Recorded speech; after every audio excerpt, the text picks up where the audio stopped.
We mount.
Yeah, my my thumbnail.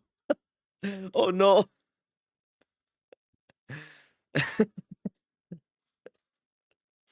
Can this go away, please? How long does this thumbnail take to refresh? How long does this take? It's gotta go away at some point, right? What is this Giazo? Yeah, I saved it already as well, addicted. Like, no, where is it? Here, there we go. No, that's my OBS. The fuck?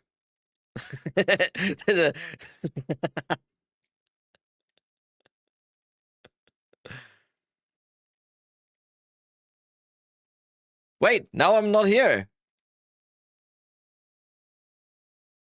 Now I'm not on the... Wait. Are we banned? Oh, there it is again. God damn it. I mean, it is kind of clickbait though. Like, if people see that... Oh, Loki, you are kidding me. I have been awake for like 2 hours and you didn't bother, and now I'm telling you, as soon as I press the stream button, the start stream button, he just like, he's like, oh, I can annoy him now. Perfect. That's perfect timing. I clicked because of that. I'm gonna do this every morning now then. Like, this is the perfect clickbait. Welcome to the stream, Ghost. Welcome. You're very welcome in the stream. This is not the last time you're gonna see us. I love it. Morning, Jilted. What's up, everyone? New info. New info on the Spirit Walker Ascendancy. Okay, I do need to make sure that Loki is not gonna go crazy now, though. Like, he's already looking at me. What is happening? I've been awake for 2 hours and you didn't like care at all to look at me. And now I'm streaming and he's... There's no way. There's no way. Good morning. What's up? All right. Is it still the thumbnail? No, there's no way it's still the thumbnail, right? I regret everything. I regret. All right. Should we look at the new teaser? Or should we wait for a few more people to arrive? No, right? We're probably gonna watch it again later on, right? Holy new teaser, yes. Like, I wasn't clickbaiting with new Ascendancy info, so we got a whole teaser A whole showcase of the new Spirit Walker Ascendancy. Not really new. Excuse me, I was sleeping, okay? Was uploaded like 9 hours ago. I was sleeping. It's new to me, okay? Not really new. You forgot the nerd emoji doing that. Not really new. 9 hours was yesterday. I was sleeping. Like at midnight, I am sleeping. I'm sleeping at midnight. I'm 34 years old. What do you think?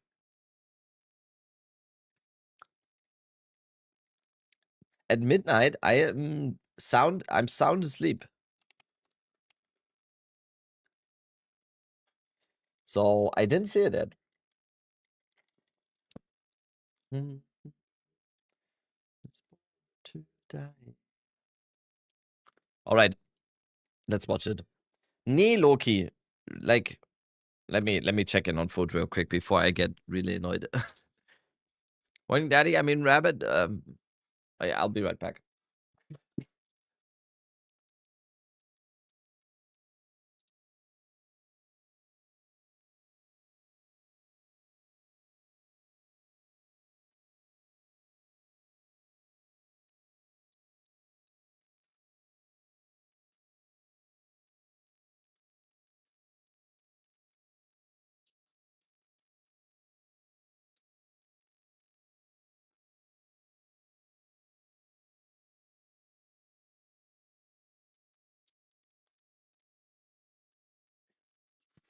To die.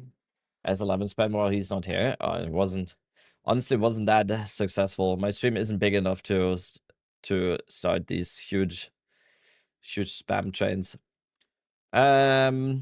Okay, let's watch this. Path of Exile 2, Spirit Walker Ascendancy Showcase. Mountain-born hold the spirit dear. But I'm still very unsure what the accent of the Huntress is, by the way. Is that Scottish? Everything that holds dear. We mountain-born hold the spirit dear. Is that but I Scottish? seek not just to hold it. That's I Japanese? seek to become its champion, like the Asmiri of old. Yorkshire. I seek to become I seek a to become spirit walker. a spirit walker. Okay. In Return of the Ancients, we're adding an Ascendancy class for the Hunters, the Spirit Walker. We covered some of this in our recent content review, but here we will dig deeper and even showcase some potential builds. The thing is, I like, is this even a minion ascendancy? People are are saying like it's a minion ascendancy.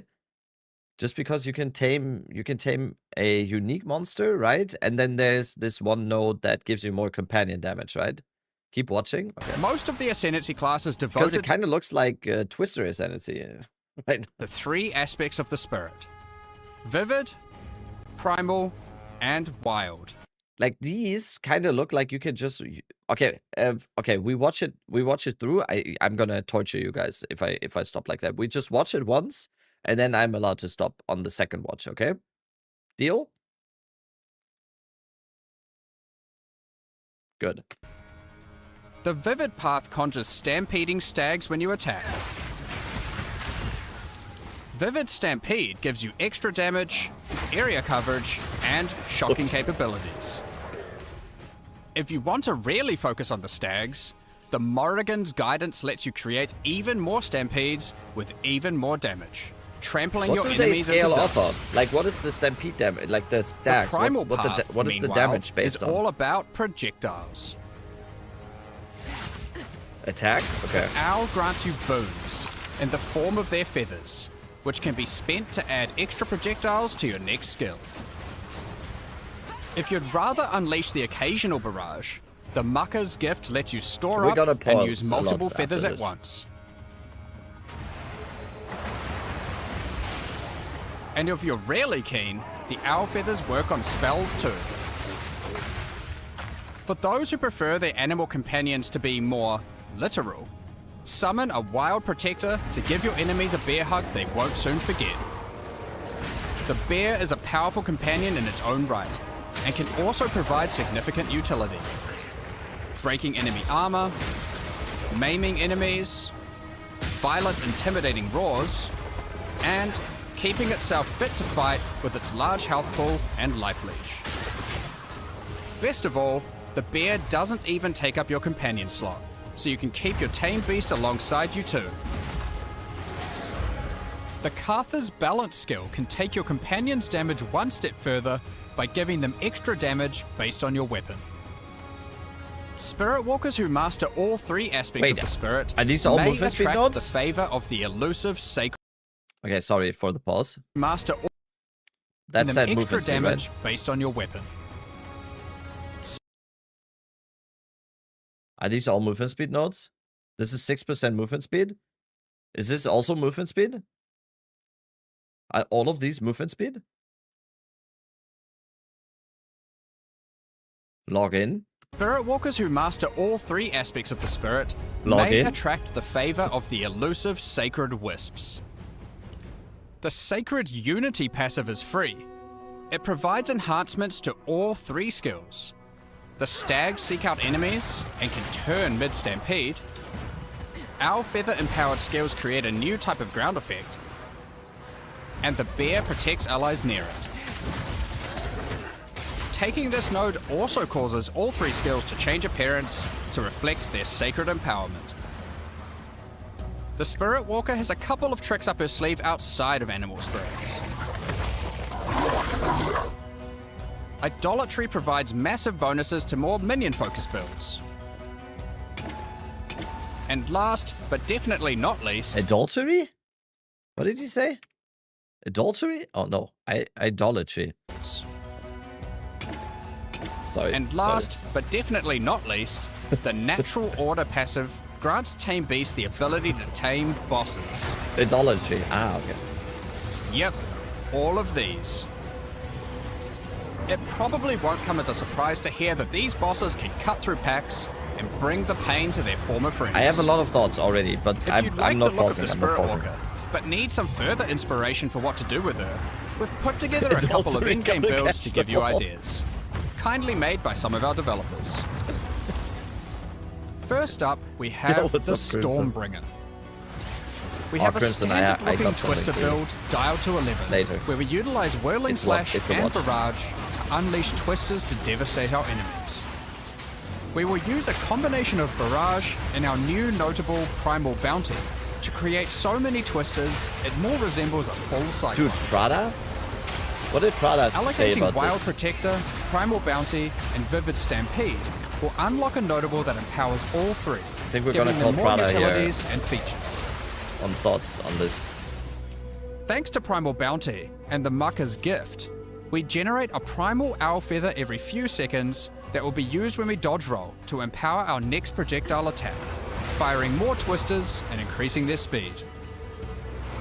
But now, we want to start to empower our Wind Ruckus with the elements, gaining significantly more damage.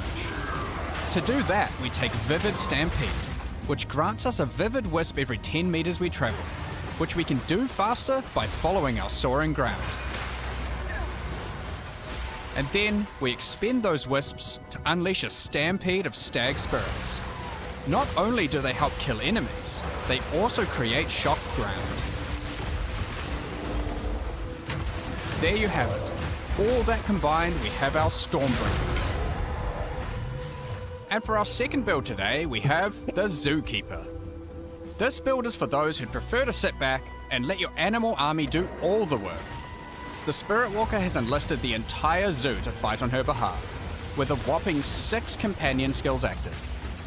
This is thanks to Sylvan's Effigy, a new unique scepter coming in Return of the Dude, Ancients Gazzy is gonna- that completely removes the companion cap, and also Gazzy's gives gonna us a fall big over bad when he alpha sees wolf this. that He buffs sees this. all our other companions.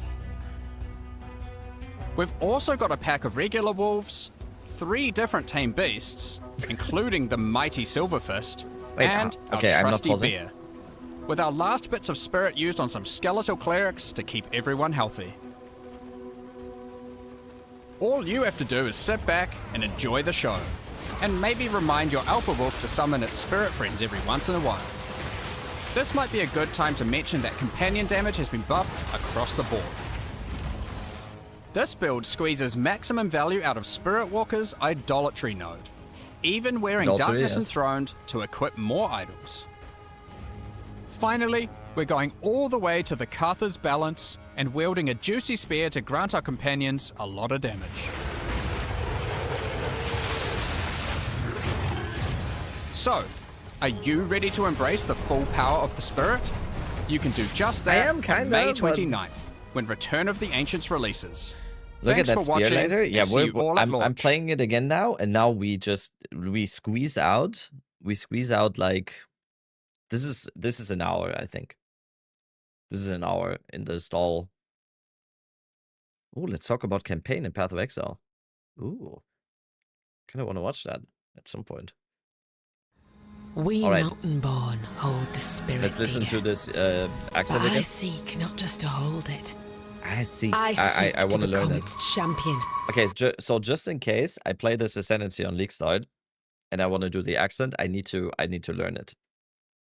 Like the Asmiri of old. Like the Asmari of old. I It's kind of like the girl from Game of Thrones. It's like the, you know nothing, Jon Snow. It's like, I'm a wildling. This is what the wildling are born to do. Is that? It's kind of that, right? seek to become I seek to be. a spirit walker. Start the video. We need to hear it again. Yeah, you're right. We mountain-born hold the spirit dear. Isn't that But Scotland? That's what I seek thought. not just to hold it. Stop I stalling. seek to What do you become mean? its champion. What else Like is the there to do? Asmiri of old. I seek to become a spirit walker.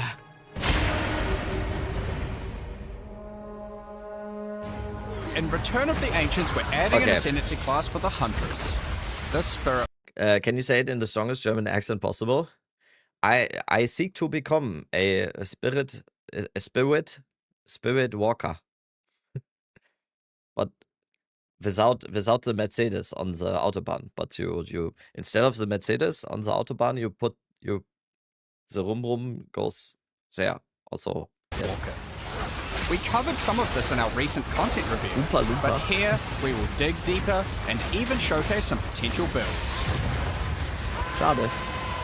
Most of the Ascendancy class is devoted to three aspects of the Spirit. Vivid, So, gain a vivid wisp for every 20 meters you move, up to a maximum of 3. Expend all vivid wisps to trigger vivid stampede when you attack.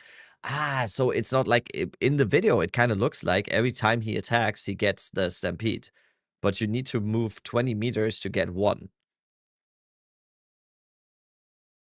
Primal, right? and Wild. Like The Volt, Vivid yeah. path conjures Stamp Okay, and then the vivid stampede is lightning damage. More chance to shock, 2-meter radius, stack sleep 4 times, shock ground duration 4 meters, and then quality meters to shockwave radius. 340% attack damage scaling. Seems kind of good. What the fuck is a meter?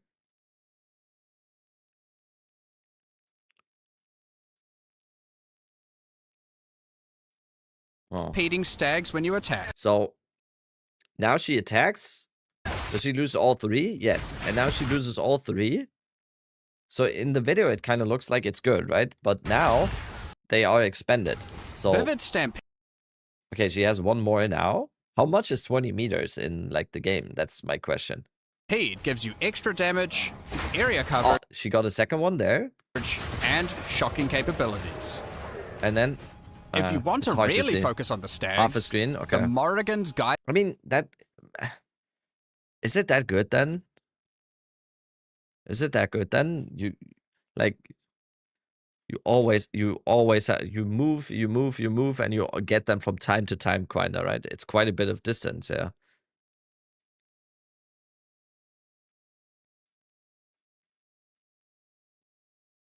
Three screens, it's a lot, yeah. And also, like, let's say if you're not map clearing, right? What else is this good for? Let's say you're doing ritual, for example. You're not doing like you're not moving 60 meters when you do a ritual. You definitely not. And also kind of bad for bosses. You could run in a circle. Yeah. Also, he says 10 meters, but the tooltip says 20, so we don't know what that will be. Yeah, there's a lot of stuff that is probably due to change, right? Ah, okay, but with this Ascendancy node, you get one back when it ends. So already cut down to 40 meters if you go all the way into the stacks. So you at least get one once it ends. Guidance lets you create even more stampedes with even more damage, trampling your enemies into So dust. one, no charges. One charge, two charges. Primal Path, meanwhile, I mean, is that all looks about kind of fine. projectiles. Also a lot of shock magnitude. That's always good. I mean, it looks very strong in like the video because it's basically just like it's could you describe this as a cast on something? Because you do like you cast a spell and you just get an extra spell triggered by the spell that you're casting.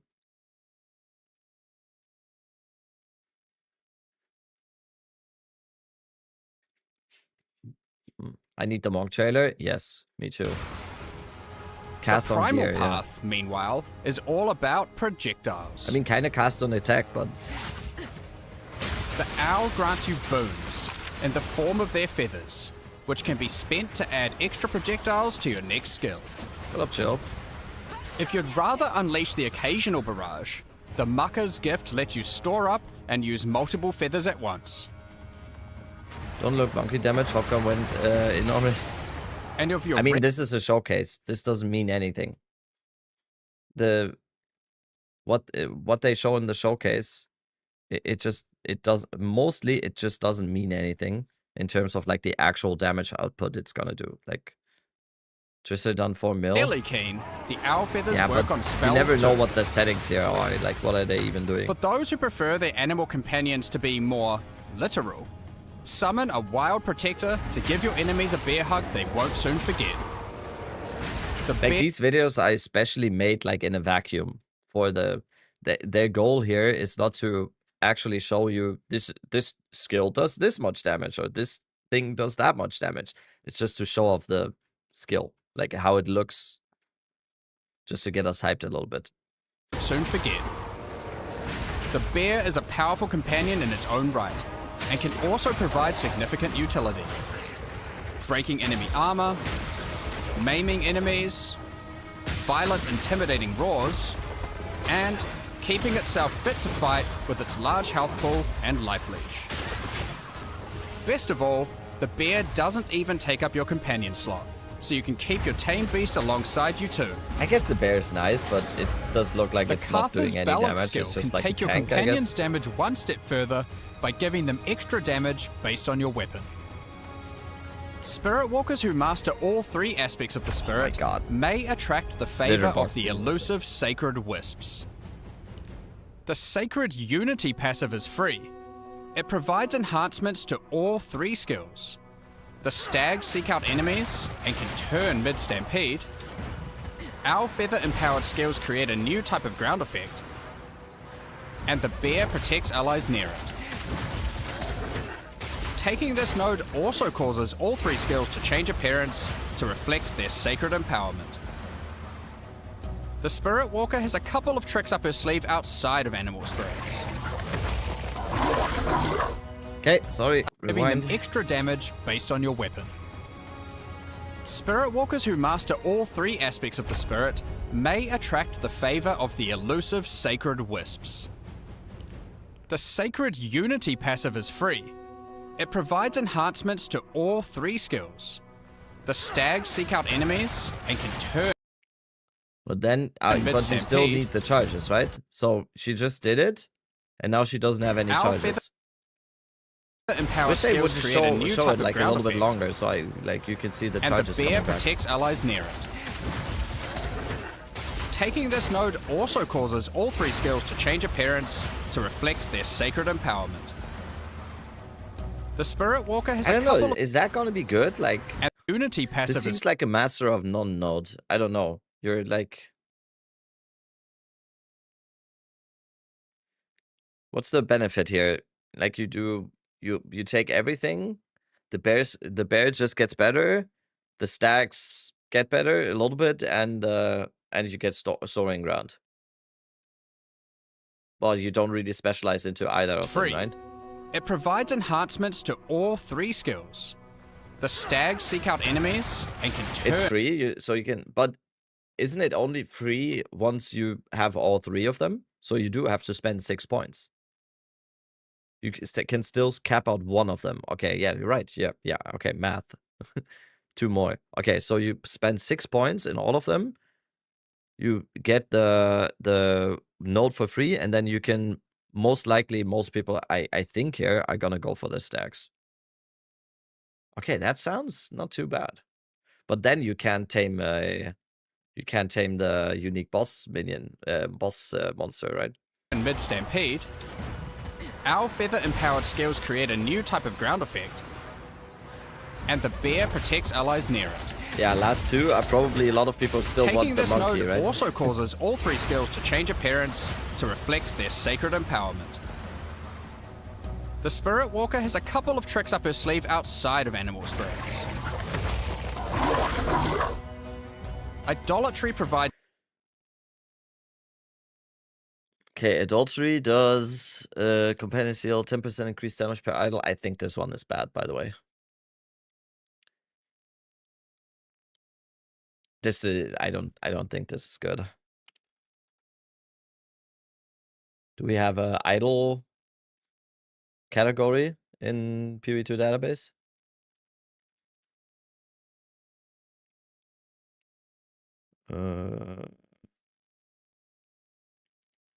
Idols.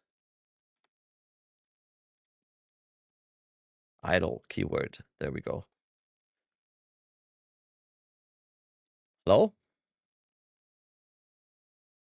Idols. Is there not an idol list somewhere?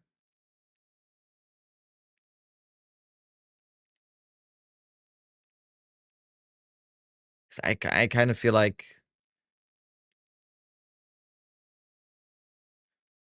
only times I've been using idols was like try PoE wiki and search for idol. Yeah, let's do that. PoE wiki idols. And that's PoE1. PoE2. Idols.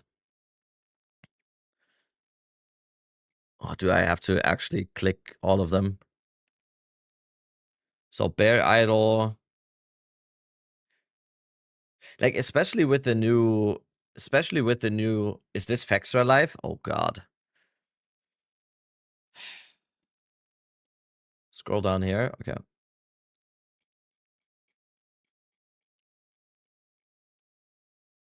Yeah, okay. Thank you. Perfect. The thing is, especially with all the new runes now, like with all the new runes, I think the idols always seemed like very, very underwhelming, apart from a few exceptions. And do you really want to do that? Just to give up like all your rune slots for something that might not be very, very good, just because you can get, what is it that you get? 2% increased reservation efficiency, and also non-idols give you -4 elemental resistance. So that's, I don't know. Like the idols are just not good. 1 charm slot, that's complete bullshit. Reservation efficiency of minion skills in a helm, then all the other helmet slots are already gone. Cost efficiency, ugh. Enemies you curse take 6% damage. Increased total power counted by war cries. Reduce poison duration. Attack speed, that's probably the best one. Like Idol of Sirius is probably the best one. Then we have remnants can be collected from further away. charm charges gained, increased effect of archons, magnitude of bleeding, thorns damage, attack damage while shapeshifted, reservation of companion skills. This is once again a helmet slot though. Look at bonded. Yeah, but bonded is just I'm looking at bonded. Okay, so this is just these are the bonded ones. Oh yeah, okay. Yeah, Fox Idol, quality of all skills, I guess. I don't know. I don't know. This seems just on first glance, I might be completely wrong. It just doesn't. The Spirit Walker doesn't has a seem couple that of good. tricks up her sleeve outside of animal spirits. And Charlotte of Darkness spell will be Idolatry highly sought provides after. massive bonuses to more minion-focused builds. And last, Fox was changed in video 625. Wait. Okay, let's see. Yeah, we need to pause here. outside of animal spirits. We need to see that. Idolatry provides massive bonuses to more Okay, sorry. Let's see for any possible changes here. Primate. Minions have 12% increased maximum life, and allies in your presence deal 30% increased damage for Scepter. bonuses to more minion-focused builds. Okay, you're going way too fast, Mark. Fox Idol. Gain deflection rating and increase presence area of effect. Okay. And last, but definitely not least, the Natural Order passive He's also socketing the same idol multiple times, which is currently impossible, or is it only for some? Is it impossible? Is it completely impossible? Isn't it just like isn't it just like the good socketables? Only some are limited, yeah. There's no, on idols, I kind of thought that it's not limited. Some are limited, yes. Oh.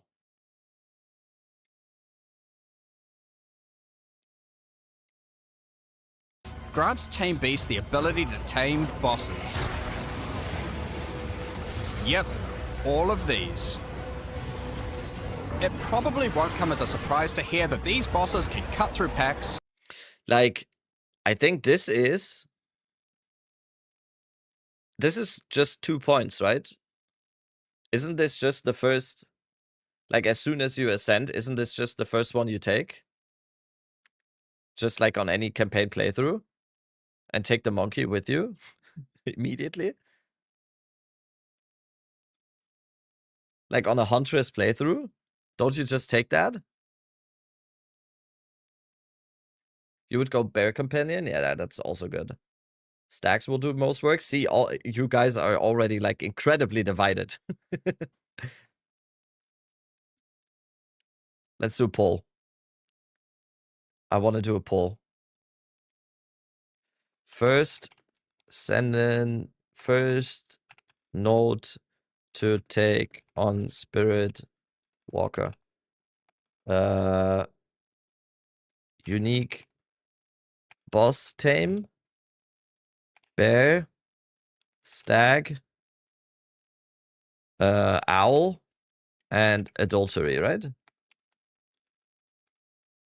Oh, you guys are just gonna vote adultery because I'm idolatry. All right. Poll. Tame Beast is level 9? No. True, but you just can't. You can't do this, but isn't that kind of stupid? If you give you the ability to tame a unique boss, shouldn't it be like for this one, you should immediately be able to do it? Because why would there be an ascendancy node that you're able to take at level 22 that you just can't use then? It must be a specific skill, yeah. Like, that doesn't make sense. There's no way they give you an ascendancy node that you literally cannot use once you take it. There's no way. That ascendancy is called Shayula, and you should just never take it.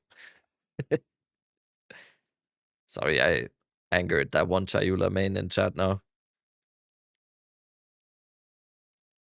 So me personally, I would just tame unique boss. So most of you are saying like unique boss tame is what you would. Father wants to talk with me? Where is he?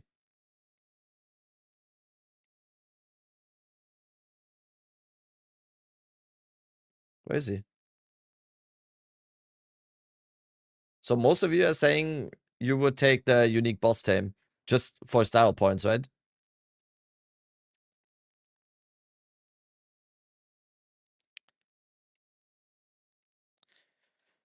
You dare talk shit about the purple flame god Shayula? Oh, okay, that's I didn't even rage baited. Would take Baron campaign for QL.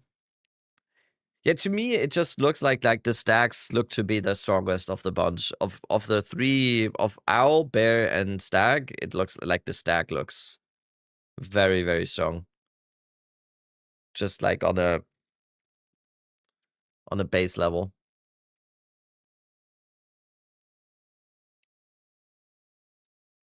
Bosses. 20 meters is rough though. Yep, all of these. It probably won't come as a surprise to hear that these bosses can cut Look through how much packs damage Slam Monkey and bring does the when pain it's to their tamed. form of Oh, I said this before. I said this in the announcement. This is bait. There's no way the tamed monkey will do any sort of damage. Like I'm sure of it. I'm sure of it. I think this is the most bait we've had so far. friends. If you like the look of the Spirit Walker, but need some further inspiration for what to do with her, we've put together a couple of in-game builds to give you ideas. Kindly made by some of our developers. I need to First take a up, call we real have quick. the Give me 1 second. Stormbringer. We have a standard-looking Twister build, dialed to 11, where we utilize Whirling Slash and Barrage to unleash Twisters to devastate our enemies. We will use a combination of Barrage and our new notable Primal Bounty to create so many Twisters it more resembles a full Cyclone. Allocating Wild Protector, Primal Bounty, and Vivid Stampede will unlock a notable that empowers all three, giving them more utilities and features. Thanks to Primal Bounty and the Mucker's Gift, we generate a Primal Owl Feather every few seconds that will be used when we dodge roll to empower our next projectile attack, firing more Twisters and increasing their speed. But now, we want to start to empower our Wind Ruckus with the elements, gaining significantly more damage. To do that, we take Vivid Stampede, which grants us a Vivid Wisp every 10 meters we travel, which we can do faster by following our soaring ground. And then, we expend those wisps to unleash a stampede of stag spirits. Not only do they help kill enemies, they also create shock ground. There you have it. All that combined, we have our Stormbringer. And for our second build today, we have the Zoom. Okay, sorry. Let's Full go Cycle. to the Stormbringer again. I don't know anything about this. Like First up, we have the twisters and Stormbringer. everything.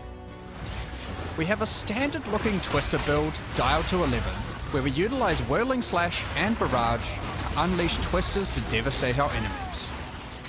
We will use a combination of Barrage and our new notable Primal Bounty to create so many Twisters it more resembles a full Cyclone. Allocating Wild Protector, Primal Bounty, and Vivid Stampede will unlock a notable that empowers all three, giving them more utilities and features. Thanks to Primal Bounty and the Mucker's Gift, we generate a Primal Owl Feather every few seconds that will be used when we dodge roll to empower our next projectile attack, firing more Twisters and increasing their speed. But now, we want to start to empower our Wind Ruckus with the elements, gaining significantly more damage. To do that, we take Vivid Stampede, which grants us a Vivid Wisp every 10 meters we travel, which we can do faster by following our soaring ground. And then, we expend those wisps to unleash a stampede of stag spirits. Not only do they help kill enemies, they also create shock ground. There you have it. all that combined, we have our Stormbreaker. And for our second... And you would probably level as Twisters, right? For that? Because that's my whole point about the minion one, like the Zookeeper that they're gonna show. Like, how's Twister leveling? They removed the possessed by Mesmeric spirits every 30 seconds by a natural order. That was in the reveal. That's true. Insane, awful, really good. Okay. Thank you, Chad. I mean, just one person said awful, so. Very bad. Okay, now we have a second one. Very strong. Okay. Because that's my whole point about the Zookeeper thing. Like, how do you level in Amazon as a minion, Andy? Because there's just the first companion notes are like, you go companion way, yeah, but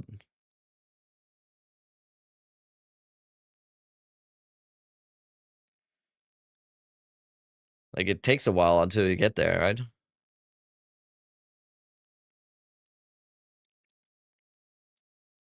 And these are not even that good. Resistances. This is probably the one here, right? They're adding more companion notes? Okay. So the Huntress starting area hopefully get some companion notes for those. Because I couldn't imagine leveling as this. What do you level as? Because it starts so late. It's changing a lot, yeah.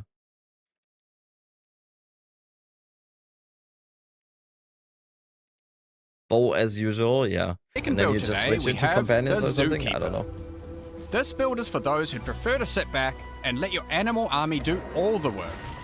The Spirit Walker has enlisted the entire zoo to fight on her behalf, with a whopping 6 companion skills active. This is thanks to Sylvan's Effigy, a new unique scepter coming in Return of the Ancients that completely removes the companion cap, and also gives us a big bad alpha wolf that buffs all our other companions.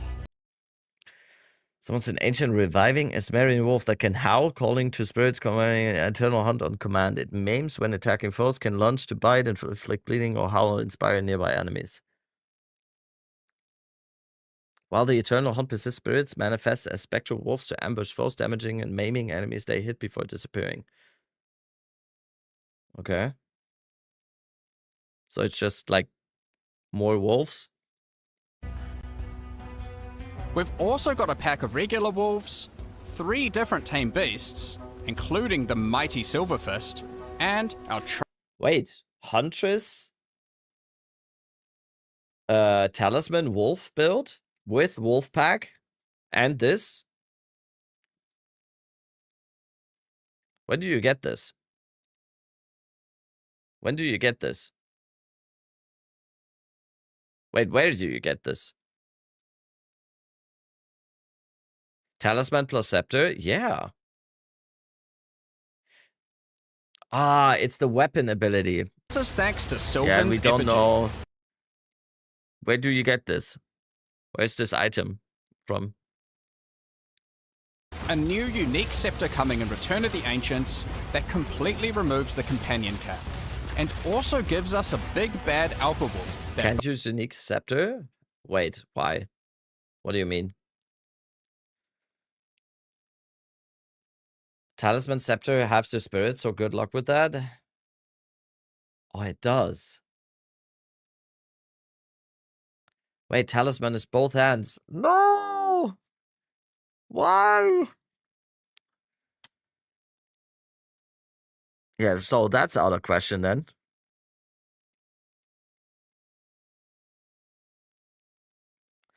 There's a keystone? Yeah, there's what is it called? Someone said it, right? Lord of the Wild. Someone said it. Yeah, I mean, it's also all the way here. Like, how do you get there as a huntress? This is like, that is Read it first. Yeah, 50% less spirit. Yeah.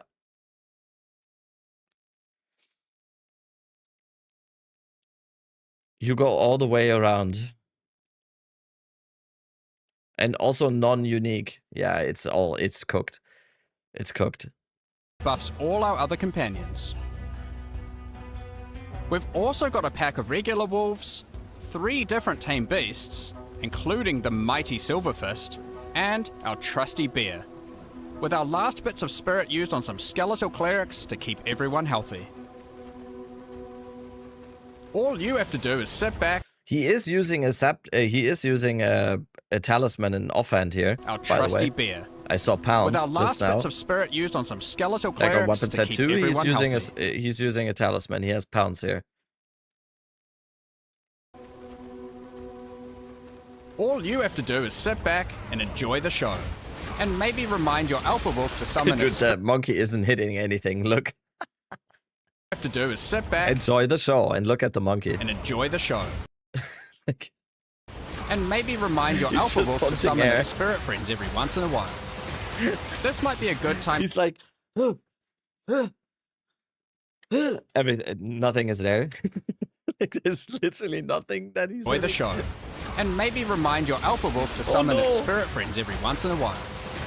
Oh This no! might be a good time to mention that companion damage has been buffed He's across trying the to board. space again. He just punched air again. And its spirit friends every once in a while. This might be a good time to mention that companion damage has been buffed Gets body across the board.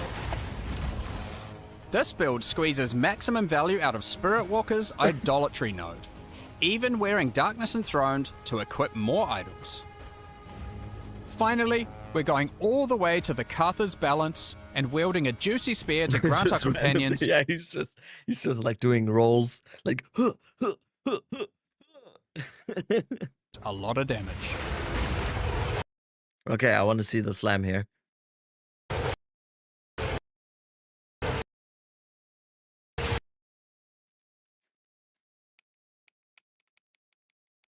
Big slam. Oh.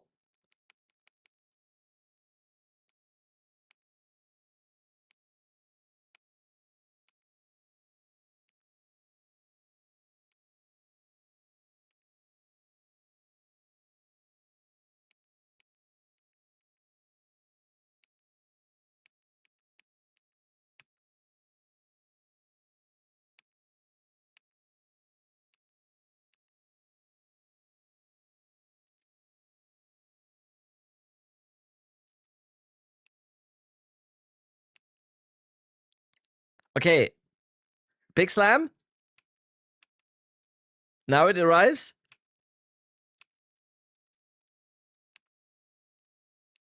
$180K. Or something. To be fair, his spear is fucking terrible. Oh yeah, wait, where did they find... let's show the juicy spear. Ugh! Yeah, okay, wait.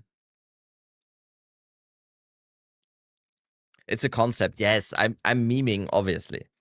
I'm obviously memeing. It's a showcase. I said... Like, we say this all the time in these. Like, it's a showcase. But this spear is fucking terrible. What the fuck? What is that?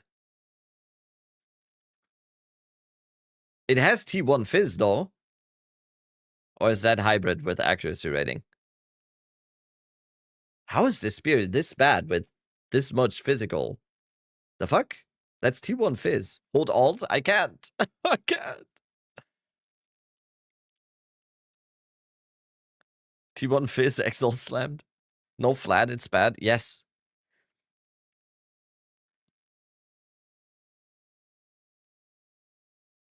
The runes is mad. Yeah, what the fuck is this? Why is there poison? Why is there reduced poison rune in here? What? This is probably an idol? I would assume this is like an idol? Is there no good weapon idols? That is the saddest T1 Fizz ever, yes. Is there not a weapon idol that is good?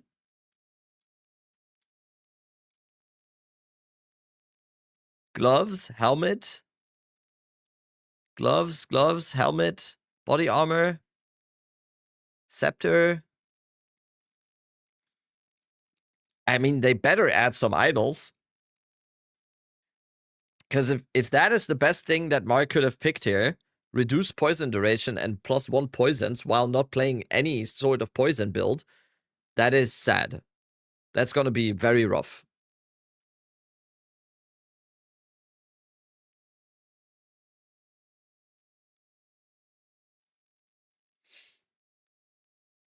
These spells are under restriction of no new spoilers, yeah. Idols runes? Idols are socketables. I'm not sure if they said we get 160 socketables overall, or if it's just like the Kalguran stuff.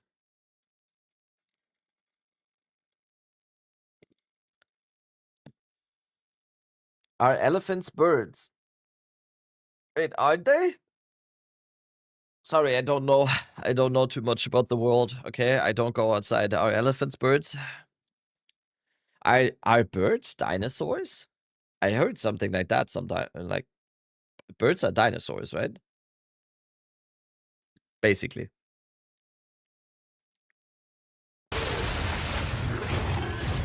So, are you ready to embrace the full power of the spirit? You can do just that on May 29th, when Return of the Ancients releases.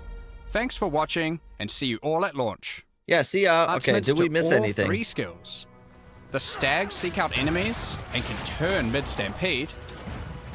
Did we miss anything? We're just gonna go over it one more time in case we missed anything. Tell me if there's something that we need to watch here again. Also, we get to hear the accent again. Champion, like the Asmiri of old.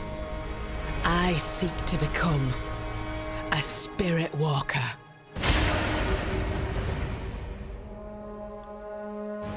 In Return of the Ancients, we're adding all I can think of when I hear this music, by the way, is the Whiteout video. Walker.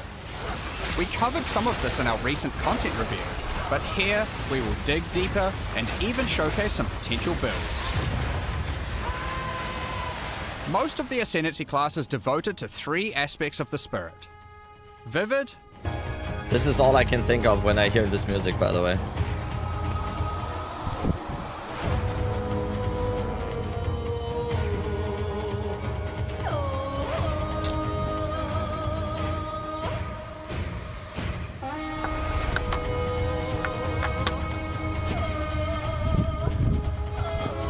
So, how often are you out here doing all this?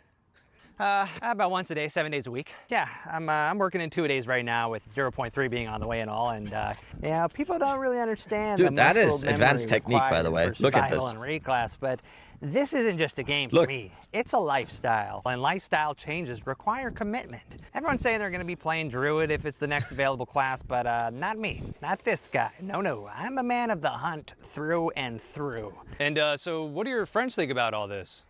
Friends. Rabbit, is that you? No.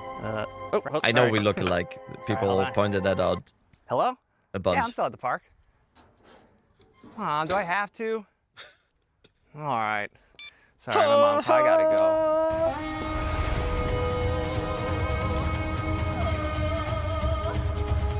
go. My favorite part is the random NPC now just looking at him like.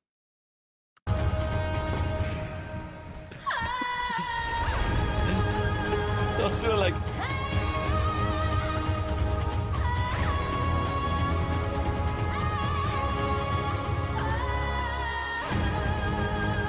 You didn't start the sprint with the dodge roll? Oh my god, it's cooked. Primal. It's cooked. And wild. The Vivid path conjures stampeding stags when you attack.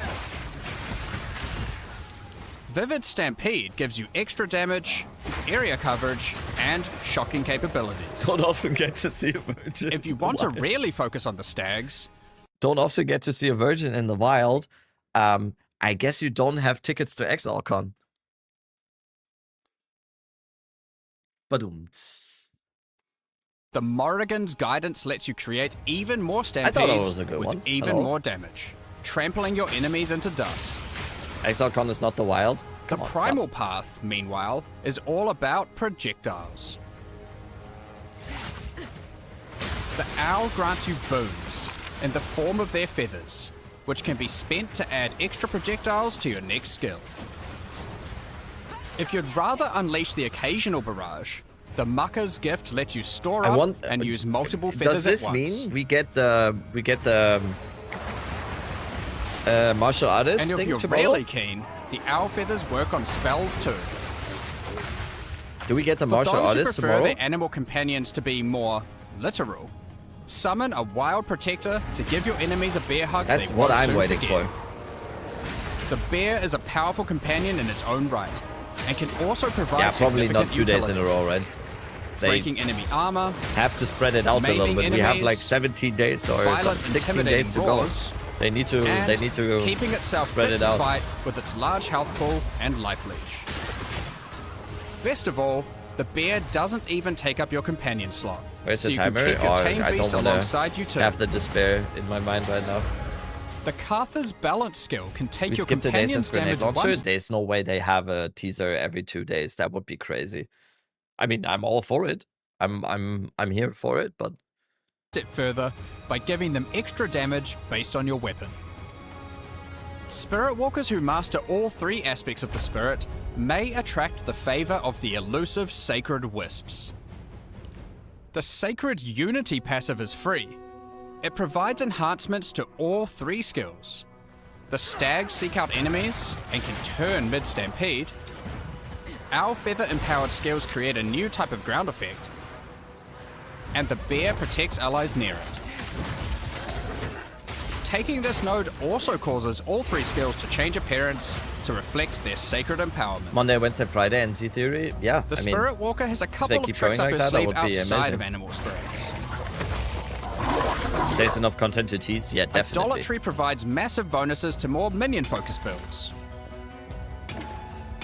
And last, but definitely not least, the Natural Order passive grants Tame Beast the ability to tame bosses.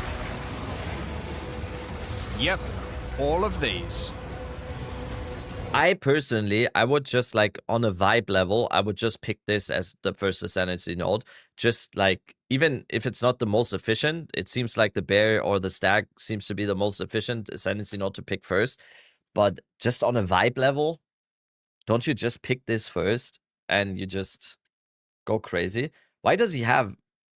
It probably Why does he have a beast already? By the way, on the Act 2 boss. This might not be campaign. won't come as a surprise to hear that these bosses can cut through Yeah, packs yes, the blind and beast does bring make the sense. pain to their former friends. If you'd like the look of the Spirit Walker, but Just need on a- some like, further just inspiration for what to do with To it, go through campaign like put this, I together a would take couple this of as the in-game first builds to Ascendancy give node. you ideas. Kindly made by some of our developers.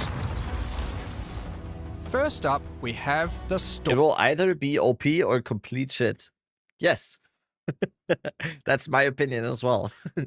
And I'm leaning towards bait. I'm leaning towards bait a little bit. but Stormbringer.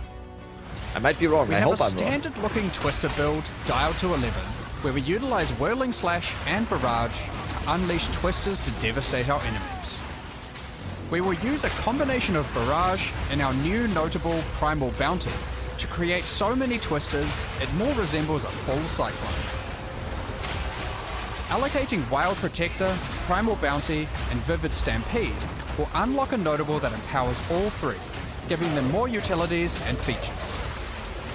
Yeah, we talked about this. Tame Beast is a rank 9 skill gem. I don't think they give you an Ascendancy node to pick in Act 2 at level 22 or whenever you ascend that you can't use up until you get a level 9 skill gem. That just, it doesn't make sense to me. So I would assume taming the unique boss thing for the Ascendancy is like a separate thing. Because giving you access to an Ascendancy node that just doesn't work until you play for 2 more hours or whatever, I don't think that makes sense. So I would assume it's a separate thing. Right?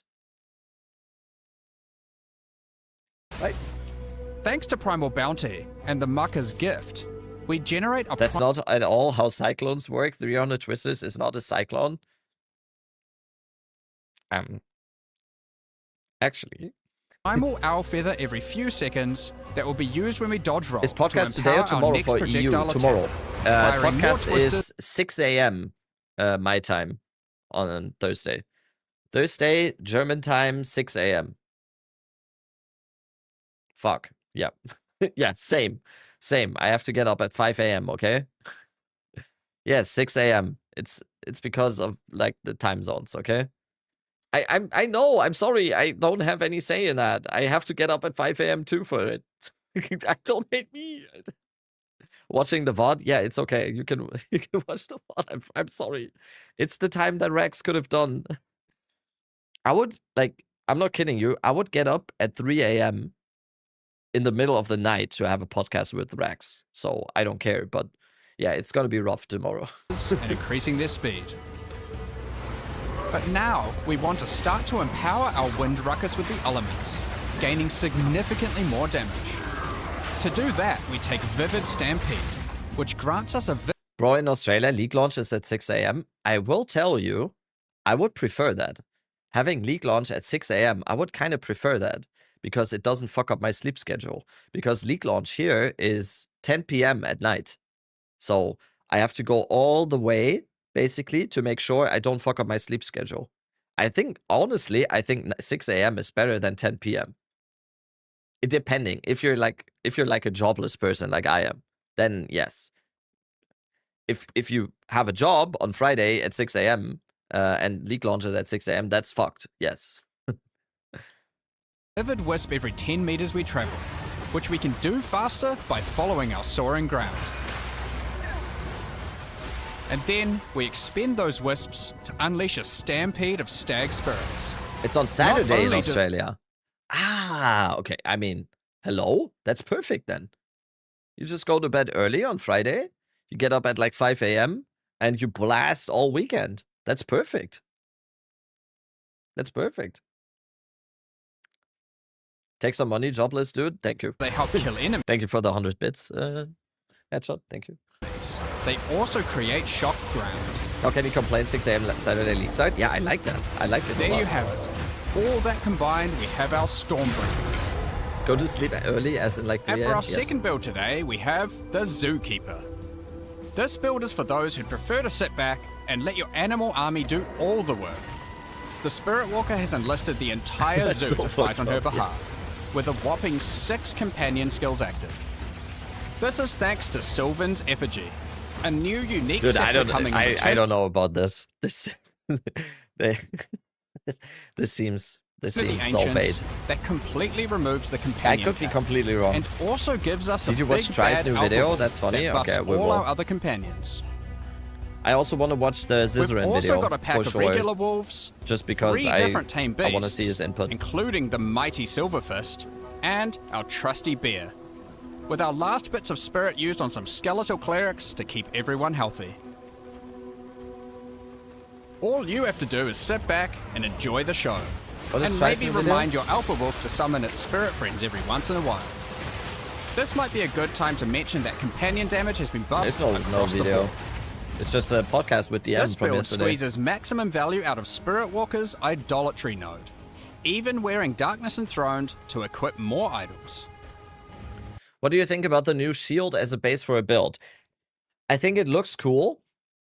I think it looks very cool. What I will say is, in general, it is a very, very dangerous idea before patch notes, before having a launched league, to fully commit into a build based on a unique that you saw in a teaser.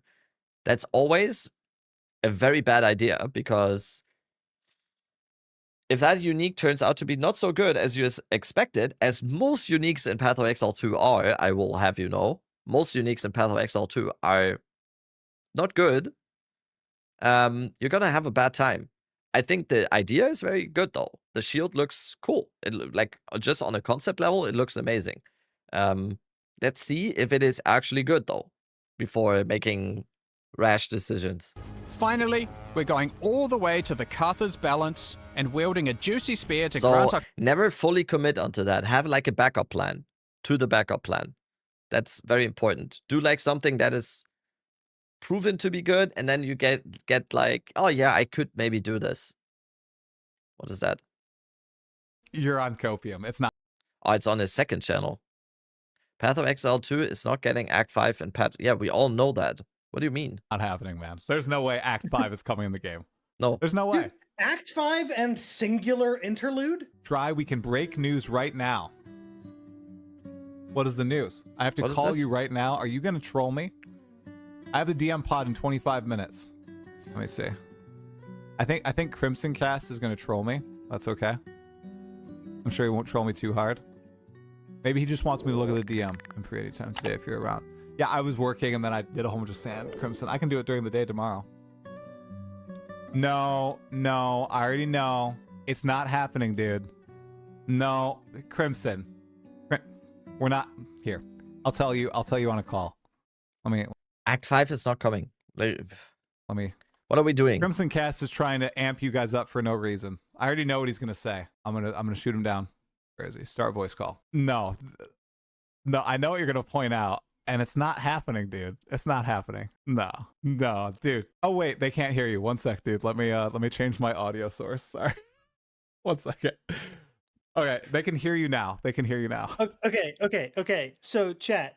Prarthan cannons were real. They showed them in like a loot screenshot where they were killing a mob in a map, and then that was one of the items that dropped. And Mage Blood was real. They showed it on screen early, and then later on in the release, Mark called that out explicitly. So they're hiding the Easter eggs on purpose. And if you look in the gameplay trailer, they show this screenshot that I just sent to try. You can look this up in the trailer. It's the timestamp is included. 24 minutes and 1 second in. I'm on some serious copium right now. I'm on the most insane copium. I'm on galactic level copium. You have to show this to them, Try. I am showing. Wait, it says interlude. What does it say in the normal game? Does it say interludes, like plural? Wait.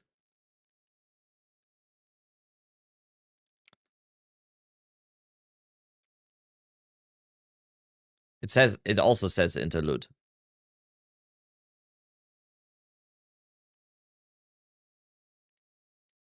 Showing everybody with 2 red arrows pointed to it. You're on copium. It's not happening, man. There's no way Act 5 is coming in the game. There's no way. Dude, Act 5 and singular interlude? Oh shoot, dude. You're right. Singular Act 5? interlude. It already says interlude. Act 5 and singular word interlude. Oh Act 5. no. Oh Dude, no. I'm on the most copium. Oh, that actually. Okay, is it interludes in game right now? Yes. No, it No. isn't. No, it isn't. Oh, no, they would have. Yes. He said They yes. would have It's said not. it, right? They would have said it's it. not. No. Because think about it. Like months ago, literally months ago, Suna, level designer at GGG, comes into the campaign codex Discord and says, we have reason to adjust all these campaign zones. Press U. Interlude. What do you mean?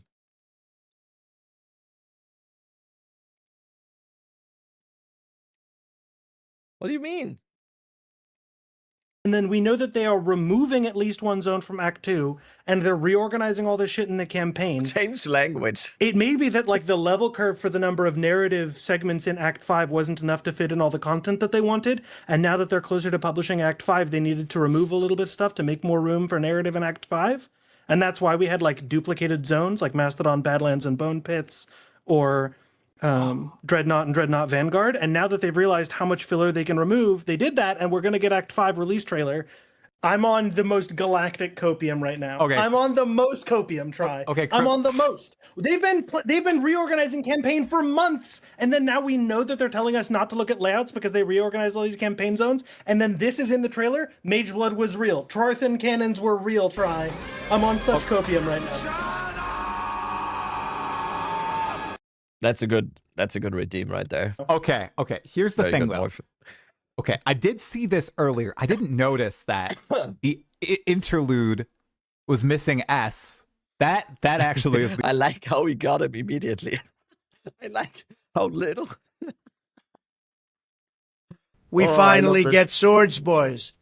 Yes, I like how little it took to get him. By the way, like Try was saying, it's not happening. It's not happening. It's not happening. Never. It's never happening for like 30 seconds.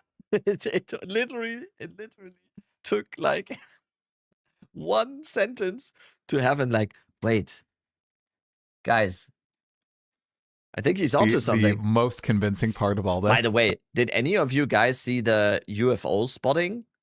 Like the Ukrainian defense minister like posted a video of like a UFO spotting. I saw that yesterday, dude. That was unsettling as fuck. So yes, I will. I'm like half a conspiracy person, okay? I'm very skeptical overall, like of anything, and that kind of makes me a little bit of a conspiracy person, I guess. Where's the video? Wait, Japan also released UFO info? What? Japan also disclosed something now? Here, this is the stabilized version. This got posted by the Ukrainian defense minister, saying like we declassified this. This was spotted like by fighter pilots or by like drone pilots.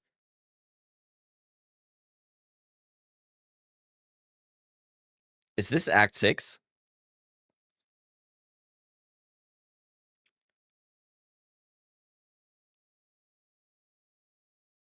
For sure, not a drone.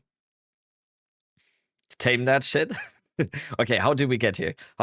Sorry, I didn't mean to. That there's no S. Like they actively went in there. I think not now after leak launch, please. What if the aliens are also PoE2 fans? That's why they're here. They're just like they're here for 0.5.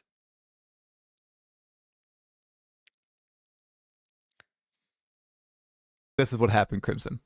They were planning on releasing Act 5 with one interlude, but then they pulled it at the last moment with all the advertising because Jonathan explicitly said, oh, you guys trust us, you know, Act 4 was good, so we don't need to test Act 5 and 6. We can just drop those after ExileCon with 1.0. No. You think that was all a smoke screen, and they're going to drop an Act 5.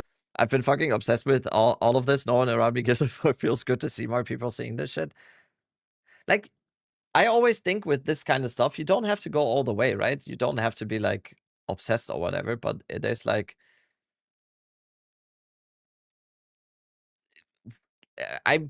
this is the last thing I'm going to say. It is very clear we live like in a fantasy world. Everything that has been happening in the last 10 years has been like, and this is not even close to meant politically or whatever. We live in a fucking fantasy world. Like, if someone, at least one person here in chat knows hopefully the documentary called Hypernormalization. If you haven't watched Hypernormalization, it's a documentary by someone called Adam Curtis for the BBC. It's the best shit you will ever watch of all time. It's not a conspiracy theory thing. It's not a like. It's just it's perfect. It's perfect. Watch it. Hypernormalization. I think it just got remade into 4K or whatever. So, okay, let's go. Trailer next week or something. Okay. Now again. I have my literal physical tinfoil hat on. I keep one at my desk for exactly these moments. Okay, so GGG can't hack my brainwaves and prevent me from uncovering the truth. All I'm saying is, imagine that you're GGG and you know that people want swords, and you don't have. What is this?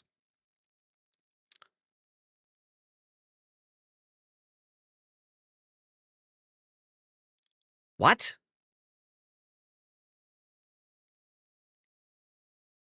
%15 movement speed?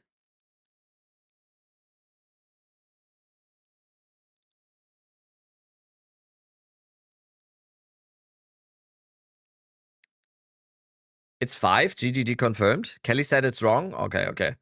We got debunked immediately. Fuck. Swords ready, but you do have Act 5 ready. What you do is you don't announce Act 5, and then you let everyone process the lack of swords for a week, so that way they're all, oh, we didn't get swords, blah, blah, all the YouTube comments, all of your YouTube comments, all the Redditors, all the Twitter people, all the everything. And then a week later you announce Act 5, and that pushes it back up at a moment where people have already processed the bad thing. And that way your big good announcement, Act 5, is not overshadowed by the less by the lack of swords. I just don't think there would be any way they do this press tour, all the interview.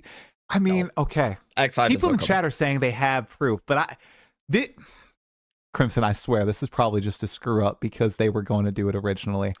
They're not going to reverse Don't course. hopium yourself into I just this, don't think guys. they are. Please. Even For the if love they of are God, revamping don't do it. like the campaign and removing some area. I mean, they did say they Why really wanted else to would they- test.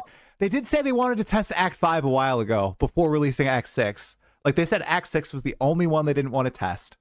And then they swapped it now. This is the only time they've actually said this. Man, no. The recent No. teaser look at the zone details, says chat. Okay, let's look at chat. Let me pull this up. I swear if this is a Rickroll, I'm going to lose my mind.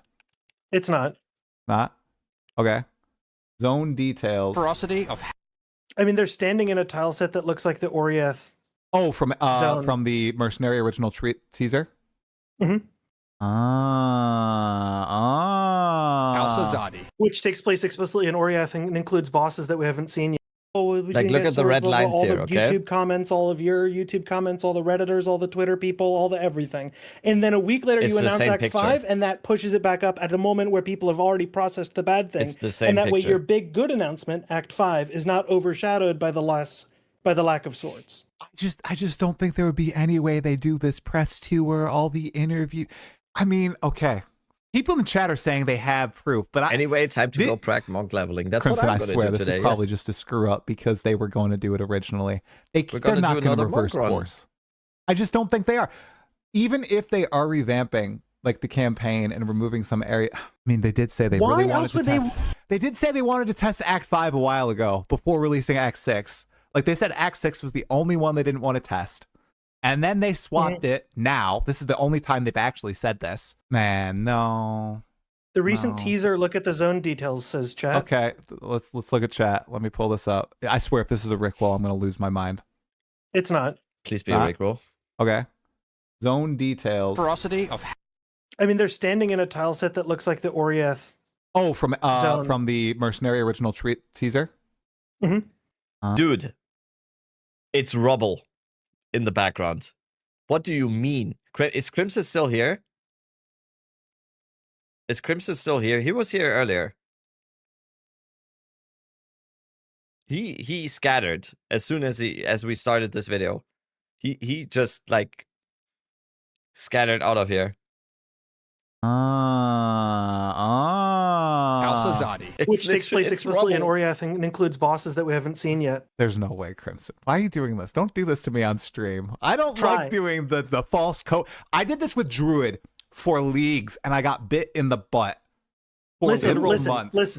Listen. I can't do it. If you're GGG, What do you think of a mortar cannon build with new crossbow, only grenade, not necessarily the unique whole base type, default attack for basically no cooldown? Yeah, sounds good. We just need to see it in game. It's always like it's hard to judge these things without having actual info inside of the game while playing it, because they can show a lot to us, but if we don't have actual numbers, I don't like to do like. It's fun to theory craft, but in the end, we need actual like. What's up, Scythe? and you know that every single frame of the video is Crimson going went to to be bed after this dissected. video got It's posted, a yeah. B-roll panning It's shot copium overload. Okay. of the Atlas. You could replace that clip in the edit timeline so easily.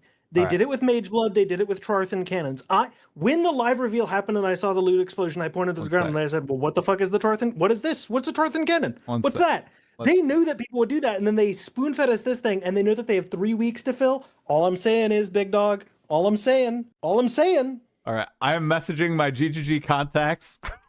I'm asking if it's a mistake. All right, you know what? Fuck it. I'm messaging Suna as well. He's Fuck it. messaging GGG contact. I'm messaging. Let's see if they respond. They're online. I mean, if that's not a mistake, they would never tell me if it was intentional. They're gonna tell me it mean- was a mistake regardless. I don't know why I just did that. I didn't, dude. There's no way. There's too much content in the game.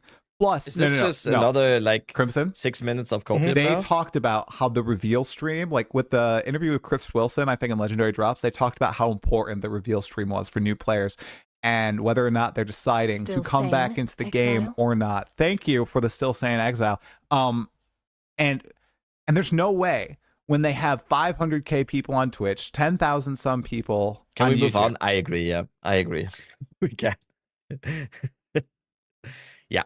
Let's watch this video though, because this seems cool because it's a Scissorin video. Let's talk about the campaign in Path of Exile 2.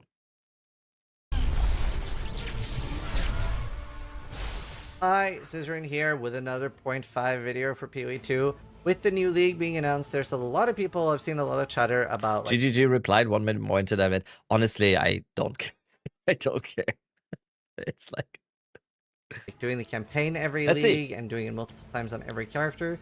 Scissorin, So he what I cooked in want this to a do little in this bit. I video, mean, I want to there's only a few guys like in this community where I value the input as much as I do with Scissorin. Like there's a few people where I listen when they give input and talk, and he's definitely one of those. talk a little bit about Definitely. how I feel about doing the campaign. We'll talk a little bit about the differences between PoE 1, PoE 2. Do I have any suggestions? Do any suggestions matter? Is this something that requires a solution and things like that? And I've obviously made videos like this in Scissorin the sim past. confirmed.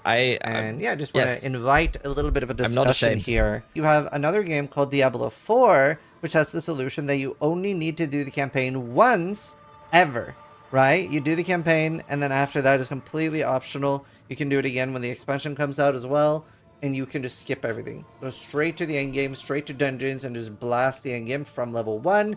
There's not really a difference in the content you're doing then between level 1 and level 100. So that could be a downside for a lot of people there, that like, you know, you're never like changing what you're doing. It's always the same thing. There are like people that would like that as well in Path of Exile. Some people want alternate game modes, like that once you've completed the campaign once in a league, then you get access to an alternate game mode, maybe something You like guys the know what I think about interludes campaign and skill, things right? like that. And then you have Path of Exile 1, which I'll use my own times as an example. At league start, my campaign would be anywhere between 4 to 6 hours, and then on a second character, when I have some twink gear, like good gear from my in-game character, I can get it down to 2 hours on hardcore. So, you know, it halves the speed. So, and a lot of newer players have that too, where maybe it takes them 15 to 10 hours on their first character, and then like 7 to 5 on their second character. And obviously there's some people that just have slow campaign speeds. Obviously there's different ways to do it. There's a few different ways and suggestions I've thought up. So one thing, and I'll use Act 3 as an example here. What if the Matland waterways, and this could be an interaction with King's March. What if King's March, we can have like a upgrade there or something whenever we repair King's March or whatever, where we hold the gate open. That for future characters, you no longer need to do Matland waterways again. So you like can instantly go down here. Then you have like the choice where you probably might have to do something different with the skill points and stuff, so that you're not missing out on them. But if you can cut out like a third of an act or half of an act, and then you're rewarding stronger characters, like the zones go up faster, you level up faster. But you will need a stronger character. You won't be able to do that with like, you know, no gear. This is basically, we talked about this on the podcast a little bit as well, right? This is the whole campaign skip light argument, right? That it's not like you just on a second character you just go straight into the end game or whatever, which I am firmly against personally. I can see the arguments here for the like campaign skip light thing, like he's saying as well. Just like have these certain things that are very, very time intensive in the campaign, just have it like cut out a little bit. So I'm with this. I'm So that could be a bit of a trade-off there, and I think there's a lot of value in that. Act 3 is probably the one where I see people complain about the most, so that like is the cleanest example there. But even like in Act 2 and Act 1, and they have said, by the way, they are doing improvements. Like there's no longer going to be Dreadnought Vanguard and Dreadnought. But I think there could be some further... We do have elements of that already, right? Yes, we do have already that we don't have to do the Renly's tools again. We don't have to do the Molten Vault again. And we don't have to do... There's a third one, right? So we do have elements of that already, so... improvements between your first and your second character. And that's something Path of Exile 1 does really well, with like Enkindling Orbs and Quicksilvers, 7 League Step, really good endgame gear. and obviously in both games, all the currency you get and stuff and the gold is more useful. Won't just Like free for unique though? getting better stuff for your second character. Yeah, but do you really want to go for a free unique on your second character, Herminator? Because most of the, like in 99.9% of cases, that unique is just going to be trash, and you can just get that on your first character for 1 exalt. It's like, free unique is kind of... But yeah, I think there's a little On the bit first more character, stuff yes, because you always have the chance to have like that crazy unique that changes your campaign play, right?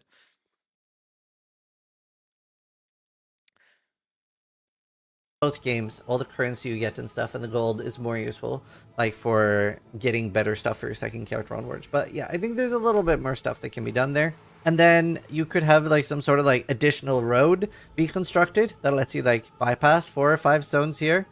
This could also be a King's March thing, and it would be maybe a thematically cool thing for the game where you get to see the progress you've made on the world, right? Like through King's March, or maybe it's not even King's March related, like unique? through Yes, Fairfield, like on your second character, you'll maybe have some sort of resources where you can create some additional roads, and you see that like things are going a little bit back to normal. Maybe a boss is missing. Obviously, I get the whole like, if this is true, like aren't all the bosses dead? And it doesn't have to be exactly like that, but yeah, I do think there could be some merit to having a different experience on your second character onwards than necessarily your first. And I'm just not a huge fan of the complete campaign skip that a lot of players want. So I think there's a good compromise here. So will no longer be guaranteed unique with 0.5? No, it will be. People forget, or like that is something crazy odd. You're not the only person that thinks that. The league mechanic rewards will always be the same, because we will always have the we always have a league mechanic during the campaign runs. It just changes what it may be. In 0.3 it was Abyss during the campaign, and you got that like these guaranteed rewards. In 0.4 it was the Val Temple with the guaranteed rewards, and in 0.5 it's going to be the Kalgurin expedition with the guaranteed rewards. We will always have those. Those are set in stone, at least for now. Maybe changes in the future, but you will always get these rewards. I do think they should continue to add more strong level uniques that aren't available for your first character, or if you do find them on your first character, or like a huge power spike in a really exciting moment that you maybe remember all league. And one of those things could be uniques like Life Spray. I've brought this up a lot in the past, but Life Spray, when you find in a level 90 character, is completely useless because it has like a level requirement of like 70 or 76 or something, but it still has all the same stats. So if this instead, when you find it on a level 76 character, becomes level 1 on a level 1 character, but then scales with the character, so at least the implicit scales up. Obviously the explicits, I don't really have any illusions that they would scale up, and you just have a permanent best in slot leveling unit. But there could be something where, you know, maybe it, instead of being like something you use from level 2 to level 10, that it can maybe be something you use from level 2 to level 30. So I do think there's some excitement there. They could also do something with like runes being very, very powerful for new characters as well, like an endgame rune that is big impact on new characters. More movement speed and things like that on leveling uniques that you can get later. No more Act 4. A lot of these things would have quite a large that hasn't reached because Act 4 it does feel slow for a lot of people. Don't worry. And I know I see so many Act 4 comments. is Obviously, gone. my main content is helping new players, and I see so many new players who are put off by coming back to the game by doing the campaign every season, especially because they have to do it multiple times if they do want to experience multiple characters. And we've seen streamers like Shroud as well say that like campaign skip is like the one thing that prevents him from coming back to the game. So hopefully some of these ideas are like compromises. An alternative mode as well. I just like, Zizran is not saying this here, but he's saying that, I don't know, what did he say? Shroud was saying it or something? Like, take this as an example. I disagree so much with that. If campaign skip is the one, if campaign skip not existing is the main thing keeping you from playing the game in a new league, because you already played the campaign like 6 months ago or 4 months ago, I'm sorry. That, to me, that's, I just don't get it. I just don't get it personally. You're like entitled to that opinion, but I just don't get it. It's not a bad idea. Obviously, interludes, I think they did really, really well. Those are some of the ideas I've been thinking about. But yeah, so change the campaign between your first character and second character. I don't think they'll ever go for alternative modes. I don't think they'll ever go for an campaign skip.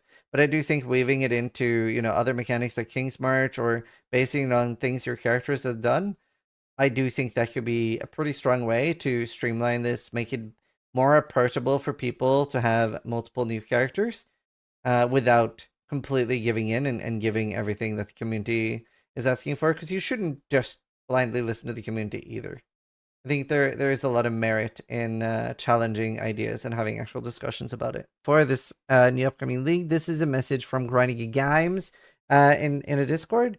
And it says, all right, now that the content reveal is out in the opening, speak more to what's changing the campaign. I won't post full patch notes. But in short, if you're planning on practicing layouts for Leaguestar, I would strongly advise against it. Only a few areas have remained untouched. Most of it at least minor layout tweaks, with other being completely reworked. So I'm still gonna like do a lot of League Start practice because I assume like just, you know, rebuilding my familiarity with the game and stuff will be really good. But I will then care less about like exact layout practice. I assume a lot of the base, like, you know, if it's gonna be southwest most likely in this zone, that's probably gonna stay. But there will be a whole new way of learning with these new like markers that they're going to add, similar to some things we already have in PoE1 where there's like a stone in a certain place that shows you where to go. So once we find all those will be the useful things to learn. And hopefully we'll get a big Act 3 rework. I think there's so many arguments against that, Andrew. Like, but either way, that is what I came up with so far. Feel free to let me know if you think the idea. I like it though. I am all for improving the campaign. Like, campaign, I think should be. I think just less frustrating is always the thing. Like, it should not feel boring at all. I personally, just like my personal point, I think the campaign is awesome. Yeah, I get it. If you like, if another person says they don't enjoy playing the campaign at all, I get it. It's your opinion. That's completely valid. I personally, I enjoy campaign. I think the campaign is awesome, and I think it's only gonna get better with the coming acts and everything. But I'm all for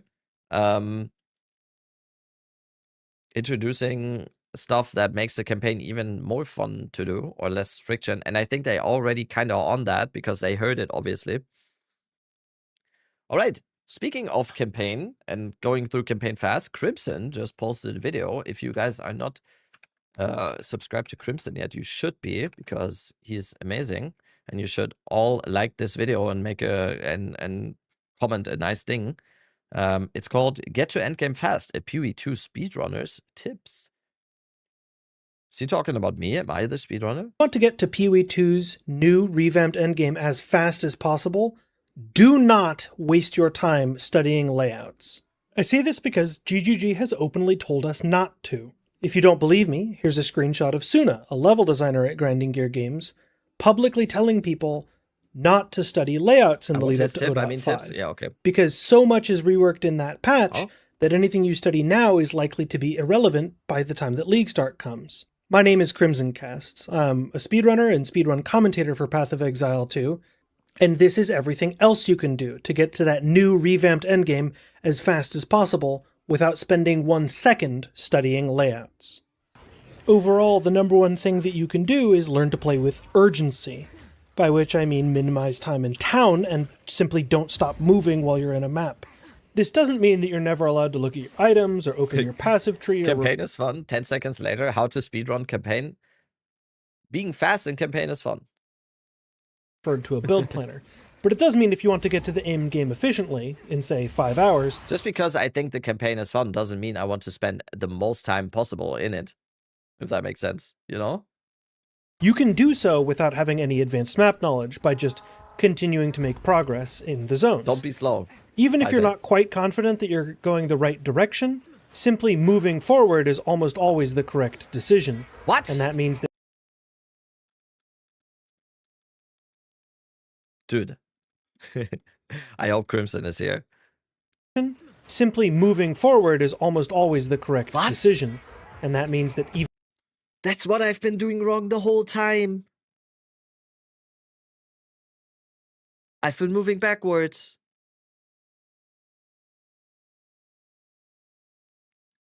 Even inefficient progress is better than no progress. So play with urgency. Continue to run forward until you find the next objective, even if you're not quite sure that you're running the correct direction. One thing you can and should do is to minimize your time in town by trying to shop more efficiently. The easiest way to do that is to make use of a regex, which is a search bar expression that will highlight items for you. In my case, I was looking for a good crossbow, and found two. One with big lightning damage, and one with increased physical damage and projectile skill levels. If you're following a guide, you should expect the author to include a regex for you, and you should make use of it. If you're planning your own league start or writing a guide for others, you should include this in your preparations. I'll include the regexes I use for crossbow speedruns in the description down below, and if you want to learn to write your own regex, let me know in the comments and I might make a video explaining how to. That's a streamer client crossbow right there. What did he slam? You should expect the author to include a guide for others, you should include this in your preparations. If you're planning your own league start or writing a guide for others, you should include this in your preparations. I'll include the regexes I use for crossbow speedruns in the description down below, and if you want to learn to write your own regex, let me know in the comments and I might make a video explaining how to. In addition to trying to make each shopping trip efficient, you should also be trying to make fewer of them, and therefore spending more time out in combat making progress through the zones. In order to do this, you need to understand a little bit about item modifier breakpoints, and if you're curious, here are the breakpoints for increased physical damage on a martial weapon. My general advice, instead of memorizing these breakpoints, is to understand that you're likely to go complete acts without item upgrades, and therefore if you find an upgrade early on in an act, you should completely ignore a vendor until the end of the act when you move on to the next one. It'll vary a little bit class to class if you want to play super optimally, but this is good baseline advice. If you want to investigate the breakpoints for yourself, I'll leave a link to Path of Exile 2 DB in the description down below. When you're not minimizing your time standing still in town, you should be maximizing the efficiency of your combat, by which I mostly mean maximizing the efficiency of your XP taking. In quick summary, focus on killing magic packs a lot. They give 3.5 times as much experience as the equivalent white monsters. I still need to get used to that more. That is actually a good call for me because I never pay attention to that. So I'm making a mental note for myself. This is actually a good tip for me. They give 3.5 times as much experience as the equivalent white monsters. Especially You'll notice that I'm very thorough in the way that I clear this pack of blood cretins, and that's because they have those blue names indicating that they give that increased experience bonus, as well as having one combat modifier on them. Being very efficient in this way will mean that you can focus a little bit less on managing your experience and more on making progress in the zone. So you'll notice that I ignore that pack of werewolves there, and continue to make progress in the zone. You'll also notice that there are some more advanced habits that I have, like managing my experience and gear during gaps between enemies, and that there are some packs, like that pack of white blood cretins, that I completely ignore. In short, make sure that you're focusing on killing only the most efficient things, spending times on magic packs, and ignoring white monsters unless you're over or under leveled. When we talk about managing your campaign experience, we need to talk about what it means to be over or under leveled. What you do is you compare your character level to the area level. If you want the full equation, here it is. All that you actually need to know is that there's a margin of safety where you can be underleveled. This starts out at 3 levels, and that margin of safety expands by 1 point for every 16 levels of your character level. All that I want you to do is just keep an eye on how close you are to the zone level, and then from there, you'll just know when to take extra XP in order to push yourself back into the margin of safety. Another tip I have to give you is about muling, and that's to not do it. Muling, if you're unfamiliar, is the name for creating a character just to take their starting equipment and give it to your intended character. If you, for example, wanted to level up a ranger or a huntress using crossbows, then you got to town and you couldn't afford any of the crossbows, you should just keep making progress. The first thing to do is to kill Bira, because she has a chance to drop you the weapon that you like, or you can sell her drops in order to buy the weapon that you'd like. The next thing that you can do is proceed all the way to Redvale, where clicking on these weapon racks is guaranteed to give you one of every second tier martial weapon. 1 long quarterstaff, 1 smithing hammer, and 1 tense crossbow. You should actually use this advice regardless of whether you're muling or not, because clicking on these weapon racks is pretty likely to give you an upgrade. However, you shouldn't When does your season start? May 29th.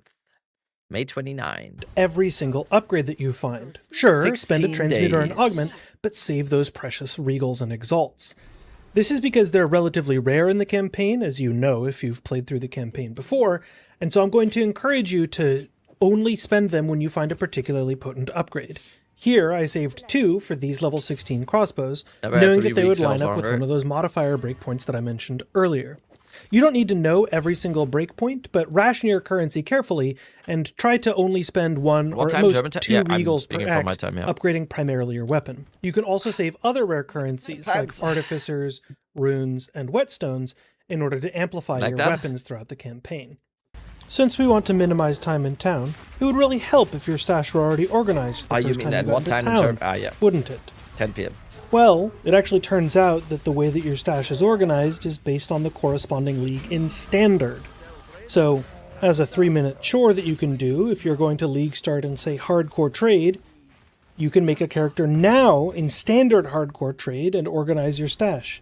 Name your tabs, organize them, give them the highlighting that you prefer, and then the first time you show up in town on 0.5 League Start, it'll already look nice and organized, like this, even though it's a fresh start. Another thing that you can do in order to make your campaign a little bit more efficient is actually delaying Ascendant. I know that that sounds counterintuitive, but if you delay your Ascending until level 28 instead of level 22, you can use this Barya that you can farm from the Watchful Twins in Deshar. This means that the items available at the end of your Ascension trial will be stronger, because you can get better resistances at that point, and also that you don't have to do the extremely annoying, highly mobile and evasive Balbala fight. This is actually the meta in speedrunning, and so if you can go without Ascending for a couple of levels, you can save significant time. Too.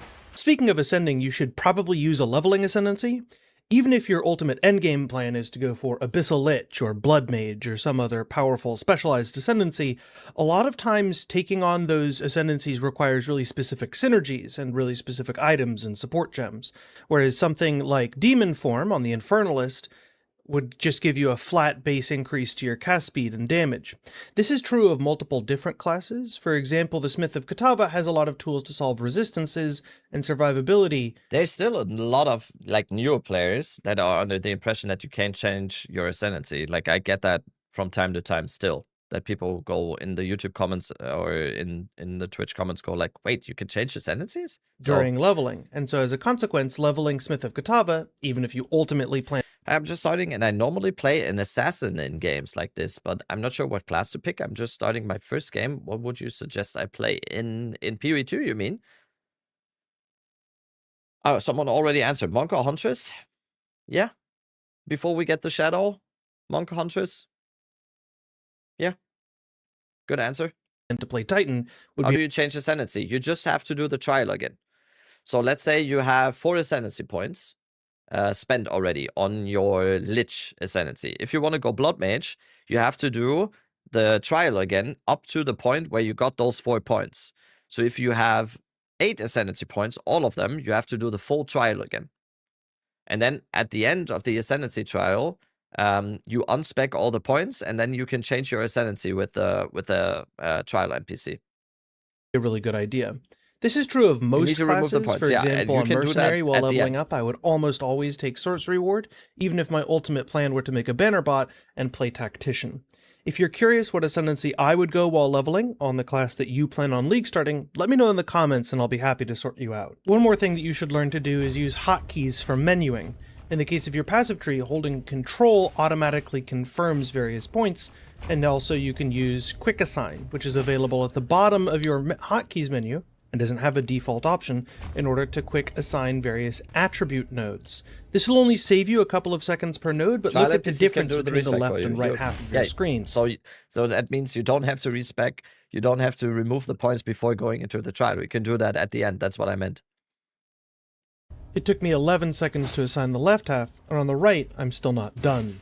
In order to assign things to your weapon swaps, you can use Control, Shift, and left click for weapon set 1, and Control, Shift, right click for weapon set 2. You'll notice that this saves, over the course of a full run, multiple minutes. Also, while you're leveling, to be more efficient with your itemization, one thing that you can do is use a leveling filter. For example, the one that I use while I'm bracing has really aggressive highlighting for desirable bases, like this varnished crossbow, or this topaz ring. Similarly, because I know that I plan on wearing armor in race settings, it highlights specific armor bases at specific item levels really aggressively, while hiding a lot of junk that's irrelevant to my build, like all of this.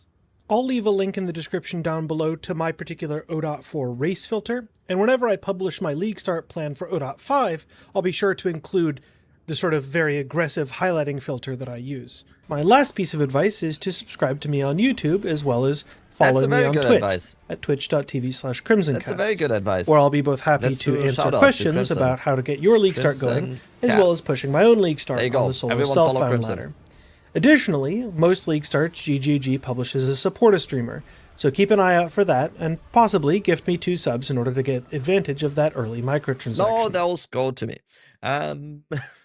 All right, I think that's it for videos, right? Think that is it for videos. We watched the Spirit Walker showcase. We watched it like 4 times. We went over everything. Is this still my thumbnail? There's no way this is still my thumbnail, right? Oh, thank God. All right. Close this. And I think we go for another monk run today.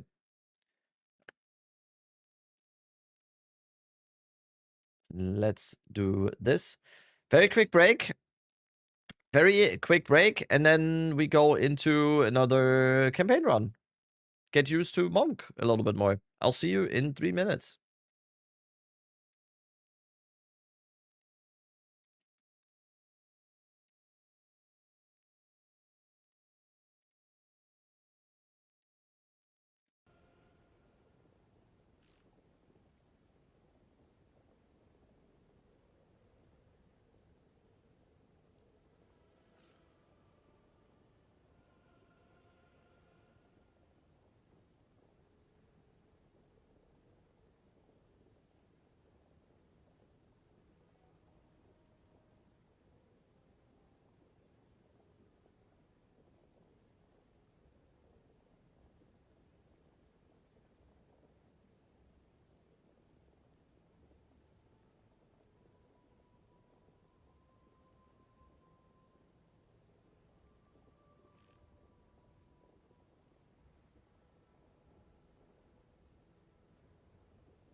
Degenerates, lowlifes, thugs, criminals!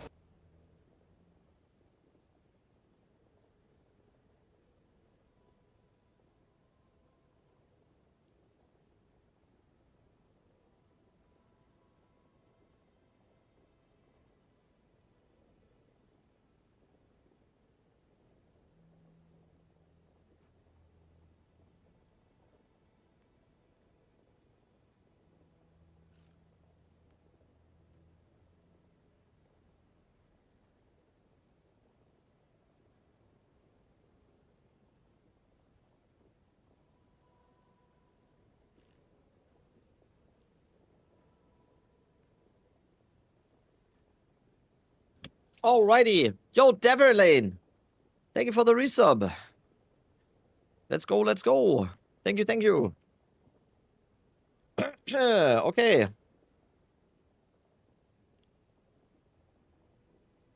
Let's do this. I updated the monk guide yesterday a little bit with all the stuff that we've learned yesterday. Now waiting for the monk showcase. Yeah, I'm waiting. I'm waiting hard for that. So Holopom monk start. I updated this yesterday and made it like mwah, very, very good and very, very explanatory in every detail. I just need to update the Act 3 to endgame part here. That is still up in the air. But we can definitely do Act 1 and 2 for now. And then for Act 3 we see what will change. Alright. Oh fuck, I forgot to copy the regex. And if you guys, always a very, very good thing that helps me out a bunch is if you guys favorite the guide on Mobalytics already. That would be always very nice. It goes for all my guides on Mobalytics. Mobalytics in general is like a way for me to do this full time and make some extra money. So if you want to support without like paying for anything, just favorite the guides. What's up, Sandy? As11. What's up? Yes. Yes, As11. There you go. Dude, this is like my new stream thing here now. This was my thumbnail earlier today, so. Alright, let's migrate.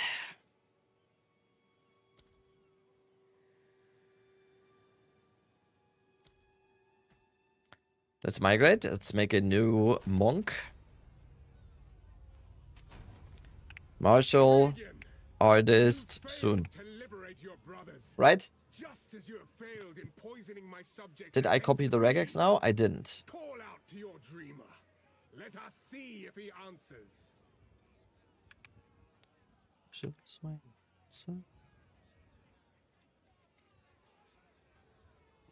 All right. Anything else before we go into this run? No, right? I recorded a video showing my build. It's a Whirling Assault Titan. Whirling Assault Titan.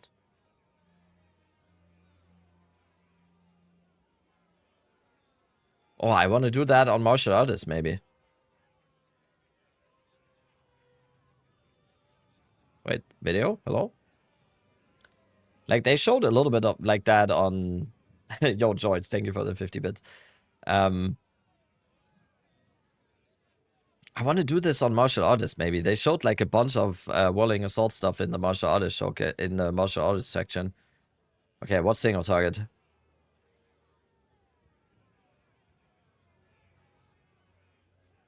Damn, that's nice. That's nice. That's really nice.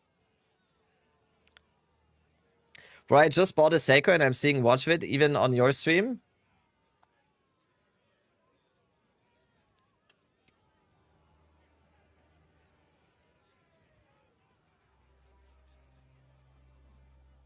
Oh, where's my case?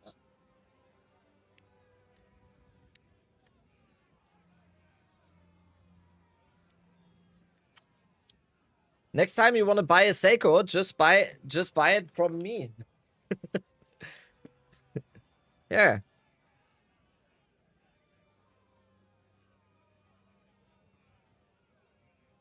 Did you just leak your address? Delete the VOD? Yes, I leaked my address. Yeah, I'm a big Psycho fan. Jobless, by the way. No, I repair watches in my free time, okay?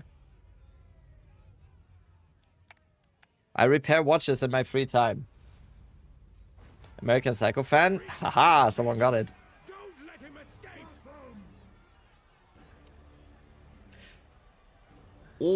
Okay. Let's start this monk run. Let's start this monk run. The mobalytics is up. Everything for this build. We're basically going Glacier Cascade, Frostbomb, Contagion, Frozen Locust, Herald of Ice, and Ice Strike in Act 1. And then we go into Act 2 up to level 22 with that. And then once we are level 22, we go Stormwave with all of those. Mobalytics is updated. And let's start this monk run. That's the plan. Let's go. By the dreamer's will, I have another chance. Melee build. Is it really melee if it's Stormwave though? I would appreciate it if you could. Holopomp falls off massively. Yeah, it definitely starts to fall off, and you can feel it in the campaign. Holopomp starting to fall off a little bit, I would say around Act 4. Like late Act 4, you start to feel it fall off, but we will see with the new Ascendancy. With Martial Artist, maybe that changes. Honestly, the Martial Artist does look like it was basically made for Holopomp, right? So... Yo, Devil, Dog Zero, thanks so much for the tier 1. Thank you. The miller has seen better days.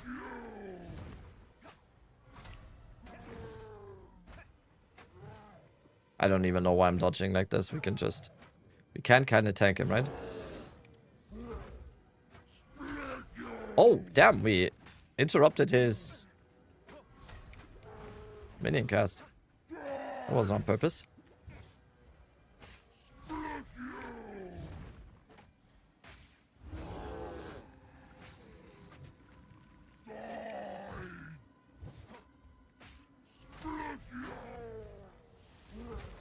Feel the shock.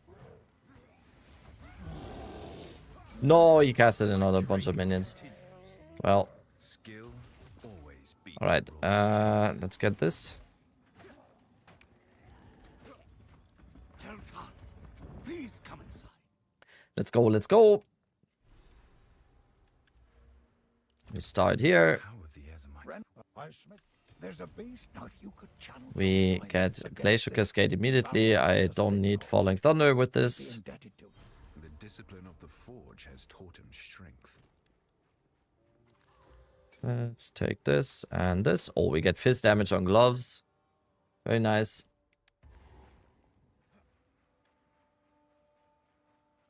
So, just Glacier Cascade for start. Now we look for the camp and get a Frost Bomb.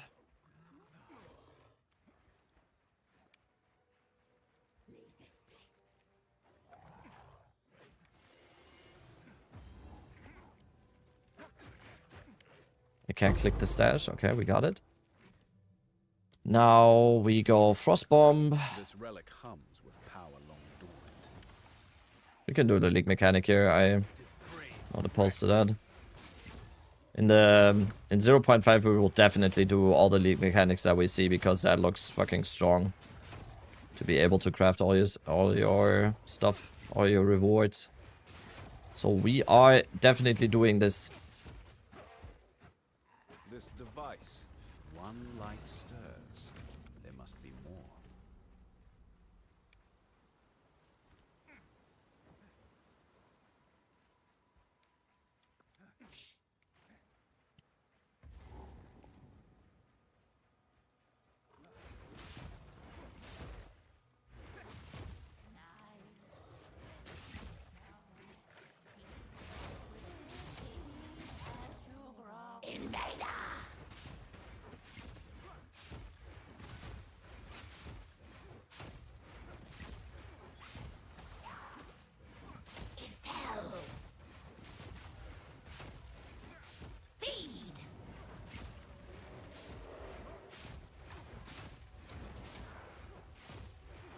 Well, I cannot. Estelle.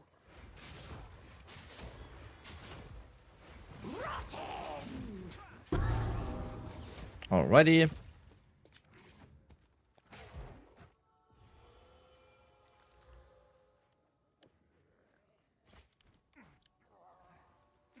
Hello there, Rabbit. What's up? Invader! What's up, Pen? No timer? No, we don't do timers. It's fine. You love this cover? Oh, I tripped while reading chat. Amazing. We're off to a good start. Let's try to get level 2 before we do Arachne, I think. Otherwise, this is gonna be absolute despair. Arachne is literally the pinnacle boss of Grailwood. Oh, perfect.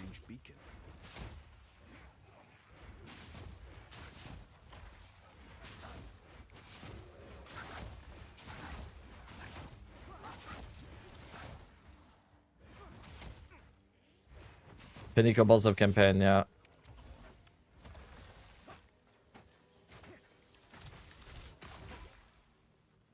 I'm frozen. What's this rare? Really?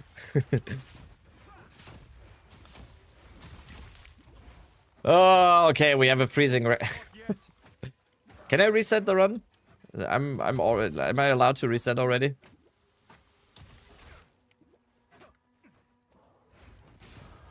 Each victory is but another milestone. Empowered by sacrifice, same as the last. Okay, Arachne time. Level 3 I meant, by the way. I meant level 3. She has energy shield aura. I love this.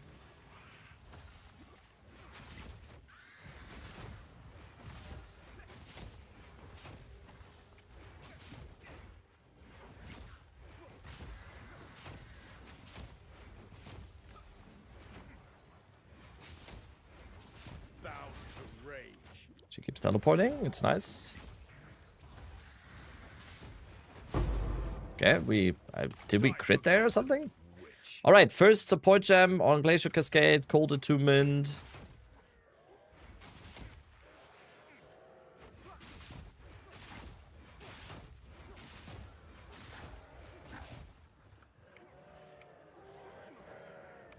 Ooh, magic packs. Crimson just told us to always kill magic packs, right? For experience. Am I right?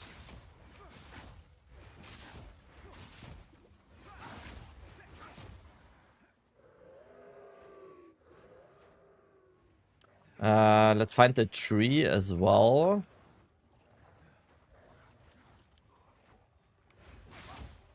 Stay still.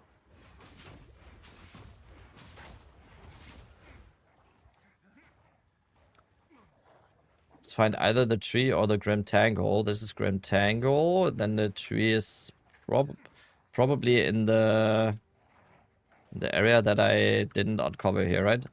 It's supposed to be here, and then Red Veil is on the left side here.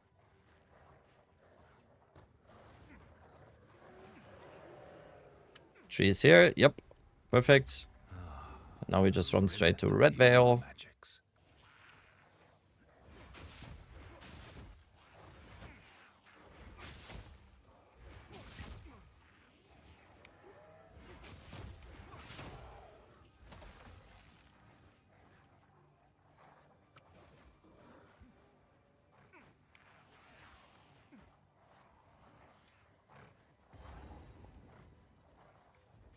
Okay, Red Veil, we get a level 2 support gem, level 2 skill gem, I mean, in the League mechanic, and then when we are gonna use Contagion to improve the clear.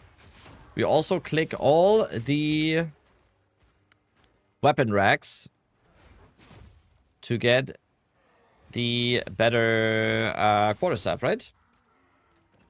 So we are looking for a, whatever it's called, like long quarterstaff or something. So these refined arms.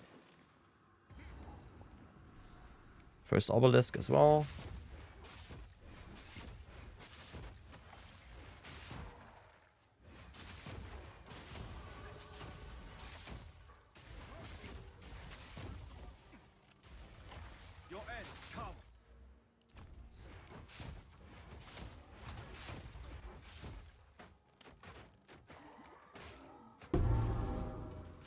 What would you say about hunters with new shield on reverse chill? I think it's way too early to make any assumptions about new uniques and new ascendancies. It's very dangerous.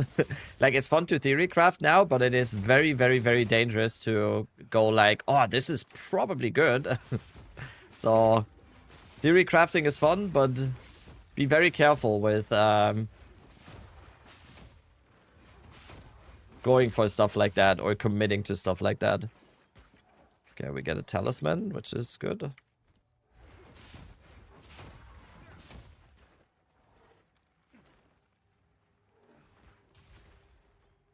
Didn't get a quarterstaff yet. Tense crossbow. And a third. Oh, leak mechanic, perfect. Let's get contagion here.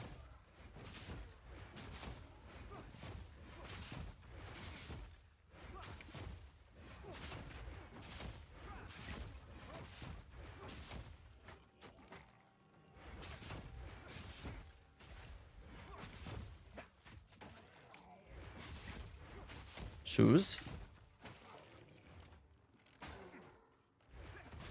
Halfway there. Come on, movement speed. Perfect. Level 2 skill gem. Let's go contagion. Put contagion on here, and now our clear is much better.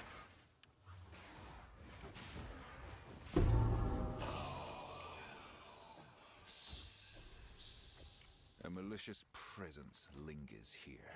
Quarterstaff, please.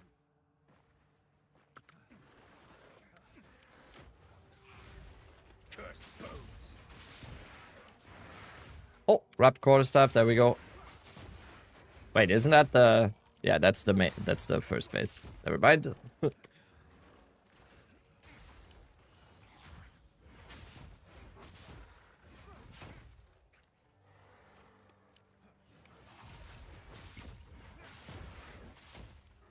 Come on, we gotta get a quarterstaff eventually, right? From these?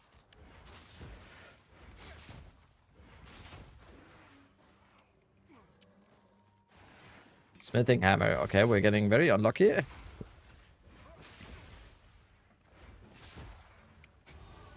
Savor the feeling, but keep moving forward.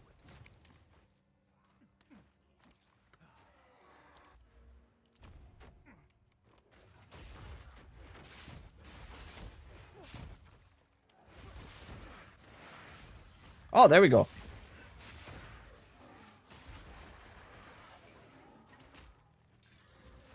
Full damage. Okay.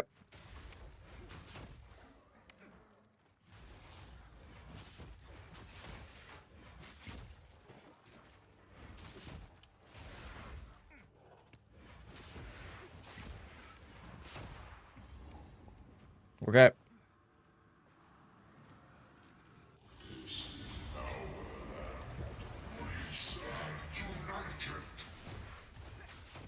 Try to get a contagion onto the boss. A good one. Yeah, we got it.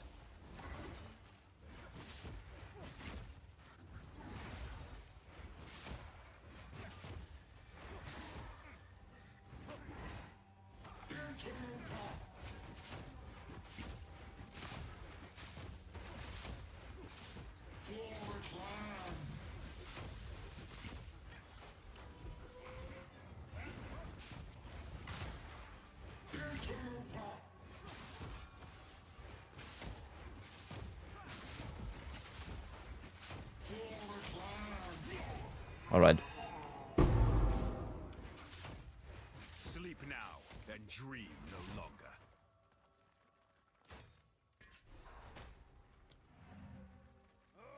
Town.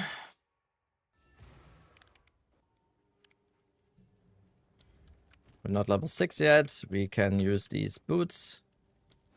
We can not use this one. Welcome this old. I feel Finn makes fun of my collection, but I think it's charming. Another for my collection. Thank you. All right. I sense within her a kindred dreamer. I always forget to get the spikes. There was one at the first obelisk it did. No, that was a wrapped quarterstaff, I think. I think that was a wrapped one. We got it. We got the long quarterstaff. It's fine. What happened here? This. Right. You have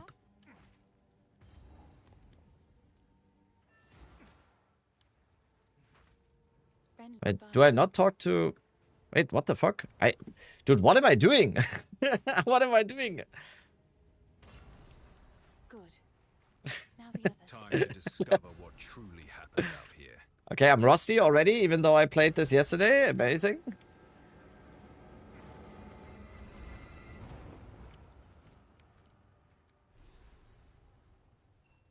He's in.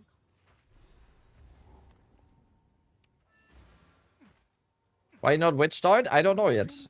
This is not equating to me not starting witch on League Start. It's very likely that I start witch on League Start. Maybe it's the heebie-jeebies. Yeah, it might be. I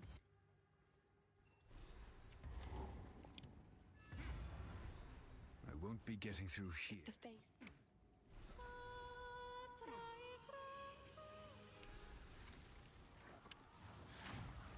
Loathsome creature.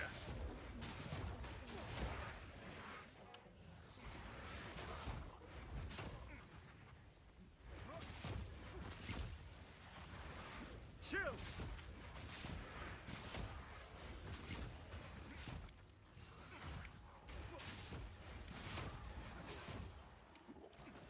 I'm running into dead ends. I'm stuck in between mobs. I'm dead. Hey.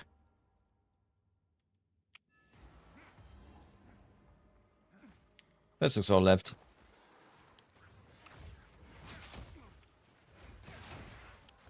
I said this yesterday. It seems like on Monk the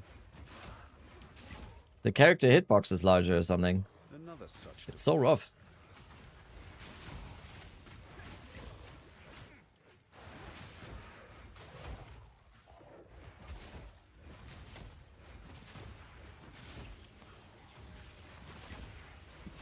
Classic melee, yeah.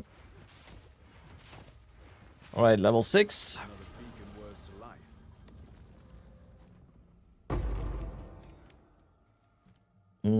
life. Glacier Cascade 3, and now we also go Frozen Locust.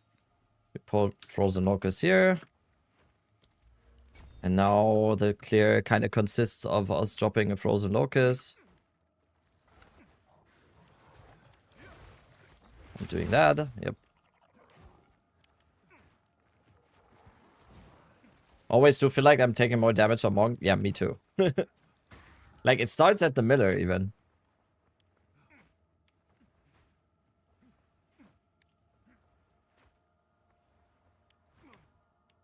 Dude. From the footage, Grim Tangles, where we have to enter this extra zone. Yeah, it seems like that. It's like the temple. Once you do like a certain amount of the league mechanic, you enter like this special zone. It seems like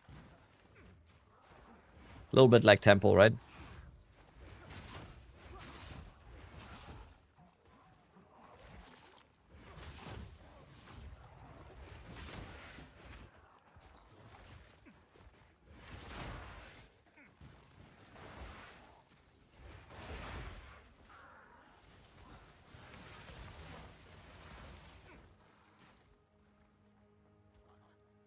Better chill.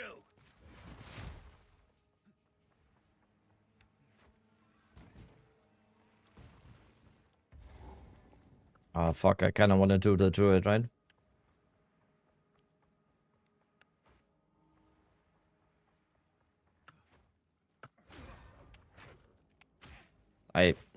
Okay, I tripped. This is the worst Grim Tangle I've ever seen.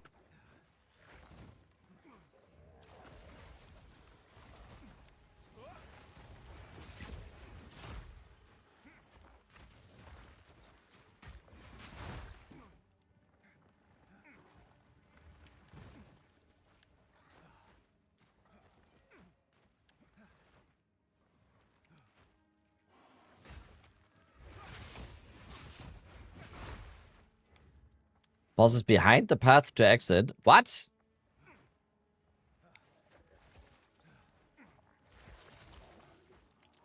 Oh, you said it. You said it the other way around. Degenerates, lowlifes, thugs, criminals. Is it on the bottom here? Invictus, thank you so much. It's down. He's south. Okay, yeah. I'm about to just restart. Like, I hate this already.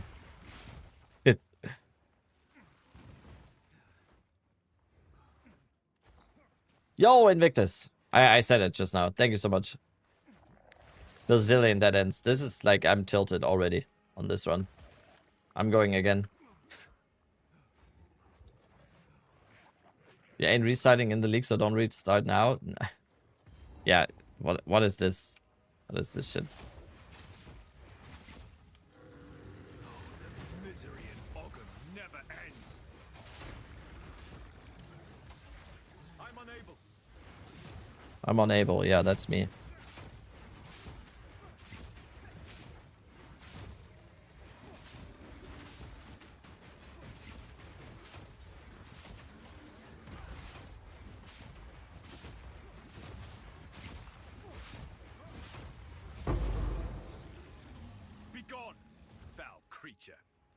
Good zone to overlevel? No, not really, to be honest.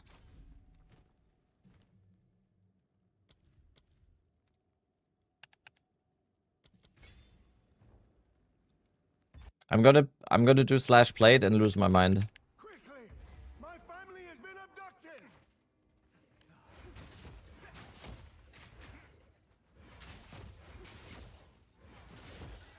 What class am I going to play in the new league? I don't know. I don't know. We're waiting for patch notes.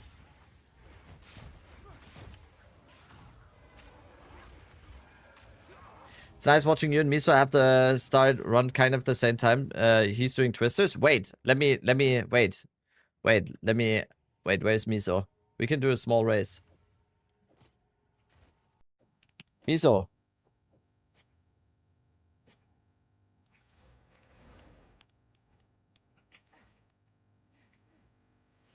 There's a rabbit. What's going on?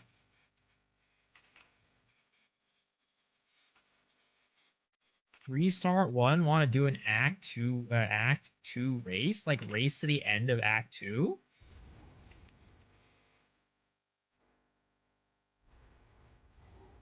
I mean, we can do it.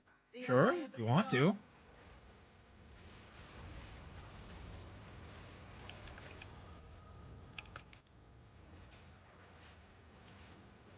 I was expecting it though. I mean, no, let's not do it.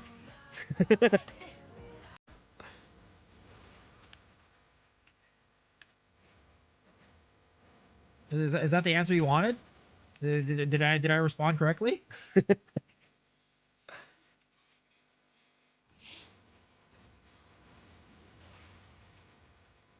He looks scared. Oh, yeah. Shivering his timbers. Twisters. Yeah, twisters are good. They're a good time. All right. I'm gonna do one more. Like I needed to de-rust on the start there. I tilted myself into oblivion. Well, by I need a warm-up run. I need a warm-up run to cemetery every time. You failed to liberate your brothers. Okay, actual monk run coming right here. Actual monk run coming right here. Recapture the pagan. Don't let him escape.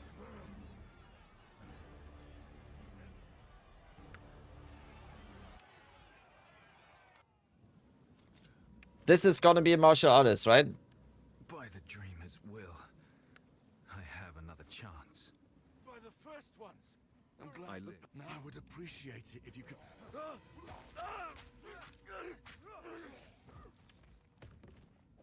Boom, boom.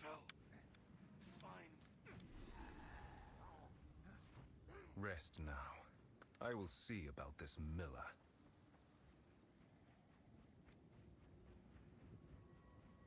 Power. But at what cost? Monk practice? Yes. We're doing a full run.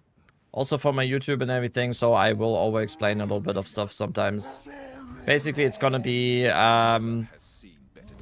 Glacial Cascade for Act 1, Glacial Cascade and Frozen Locust. Basically, Ice Monk until level 22, and then once we're level 22, we're changing to Stormwave, which is very strong. And everything's gonna be Hollow Palm. Effective.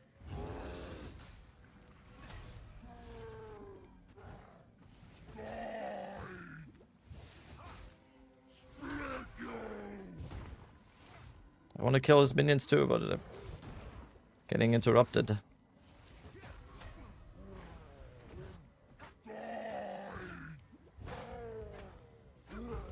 All right. My training continues. Skill always beats raw strength. Well done. Please come. So let's go. First skill, like I said, Glacial Cascade. We put Glacial Cascade. We don't need Falling Thunder. We can destroy that. Now we go. Minus 5% armor. Yeah, you're right. Put it up for now. We don't need it.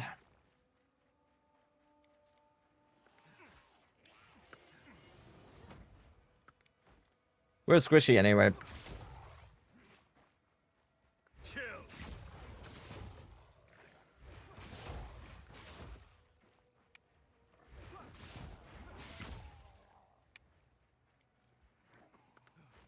We go to the camp.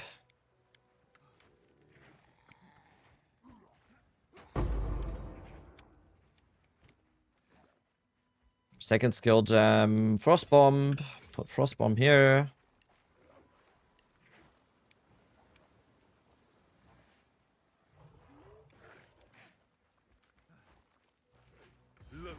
Creature.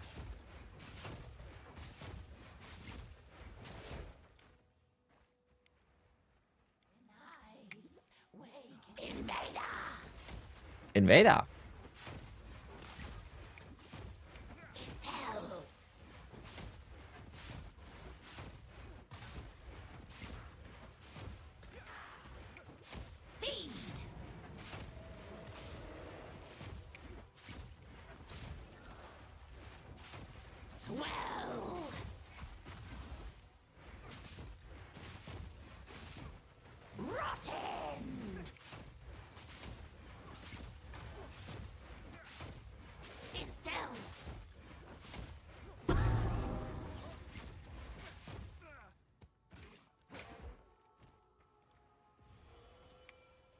Okay, why Frost Bomb? Exposure, exactly. Frost Bomb applies exposure. It's very, like, even apart from that early game, it's just like, it's extra damage. You just put down the Frost Bomb, you deal a little bit of damage, you apply exposure, you deal a lot more damage through your other cold spells. It's just good. It's, in my opinion, it's basically good on every single elemental build early on. Like, you should, I'm getting stuck. You should always add it. Do Mod Borrow on League Start? I don't think so. I think Mod Borrow is mostly not needed.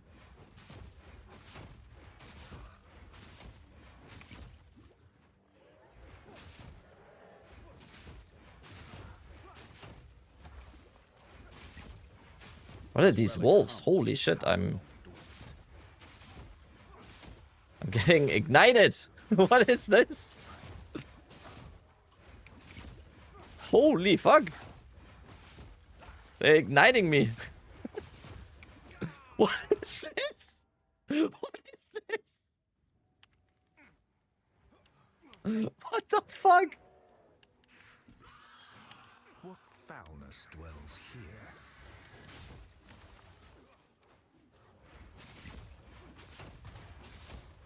What?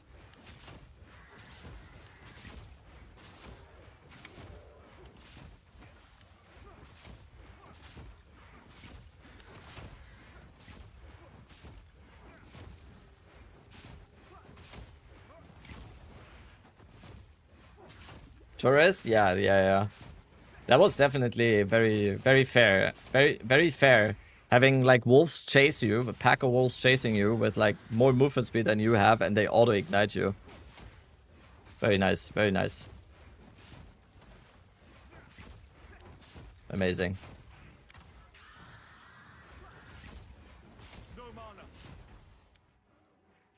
Oh. Die forgotten. All right. First, support gem, Glacier Cascade. Frost. Loathsome creature.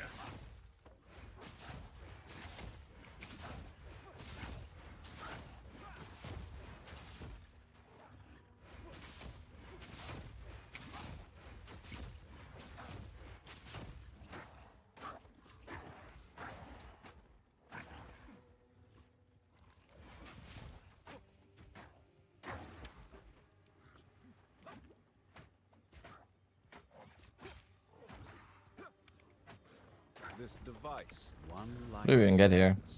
There must be more. Oh, that's a slam.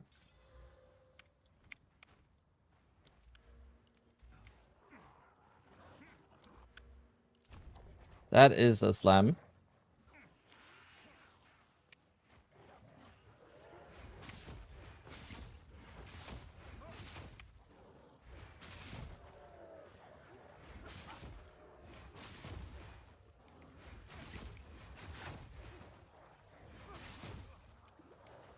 Oh, it's a dead end. Dude, maybe we just keep continuing to watch videos today? I don't know. I like the Monk class friendly because I really like to having to get charges. I mean, it's not necessarily always part of the Monk to having to get power charges, right? Streamer always getting MS boots Act 1 and then deny the streamer client? Excuse me. Generations of senseless conflict. And for what?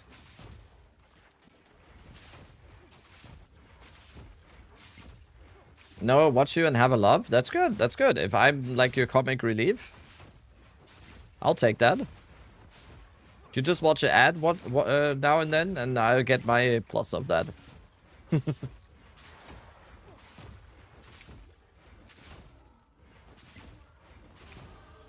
I'm glad I can entertain you with my inability to play Path of Exile 2. You're welcome. Where are the Ascendancy infos? We watched the video about 4 times already today on stream. New video on the Path of Exile 2 channel on YouTube. Or the Path of Exile channel on YouTube. Come on, long quarterstaff. Thank you. That's streamer client right there.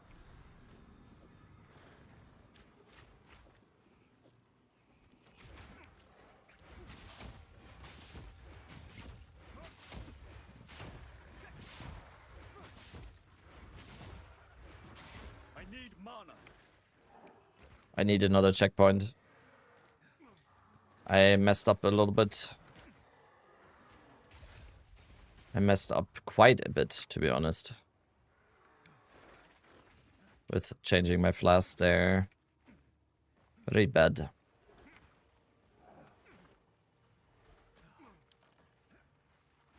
Practicing a few times can really be noticed. Yeah, right? I'm basically a pro now at this class.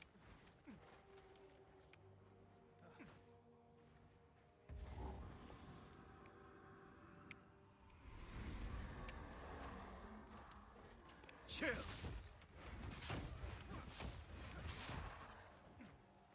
Dude, the difference in quarterstaffs, like the immediate upgrade in quarterstaff here is like so noticeable.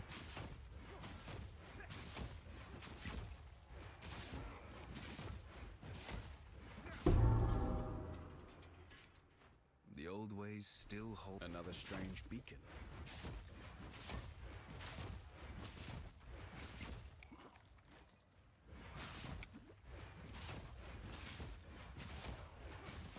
Another long quarterstaff.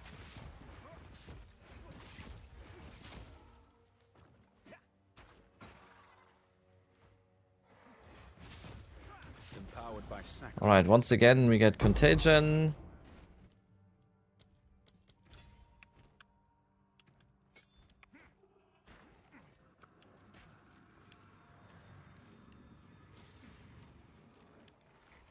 Cursed bones.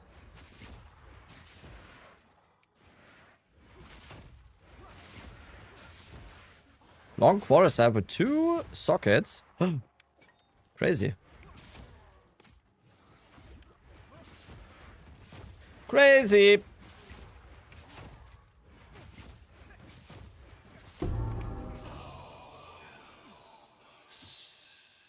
Stop. A malicious presence lingers here.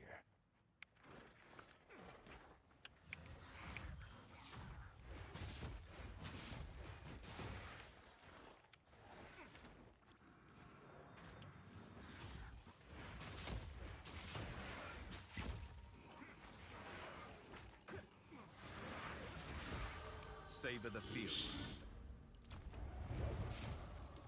When are you and Miso racing together? I'm down anytime.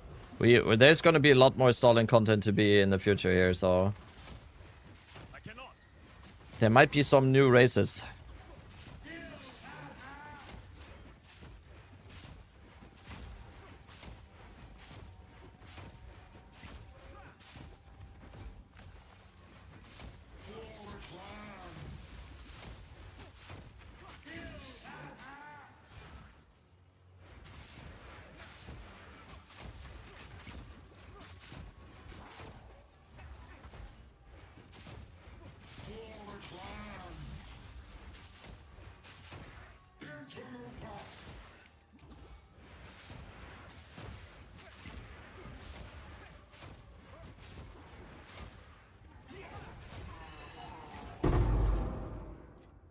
Withered Wand. Now, and dream no longer.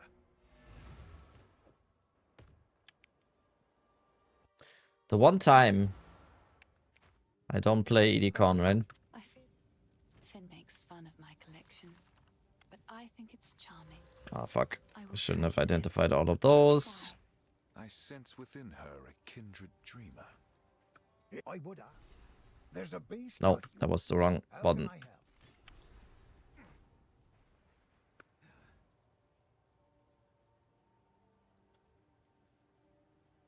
Are you telling me I didn't get any of the waypoints?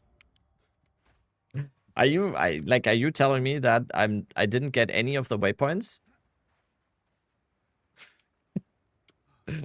How did I not get the red veil waypoint? Like, how is that even possible? Was a +1 wand also? Yeah, it's like it's all over. This is uncut skill gem level 2 though. This is so bad already.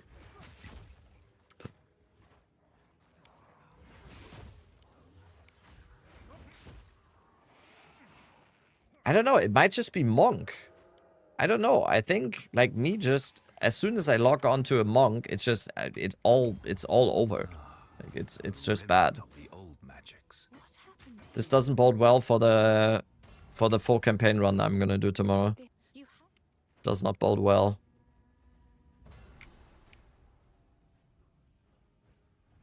I just hate melee. Yeah, same. I mean, this is barely a melee build, but Glacier Cascade is not that good because you always have to go for exactly the right range, right? Because otherwise you literally deal no damage. Tomorrow and Friday, yeah. I mean, tomorrow is kind of blocked off a lot due to the podcast with Rax, so there's not going to be too much time tomorrow. And entire next week. I don't know, there's going to be other campaign runs as well, like Caster, maybe Huntress, stuff like that. And maybe the week after, yeah. And then also, once the league releases... Oh, by the way, Frozen Locust. The old magic still thrives.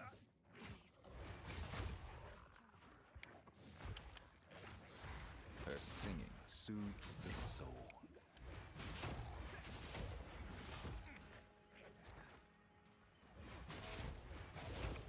Warrior? Yeah, I don't think I mentioned Warrior.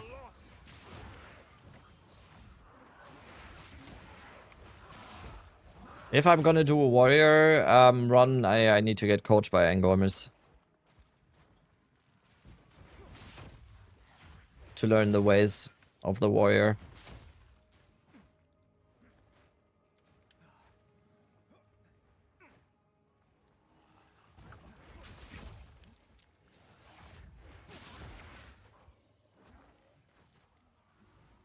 Dude, what are these layouts? I mean... Full clear Andy. Dead end Andy. Dead Andy? No. Oh, magic pack?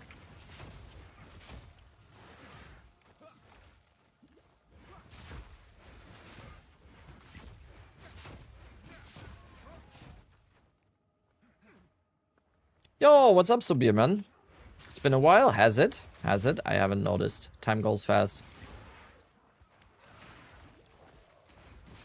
Time goes very quick. Ooh, support gem. Damn, second support gem. Elemental armament. Let's go.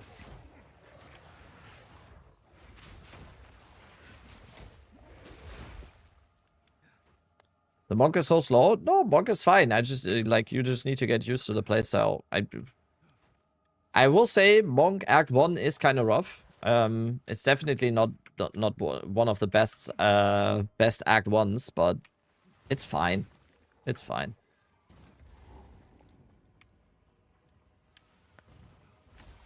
This just looks way worse because I'm just bad at this.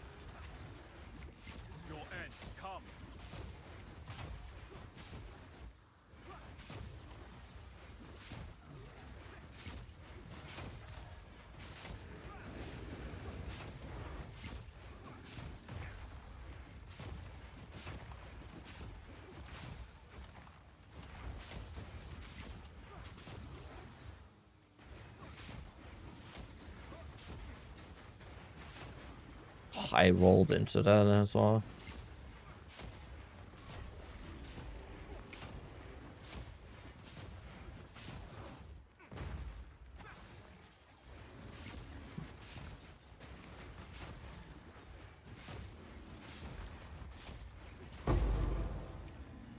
Be gone, foul creature.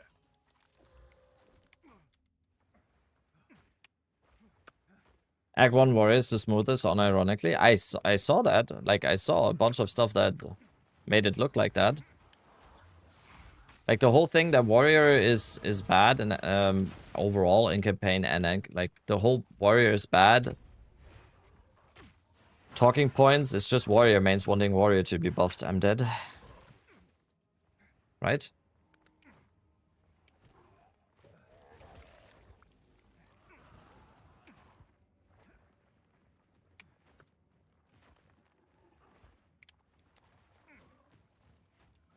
Dude, I don't know.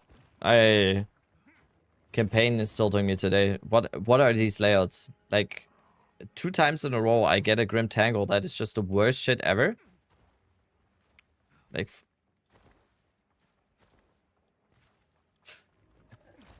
What is this?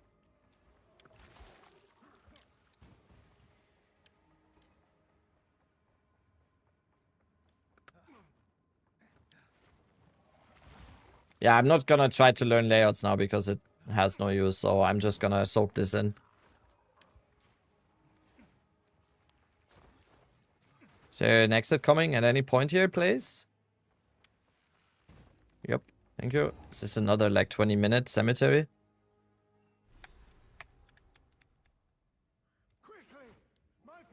It's not 20 minutes, it's 19 minutes. And a third. Vile abomination.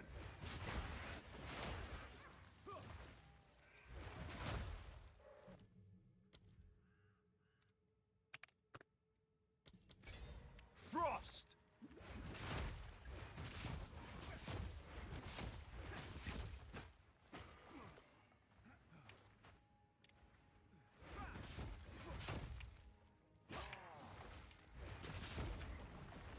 Halfway there.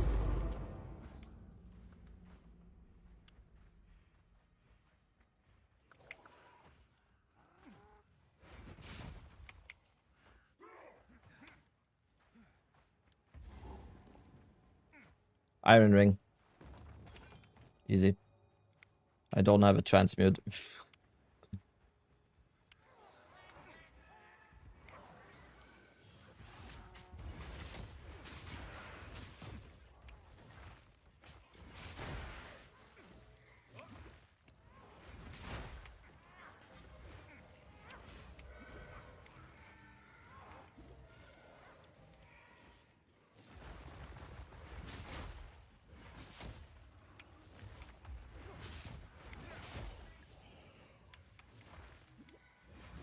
What up, brain?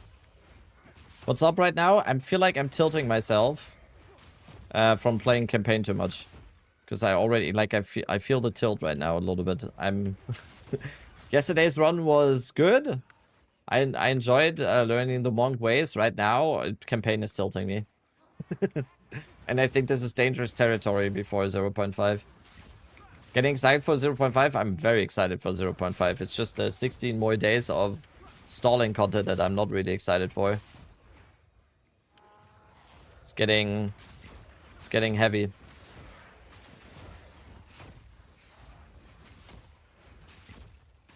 One run campaign right now, to be honest. What am I supposed to do on stream then, Senny? Nah, I'm just going for shorter streams. We just do an Act 1 or something, and then we'll see. Learn some stuff.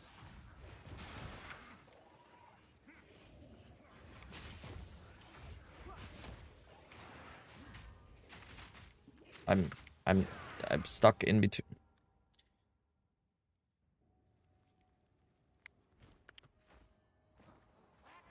What's going on today? What's going on today? Make conspiracy theories? Yeah, please link me videos that we can watch. I'd rather do React content today, I think. I think I'd rather do React content today. Do a clickbait YouTube video? Yeah. I'm very bad at those. Monk runs are more tilting to you than any other class. I'm glad I'm not the only one that's not enjoying this right now.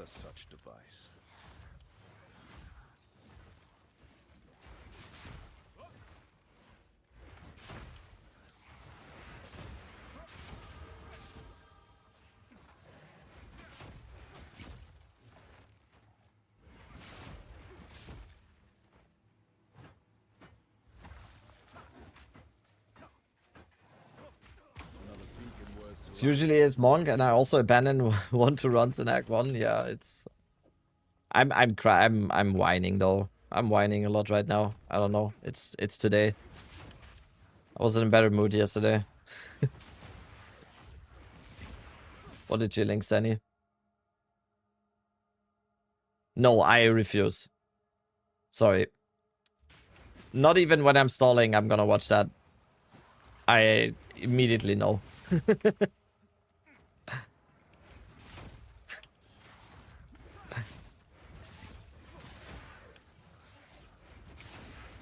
That's like one step between AI slop and like real content. It's like one step further and that channel is actually gonna be just AI. Reading like AI scripts, I don't know. Morning chat, what's up, Sabza? Good morning.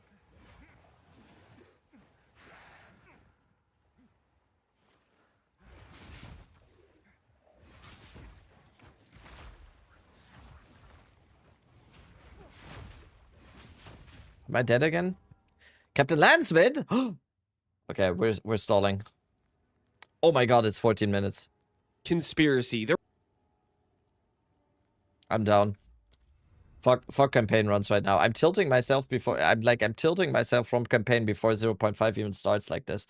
I've played campaign way too much over the past couple of weeks already. How's it going for Miso? He's doing twisters. Okay, he's also tilting himself. Let's watch what Captain Lance is cooking up. the Raven Righteous Fire, or as I like to call it, the Righteous Bait. I believe this skill is going to be effectively dead on arrival for quite a few reasons. I got into a debate with my chat over it, and I'm going to go over my thoughts on why I think this skill is just going to be bad. And you're welcome to leave your comments on why you think I'm stupid and you think it's going to be good, because that's something fun to do in the 3 weeks prior to the league actually launching.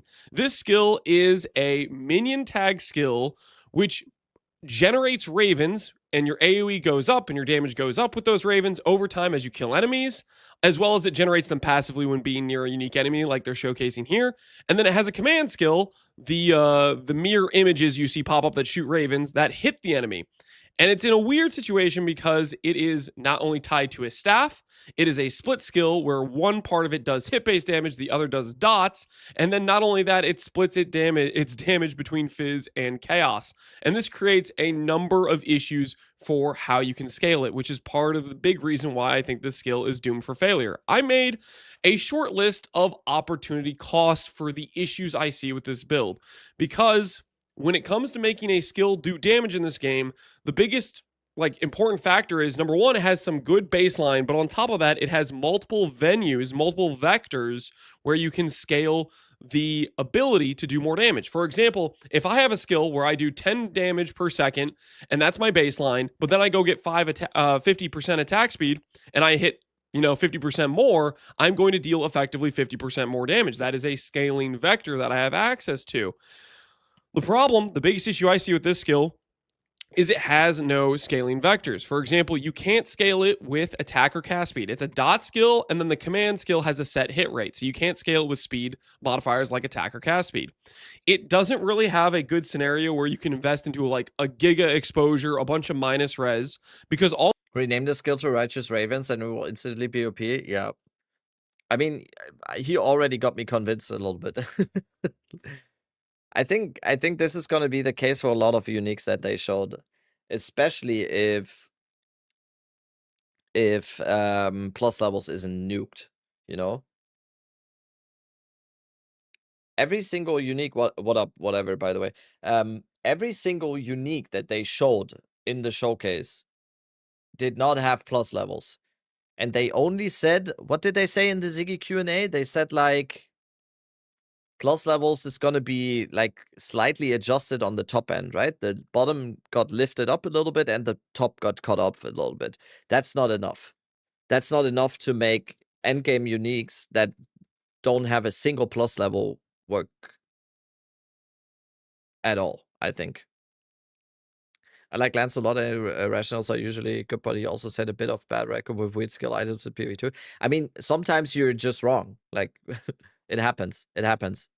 In the end, he also doesn't know, but he can make assumptions, and if it comes to assumptions, I'd rather listen to him than a lot of other people. But yeah, sometimes you're just wrong, but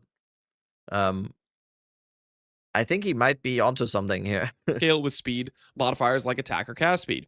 It doesn't really have a good scenario where you can invest into a giga exposure, a bunch of minus res, because all you have is despair in terms of minus chaos res. You don't have an exposure because it's a chaos skill, but it's not just chaos. It does chaos fizz hybrid.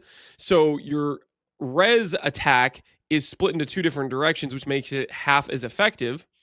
And so you also have no real good multiplier there.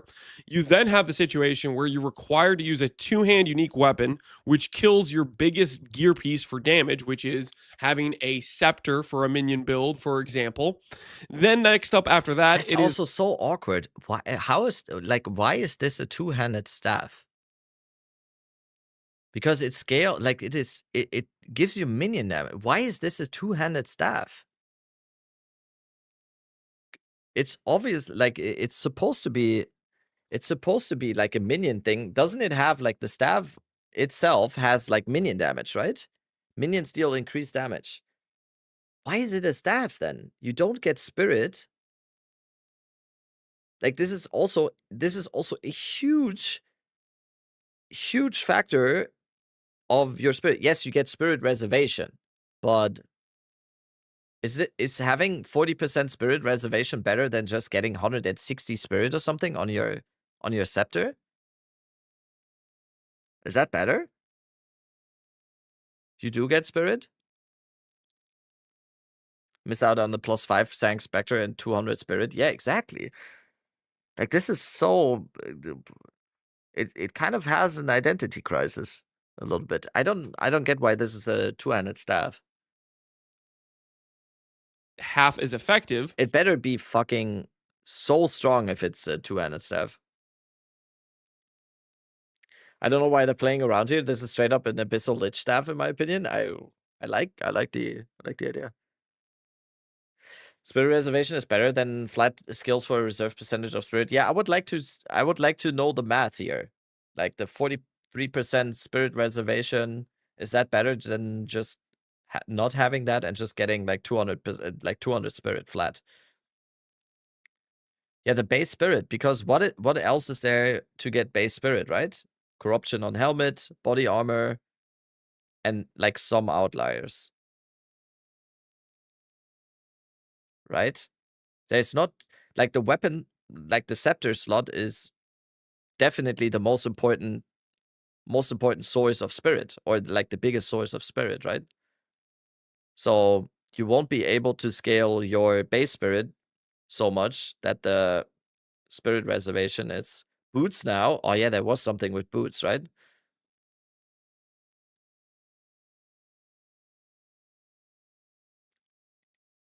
Yeah, let's see what Lance is saying.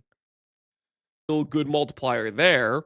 You then have the situation where you're required to use a two-hand unique weapon, which kills your biggest gear piece for damage, which is having a scepter for a minion build, for example. Then next up after that, it is tagged as a minion skill, so it doesn't work with a lot of spell things. For example, a lot of times spell builds can use a sigil in their offhand where they plop it down right before fighting a boss, and it gives them a nice 60% more multiplier. You don't have that option. This is also an issue when it comes to, for example, spell builds would have a rune that can give plus levels, which I have listed here. I don't think there's one for minions. I think there's only one +1 rune for like a spell skill, for example, like Essence Drain would use a +1 all rune. Another example is crit scaling only works on half the skill because, as I said earlier, this skill is not just a dot skill, it's a hit skill with the command. So like when you look at this thing on the page, Spiraling Conspiracy says, hey, this is a dot skill, but then the commands part of it does a hit-based portion. So let's say you want to invest into a bunch of crit scaling as another scaling vector. That doesn't work on the baseline dot, which means you've split your investment into two different things going two different directions where you... And this is a hybrid minion item. What's your takeaways from that, Grimson Senny? Like, is that a good thing or a bad thing? You mean that the damage is split between physical and chaos, and then it's also a minion tag? Jin item for real? One all rune. Another example is crit scaling only works on half the skill. Because, as I said earlier, this skill is not just a dot skill, it's a hit skill with the command. So like when you look at this thing on the page, Spiraling Conspiracy says, hey, this is a dot skill, but then the commands part of it does a hit-based portion. So let's say you want to invest into a bunch of crit scaling as another scaling vector. That doesn't work on the baseline dot, which means you've split your investment into two different things going two different directions where you need the dot to do decent damage to clear. I don't know. It just seems to me like this staff has an identity crisis. It's a minion staff. It's also like a damaging staff, chaos and physical. It's a minion tag. It's a two-handed staff, but it's supposed to be like a minion set. Like, this is just identity crisis in an item, I think. It just seems that way. Because this is on good. It might be good. I might end up eating my words here, and Lance's too. But just from the looks, flight's on a cooldown, and you can't. All of a sudden, your clear is going to suck a lot more if you're trying to invest in a crit to make the mad flight do better damage. So it's splitting up your investment because the skill has two very different portions tied to it.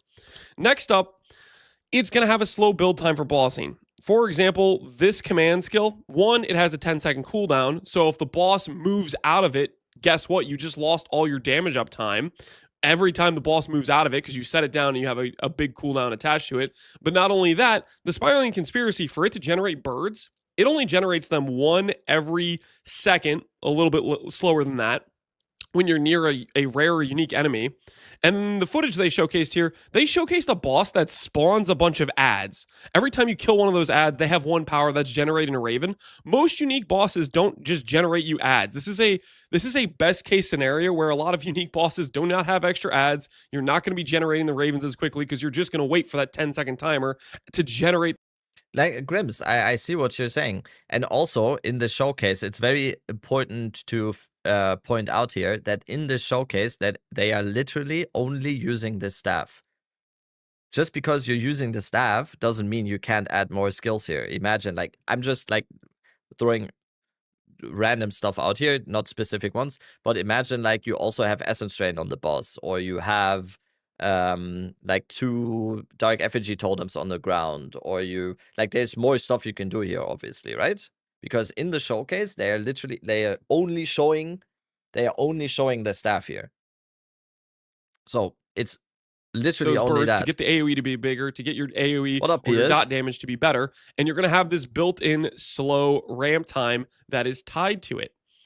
Another thing you're going to have is, again, because this skill is split between fizz damage and chaos damage, if you want to go and I don't think anyone expect this to just be like, you just put on the staff, you just have the Raven skill and you're good. I don't think that's what anyone expects, right?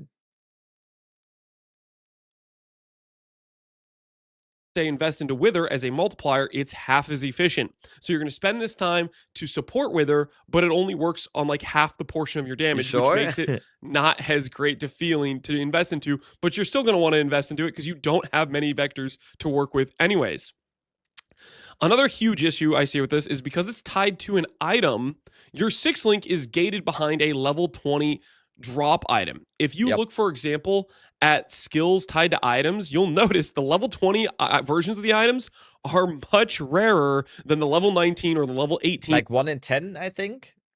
I just like with choirs. When I did I don't know, how many Zesh runs did I do? Like 200 or 300 or something. And we counted up all the choirs and it was like 1 in 10 choirs was a level 21. Was a level 20 choir.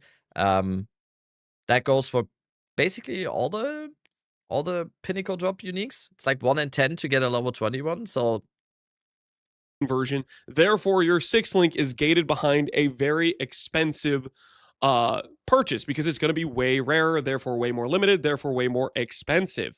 On top of that, this item is dropping from the Delirium Simulacrum progression. Simulacrum right now in PoE2 is literally one of the hardest things in the game, in my opinion. For what are we playing in 0.5? No idea yet. Waiting for patch notes.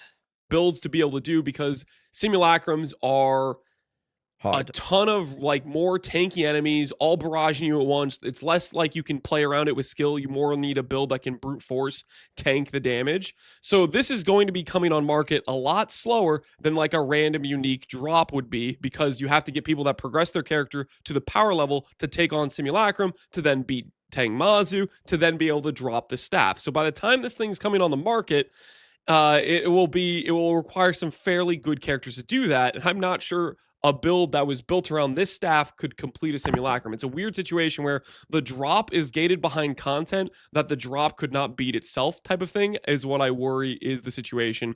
So limited in terms of cost, and then your 6 link is also gated by it being a much rarer drop.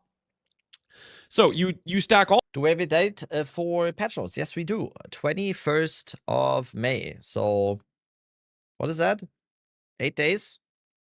8 days until patch notes? All these things together, and you don't listen to this shot. Think about it, Chad. Raven's form. It can't be bad. You got it. You're left with, what are my scaling vectors? It's gem levels and % damage, and that's about it. This prevents a very big issue where your character has to have a extremely strong baseline for. I just hate unique weapons based builds. Yeah. Say in chat right now. What builds are there? Excluding Scattering Calamity. What are some unique ability based builds right now that are actually playable. Just out of interest. Did you watch the video about the Spirit Walker? Yes. Choir, yes. Choir, a good example. But is Choir really, is it like build defining? It literally just adds like a cast on crit type stuff. Mjolnir, kinda. Adonia's Ego. Kinda. Yeah. Mjolnir, Thunder Fist. Yeah. And it seems like they want more of that, right? It does seem like they want more of that because they showed the like most of the uniques that they've showed in the showcase were like had a skill to them. So they definitely want more of that, which I'm excited for, but I just don't see yet how good it can be.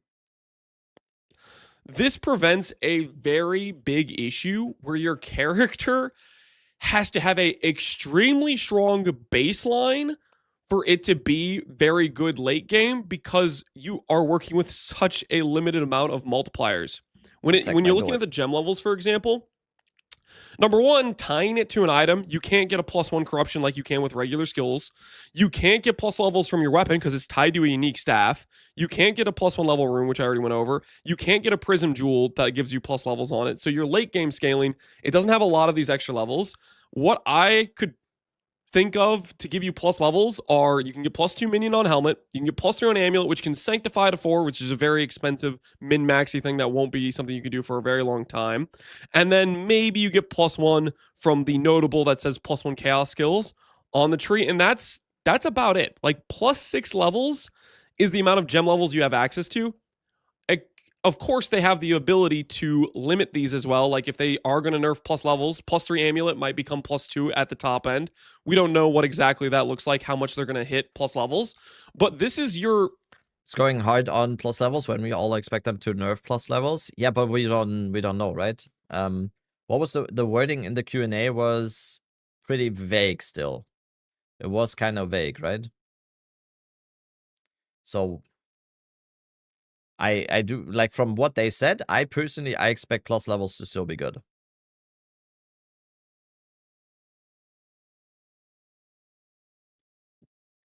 Your scaling options are so limited.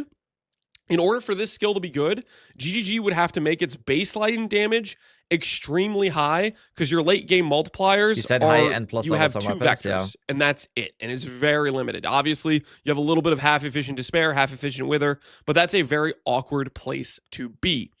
On top of these limited things, the showcase they have here, where they showcase... They didn't say... If they would have said, like, oh, plus levels on weapons are limited to plus... Like, on two-handers, plus levels are limited to +4 now. And we've, like, raised the bottom. And we also adjusted, like, the scaling on plus levels, so it's less important that you have plus levels. Then I would have been like, yeah, this might be something, right? But we don't know. If it's actually just squished to the lower end, it's still very important to have plus levels. It's still very important. It's, like, the main thing you can do to just straight up get more damage, right? So... yeah, I want to wait and see. Yeah, it's still, even with the squish or even with adjusting those, it's still just straight up damage every single time on every plus level. +2 at the top end. We don't know what exactly that looks like, how much they're going to hit plus levels, but this is your scaling options are so limited. In order for this skill to be good, GGG would have to make its base lightning damage extremely high because your late game multipliers are, you have 2 vectors, and that's it. And it's very limited. Obviously, you have a little bit of half efficient despair, half efficient wither, but that's a very awkward place to be. On top of these limited things, the showcase they have here, where they showcase killing this Miller, you're looking at a situation where, let's assume this skill has 0 supports, which is what I'm assuming they showcase, and 0% damage scaling. What they showcased here for this kill time, for this basically like T1 map boss with 200k, is a pretty slow kill time. Let's try to give you an example of when this fight starts. The fight starts, they already waited for the ramp to be up to 20k. So I don't know how much they were standing here to get to 20k initially, but they started the clip partway into the fight, which if you ever watch videos of people showcasing the character and they start the showcase of the kill partway in, that means they skipped the ramp time, they skipped the setup. This, obviously, I don't think GG's like necessarily trying to be misdirecting with this, but the point is there might have been some ramp time because the Ravens take 1 second to gather, and so there's some build-up time that's required there. They start with 10% of the HP gone. It starts at 338, and let's see how long does it take to kill essentially about a 200k. I mean, HP this boss, is a showcase which it of just the skill. died. This is a showcase of the skill. They're not using anything else. They just want to showcase how the skill looks, right? Finally ending the lurk. What's up, Guitar? Like this is a 10% of the HP gone. It starts at 338. I think Lance is coping and trying to put people off. Or you think Lance is doing like the hustle? You think Lance is shit talking the thing so he can just play it? Maybe he's doing the hustle, saying like, "Oh, this sucks," and then he goes Let's for see it. how long does it take to kill essentially about a 200k HP boss, which it just died around He isn't. the I'm kidding. 104 mark. So it's around a 20-second kill time for a like tier 1 map level boss. This is like one of the first, this is like the HP level of the bosses you first run into on T1 maps. And keep in mind, this is a staff that you would be getting from defeating Tang Mazo, doing a simulacrum. You do very hard content to get a staff that takes 20 seconds to kill a T1 boss with assuming no % damage scaling, no links. That baseline, I don't think is a good starting baseline when your vectors to scale are just gem levels and % damage, which I might be missing something huge here in terms of a vector that I haven't thought of. Maybe you're a genius and you have thought of, and you can leave a That's me. comment down below why I'm an idiot. And there's a really good damage thing that will make this damage not bad, but I just think at baseline, it's in a very horrific situation. So that is kind of my points on the limitations on this thing. We'll see what GGG does in terms of if they end up wanting to give it a good baseline damage, but I predict with this situation that this skill is going to be dead on arrival, and I think it's going to instantly move into a Death's Oath situation. Okay, we clip this just in case. Just in case we clip this, and then once the staff is out and the first build is released of someone just like shitting on every content with the staff, we just go to Lance into Lance's chat and go, haha.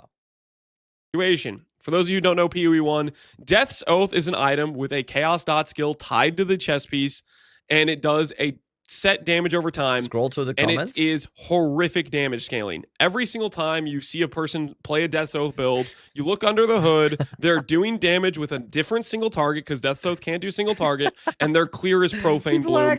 And quite frankly, if they just swap the chess piece out for a rare chess piece, their character would get just a lot stronger. And I'm worried that this staff on arrival is going to be into one of those situations where in order to make this do damage, you are going to have to support a different... Dude, Goth RF. I love that. Thing doing damage, and ultimately you would just be a better build if you weren't using the staff. That is my concern. Now, we're going to do a little bit of a game here. All the people that disagree with the things I'm saying or reasons I'm pointing out why I think this is going to be a bad item, go ahead and leave your comment on engagement farm. Why you think I'm wrong. And we're gonna check back 10 days after the league launch. What is RF? It is Righteous Fire. It is a PoE1 skill. I'm gonna make a video where I'll either say, hey, all of you guys were right, I was wrong, or I'm going to make a video putting you on blast for disagreeing with my very sound logic here, which, you know, maybe there's some flaws with my logic, maybe there isn't. You can make up your own mind on that and leave a comment on it. But I am concerned that this skill is going to go instantly into the dumpster, which I think is kind of a bummer. I think like a skill like this is very cool. It's got great visuals, it's got great thematics.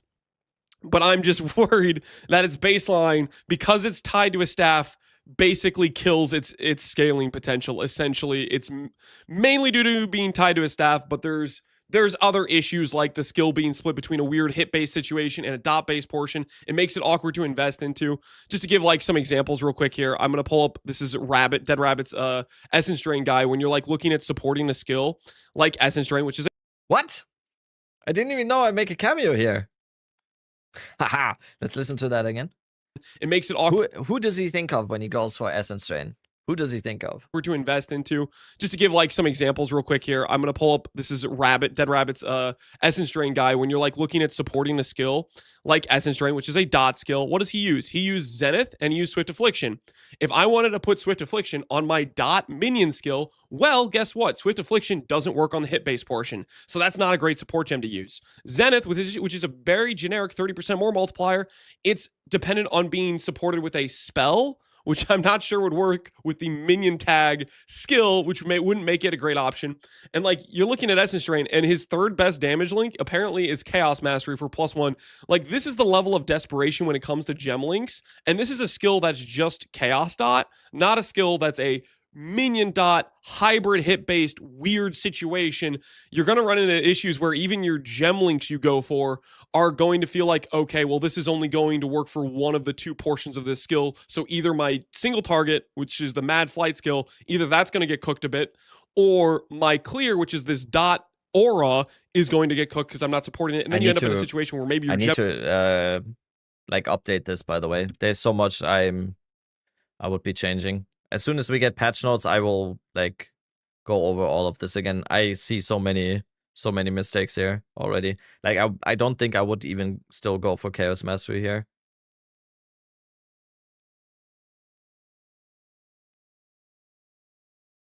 Yeah, swapping the middle bosses. It's got a whole lot of awkwardness tied to it. As soon as we have which I think are just going to... I think that's why it's going to be dead on arrival. You can tell me you disagree or what you think is wrong with this reasoning. I'm always bummed out when I see things that are... What's happening with this microphone? All honesty, like the skill looks cool. Visually, thematically, it is cool. But I think it's just going to be bad on arrival. And I think that's a bummer when you have something that's this thematically cool, this cool of an idea. So I'm hoping I'm wrong. I'm hoping GGG maybe sees this video and goes and looks at the numbers and says, okay, this baseline scaling isn't going to work. Maybe we should give it a little bit more. We'll see what ends up happening. But yeah, that was my debate I had with my chat about this skill and why I think it's bait. You can disagree with it. And anyways, we still got... On the website, click on the dot tag or click on the Parallel Excel 2 has its own page, right? Yep.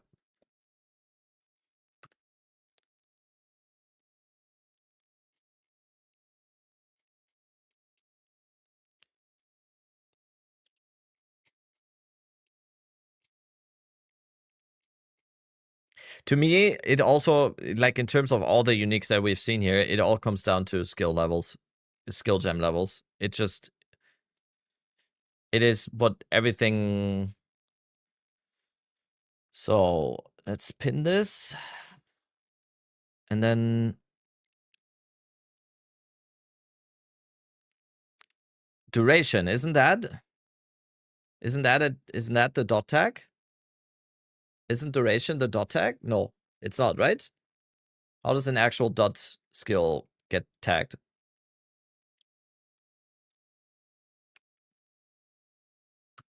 Let's see.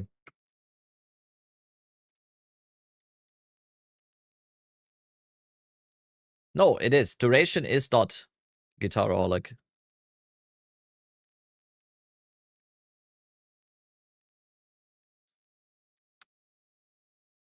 And then we have the damage over time portion, and it's like...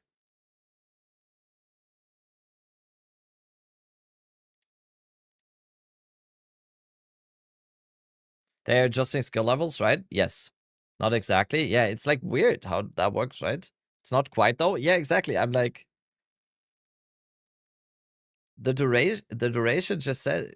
There's duration on Frostbite. Exactly. I was thinking like there's more skills that have duration tags that are just not dot skills. Like Ice Nova has a duration tag.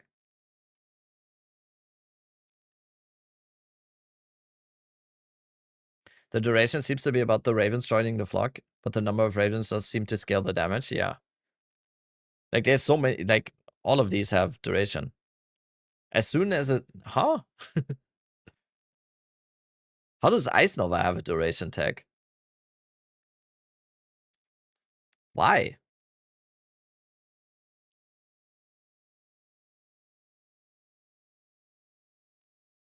Because of chilled ground. Yup.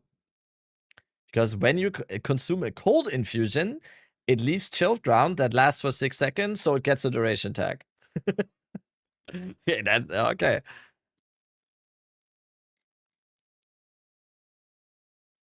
Yeah.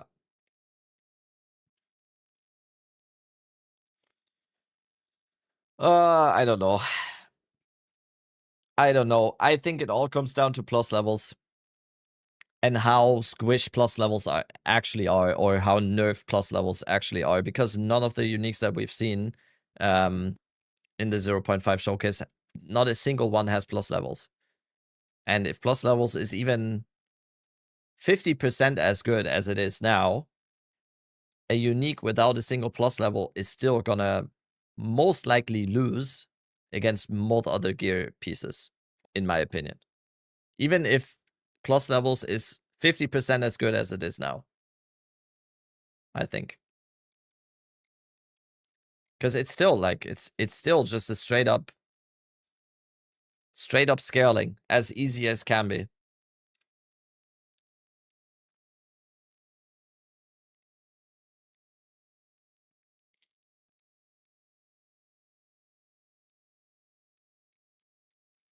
By the way, this is the same guy that says Beastmaster is good, right? Let's watch it Hello, out. welcome, Let's Exiles. let's watch what he says about Beastmaster. He just took a shit on the minion staff, and now let's see why he thinks that the Beastmaster is gonna be so good. After we've seen the video today, we can go back in the video today. We can go back in the video today, and let's see the monkey damage. I'm not a burger. Yo, Sapsa with the tier 1. Thank you so much. No ads. Let's go. Thank you so much for the tier 1. Let's watch this again real quick, okay? Let's see the monkey performance here. And maybe remind your alpha. Here. He's punching air. All you have to do is sit back. Right here. Right here. First thing. Enjoy the he's show. Punching air. And maybe remind your alpha wolf to summon its spirit friends every once in a while. Didn't hit anything. This might be a good time to mention he that rolls. He gets body blocked by his quadrilla. This might be a good time to mention that that roll is just perfect. That roll is amazing. This might be a good time to mention that companion damage has been buffed across Punches the board. air again. This build squeezes maximum value out of Spirit Walker's Idolatry node, even wearing Darkness Adultery node though? Enthroned to equip more idols. Finally, we're going all the way to the Cartha's Balance. Imagine him on Meyer. Oh my god. Wielding a juicy spear to grant our companions a lot of damage. Okay. So, he's winding up the slam. Let's look here. The boss has 1.4 mil damage taken. See the monkey here? Here? He's winding up the slam right now. Let's see.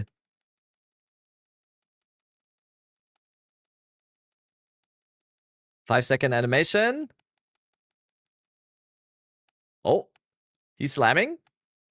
He's slamming. He's getting ready to slam. He slams. Slam hits. Slam hits. There. Boom.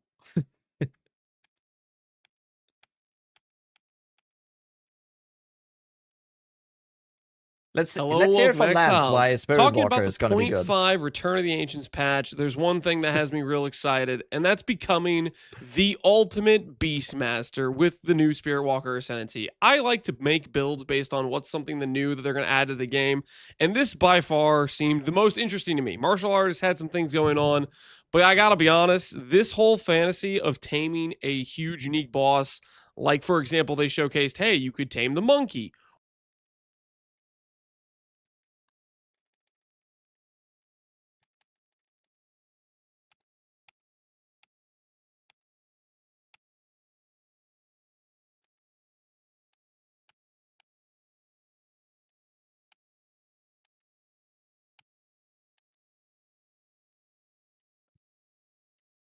Or they showcase that you could tame the Cameral, or you could tame the giant bird that kills everybody with a tornado, except it's a frozen version.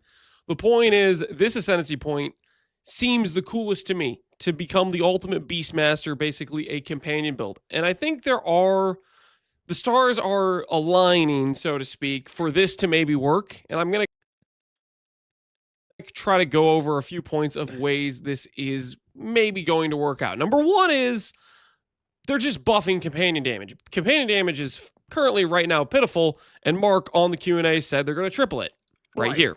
Honestly, I think it might have even been... We've tripled the damage, I think, of tamed beasts. Tripled the damage of tame beasts. So they're obviously trying to support the playstyle of, hey, you want to make a build just around companions? We're going to start making it so that your damage is... I like the editor's note here. Oh, I love this. I love this. Oh, this is amazing. Actually somewhat decent.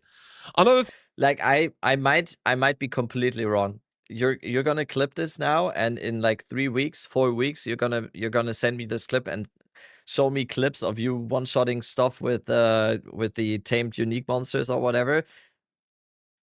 I might be completely wrong here, but I don't know. They showed this in the announcement, and I don't know. I smelled the bait. I smell the bait for some reason. Did you see Farmer's new video? Thing to note for this. We're gonna watch it after this. What's this emote? I can't. Don't we have I can't? But in the PV2 version? Isn't there an... Oh, that's you can't.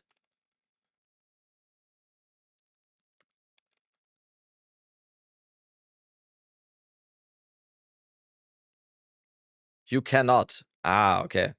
Is this a good emote? I can't. Is this a good one? Is there a better one? I can't. I can't. I like this one.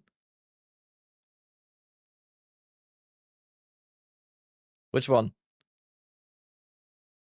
I like this one, to be honest.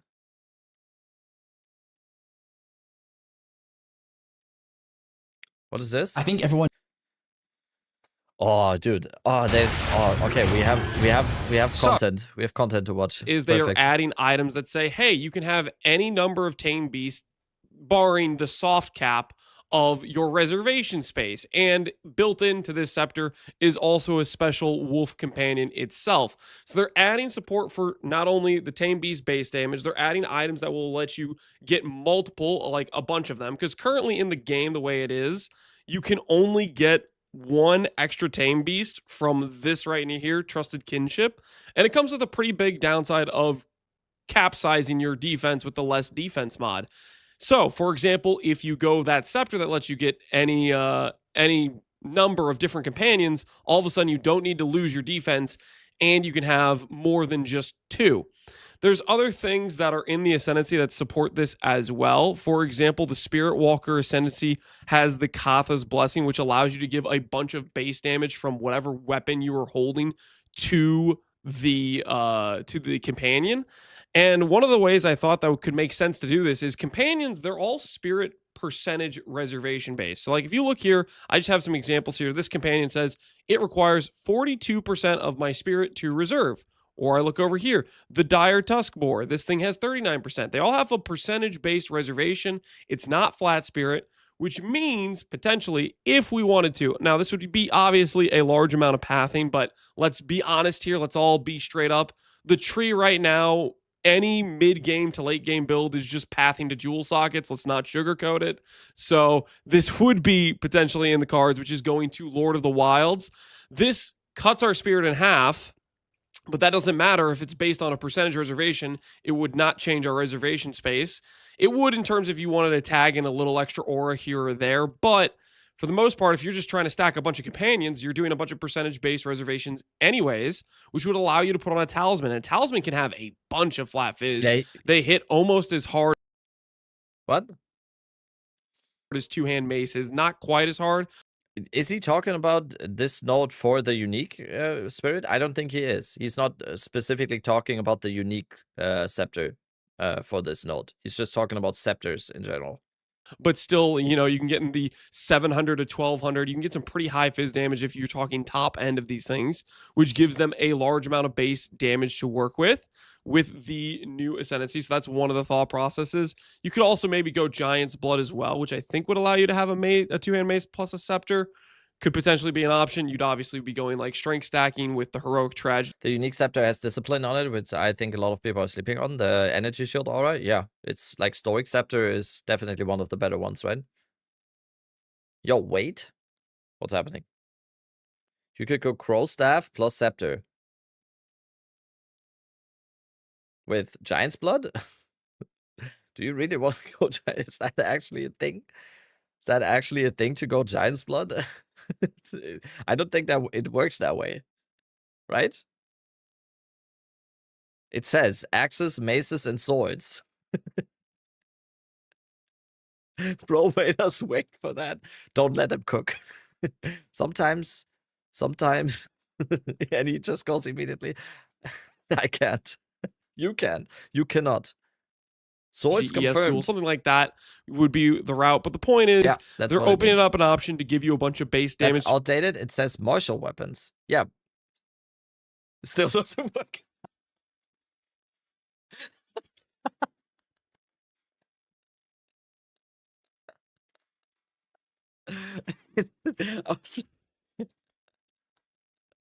Dude, that chat master is my favorite. It's like, that's outdated. It says martial weapons. Right afterwards, still doesn't work. Your companions. So my thought process is we'll get the big bear, we'll tag in the unique tame beast, which we'll probably try out a bunch of different unique mobs, trying to figure out what does the strongest amount of damage or clear.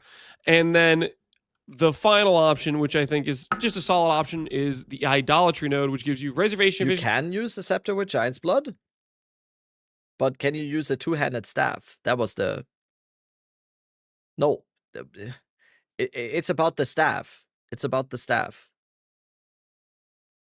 No, okay. See, and percent damage scaling, just a solid node if we're trying to min-max and having multiple companions.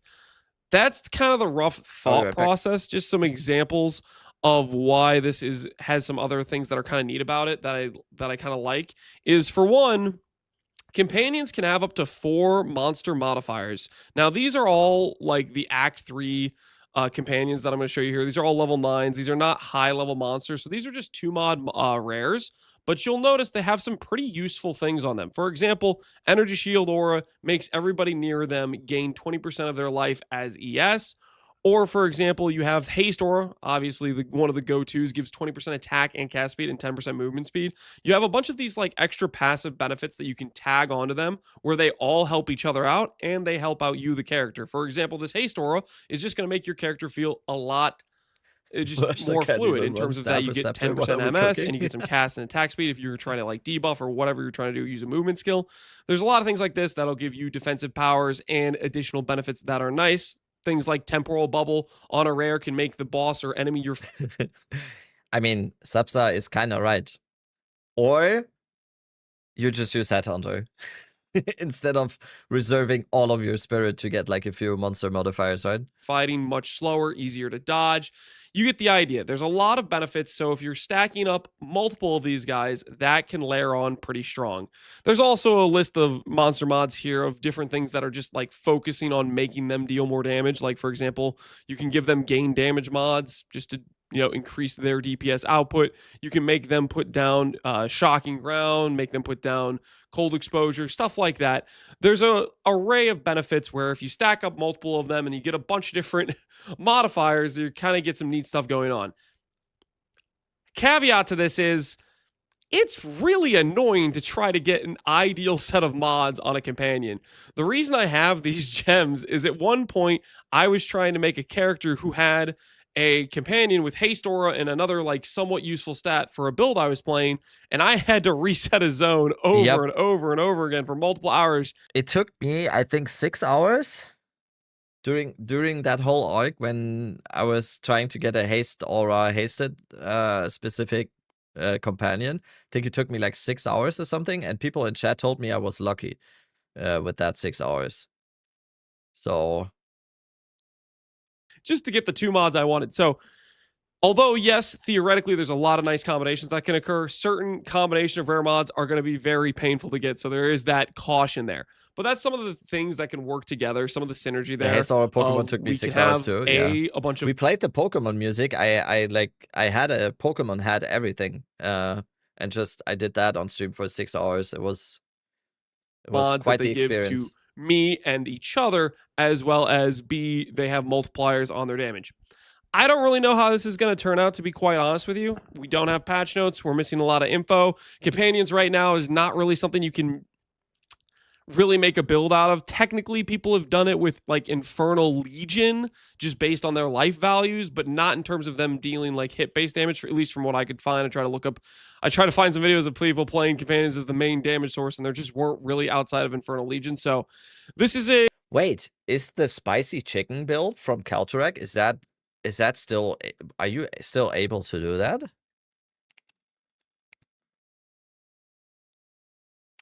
What did he call it? Like spicy, the Roar build? The Righteous Fire Roar? See if the mechanic works and update you guys that way, but yeah. If you want to follow along with my league starts or any of my builds, this does. I need to ask him if this still join works. the Thorns Discord. I have channels for all of my builds. Just to throw that out there. But yeah, let's just show how it works. Imagine this still essentially works. Righteous Firebot. You are riding the Roa, which is the source of Infernal Legion. Because that puts you on top of it, right? Your player Wasn't he abusing the crit bug with Infernal Legion? Can't you still maybe do is that? Now essentially the source of Infernal Legion. So it plays exactly like normal Infernal Legion Also, does. the Roar dies now with the fix. It got fixed. Oh, that's so sad. That's so sad. Or excuse me, Righteous This Fire was does. so cool. You are just walking through This the was map. one of the There's coolest no minion findings spam, no weapon swap spam. It during is that just time. This is so like this is actual glorious Righteous Fire fun. This is actually And, Righteous Fire. Yeah, as far as I can tell, it is surviving the patch, and in a lot of ways, its damage is getting buffed. Well, in a very expensive kits. Okay. Untested grounds. We'll put it that way, given the fact that this whole taming a unique boss is a new thing. Maybe there's going to be some really strong ones. Maybe they're going to be undertuned. Who really knows? I'm hoping we'll show up and they're just going to be strong. But if the Fire Beast boss Infernal really Legion? knows? Ultimately, we got another 3 weeks until this launch, another 2 weeks until patch notes. This is just my rough thing I was excited about the most when looking at the reveal. So yeah, I want the martial artist. That's just kind of where I'm at. We'll now. see when come patch notes. Maybe I'll change my mind about what I want to play, but I'm thinking about league starting a Beastmaster, Spirit Walker, companion build main. Oh, Lance is kind of gonna what get I'm leaning baited towards, and that's what I'll probably be making a guide for, barring something changes. Ultimately, we're just waiting for patch notes until we get that. It's like, who freaking knows what really is going to happen. Anyways, this is the one video I'm going to make for PoE2 until probably we get more information on patch notes, at which point I will probably be doing some updates for guides, like, for example, the Meteor Bear we made last patch. We'll try to update the guide, stuff like that, but that's just what the plan is going forward. So, TLDR, Lance is going to get baited into companions. All right, new farmer video. One knows how it feels to be so excited for League Start, then when it actually gets here, you're stuck in low tier maps, dying on cooldown, broke as shit. You feel like you hit a wall, the next upgrade for your build is a couple of divs, and you're making 67 deaths an hour. Meanwhile, Bub Gun is in tier 19 maps in Path of Exile 3. Wait, what? You feel like you hit a wall, the next upgrade for your build is a couple of divs, and you're making 67 deaths an hour. Meanwhile, Bub Gun is in tier 19 maps in Path of Exile 3. Hit a course lock! Wait, first lock! My first PoE2 lock! What happened? Despite having no leaderboards and being an ARPG, PoE is still a competitive game. That's because we function inside of a complex economy, and how we survive or thrive depends entirely on how we perform compared to the other players in the economy. All players roughly fall within this bell curve. We have those who are ahead of the curve, those who are in the middle of the curve, and then those who are behind the curve. The top 5 to 10% of players are ahead of the curve. This is you, chat.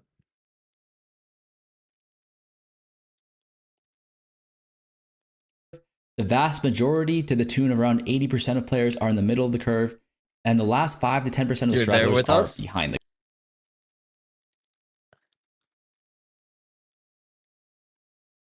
Excuse me? Am I? Am I? And that's after I literally destroyed 20 mirrors in the Valhalla stream. So let's look at the leaders first. We can use Mr. Fubgoon as an example. How is he able to get a day 1 headhunter every single league? Well, he's one of the RMT. first in high tier maps. I'm kidding. I'm kidding. I'm kidding. I'm kidding. Which means he has access to not only higher chances at better currency drops, more quant and pack size from actually being able to juice the maps, but also he is the first person to buy the meta items that he needs. Last league, he was playing Poison Pathfinder, as was like 40% of the entire PoE population. He was able to buy the Biss mid-game gloves Plague Finger for super cheap. Why was he able to get it so cheap? Because he was one of maybe 100 players who could rub 2 divs together and buy it for next to nothing within the first like 10 hours of the league. That's because there was legitimately zero demand for the gloves because no one could afford to buy them. If he waited even 10 hours, the price would have tripled or even like quadrupled. Not only is everything cheaper for him, but What is the this price quality on this video? the Is gear this he buys is quality? going This is quadrupled. Which pixel do I look at here? Farmer, what is this? Not only is everything cheaper for him, but the price of the gear he buys is going to appreciate, or in other words, go up. Think about it. Hour 5, when he first gets the maps, he buys or crafts a starter bow. Hardly anyone is in maps at this point, and no one is crafting, so he's picking up bases and slamming giga cheap currency until he has an acceptable bow. A few hours later, the middle curve players reach this same point, and they want the exact same starter bow. They might not know how to craft the bow themselves, or the crafting materials have skyrocketed because everyone is trying to self-craft their gear right now. So the bow that costs him 3 exalt to craft is now worth 20 or cost absurdly high to craft themselves. After all, 10% of the player base are supplying their old hand-me-down gear to the demand of 80% of the player base. So in this position, you're making more currency than everyone else. The price you pay for your gear is cheaper than everyone else. And the gear that you eventually sell off when you make upgrades is worth more than you paid for. Why this FOMO? No, he's just explaining it. He's just explaining it. I don't think anyone, like, I always think it's kind of weird for, like, he's just explaining how it works, because a lot of people always say like, why am I feel so behind? Why is it working like this? He's doing a very good job at explaining how this works, especially like in the with the streamers and because everything. the vast majority of players are just a few hours behind you, so the demand skyrockets every time Do you think Shield Wall will be nerfed? No, I don't think so. you sell off gear for an upgrade. This is the best case scenario. So what does it look like for the middle of the curve players, which is 80% of us, myself included? This could be pure late stage capitalism. Did he just wait? Did Farmer just say he's middle of the curve?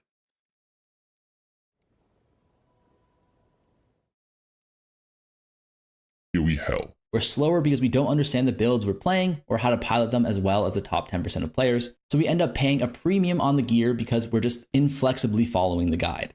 We're competing with hundreds of thousands of other players for the same few pieces of gear, so the demand is incredibly high, and all the crafters are still in Act 2, so the supply is pretty much just the ground loot that the top 10% are dropping. We don't have that much currency because the ground loot is too low eye level to be eligible for the highest tier mods, and our builds aren't really online yet, so we aren't able to blast. So we're stuck in a situation where it's really difficult to outfarm the inflation on piece of the gear we need, and we need that gear to push further in maps to be able to farm efficiently. We are kind of fucked. One thing to consider is that every league so far, I have been in this exact boat, and I'm still able to be as rich, if not richer, than some of the fastest players, and that's simply by crafting. Everyone in the middle of the pack is an aspiring Fubgun Jr. who wants to blast maps, and as map blasters say, the hideout is lava. But that couldn't be further from the truth. Last league, I got through campaign in around 6 hours, which is not bad, but floundered a lot in maps, and I was struggling to clear tier 10s by hour 10. But that's totally fine. I had accumulated like 40 exalts worth of currency, which was like maybe short of a div, and I just crafted a few pieces of gear as I bumbled my dumbass Peak farmer slowly up gameplay. to tier 15s. Really simple stuff, like buying solid blue bow bases, slamming a fizz essence on it, exalting twice, and then jawboning it for like a div profit each. This way, even though my character progression was incredibly slow, my economic progression was just as fast as the top players. So when I actually made it to like level 85, I could gear up my character and start juicing maps however I liked. It's incredibly efficient to do this as a middle of the pack player because the opportunity cost of spending 15 minutes in your hideout is far lower than those who are above the curve, and you can continue progressing as you wait for your crafts to sell. If you're interested in how I find crafts, I'll make a video about that later. Lastly, there are the how he finds crafts is his chat.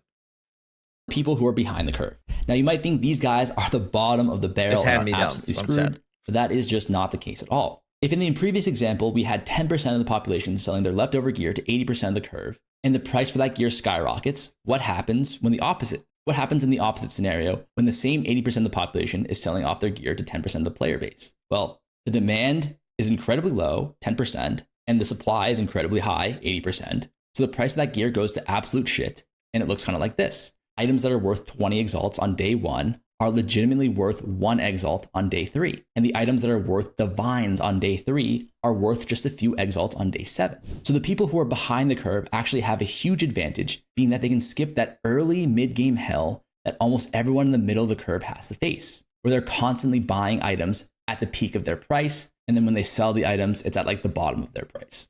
The behind the curvers, well, they're still pretty far behind the curve, but they get to fast track it through one of the most difficult parts of the game. For example, we're all aware that after a week or two, you can build characters for less than a div that are able to clear all content. So how do you take advantage of your situation if you're behind the curver? Well, usually you're in this spot for a couple of reasons. 1, you might be new to the game, or 2, and most likely, you just don't have that much time to play. If you're in camp 1, then just enjoy the game.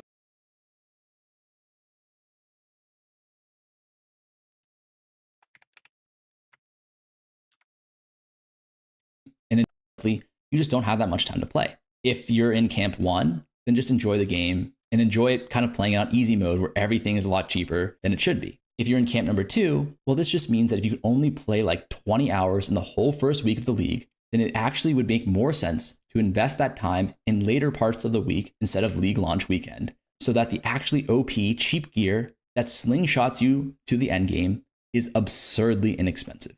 So in short, if you're in the middle or behind the curve, you're fighting an uphill battle against inflation and other economic shenanigans, but there's a lot that you can do to make the best of your situation. I think this is a concept that a lot of people don't really have a firm grasp of, and just understanding the situation that you're in, oftentimes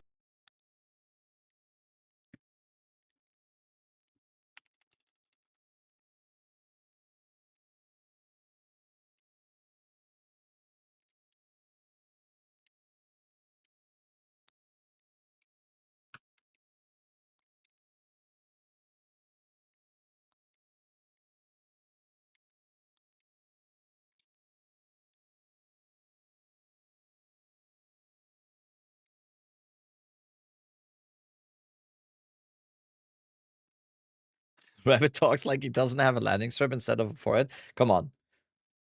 Stop this.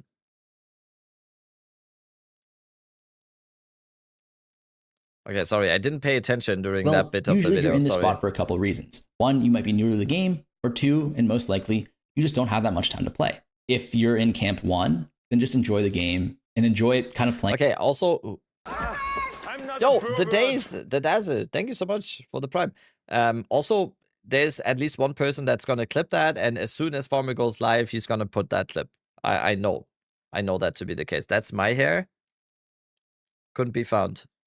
Dead link. I know that that's gonna happen. Wait, that link didn't work for me. Why did?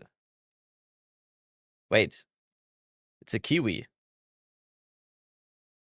That's the joke. How's that my hair? What do you mean?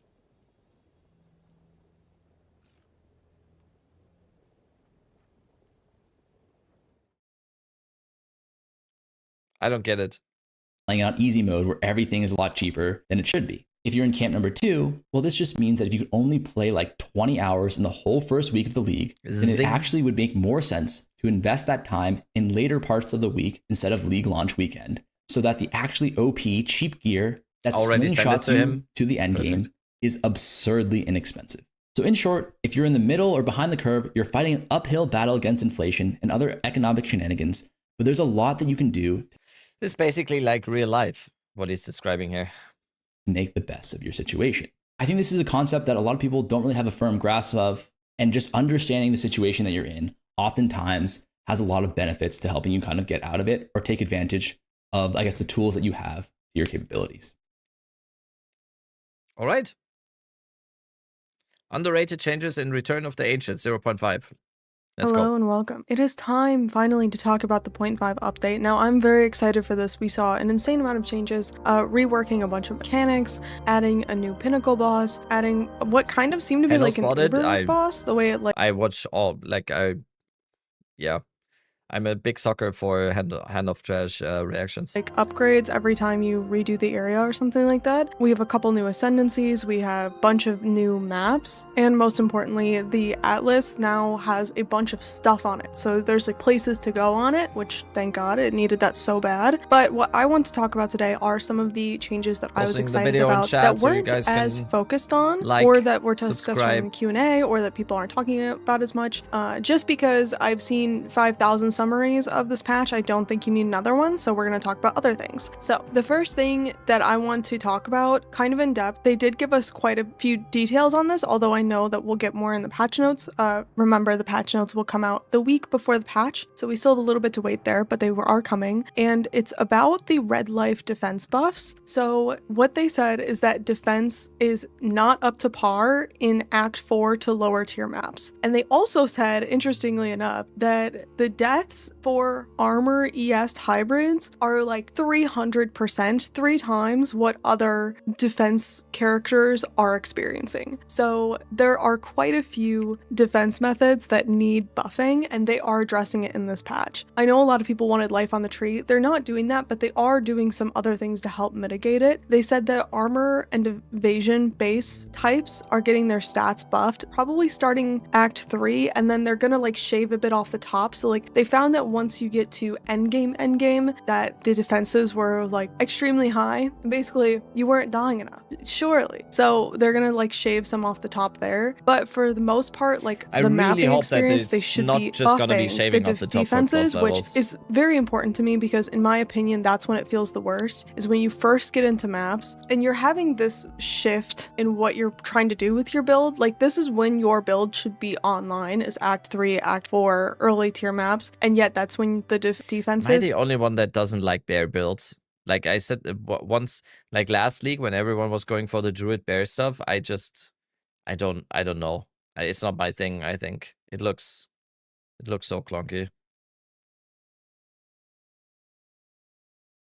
That's when the defenses feel the worst. Really, really sucks. Clunky so like they May are skills, yeah. buffing everything in that zone for red light, for We get it. evasion You like and spells. Yes.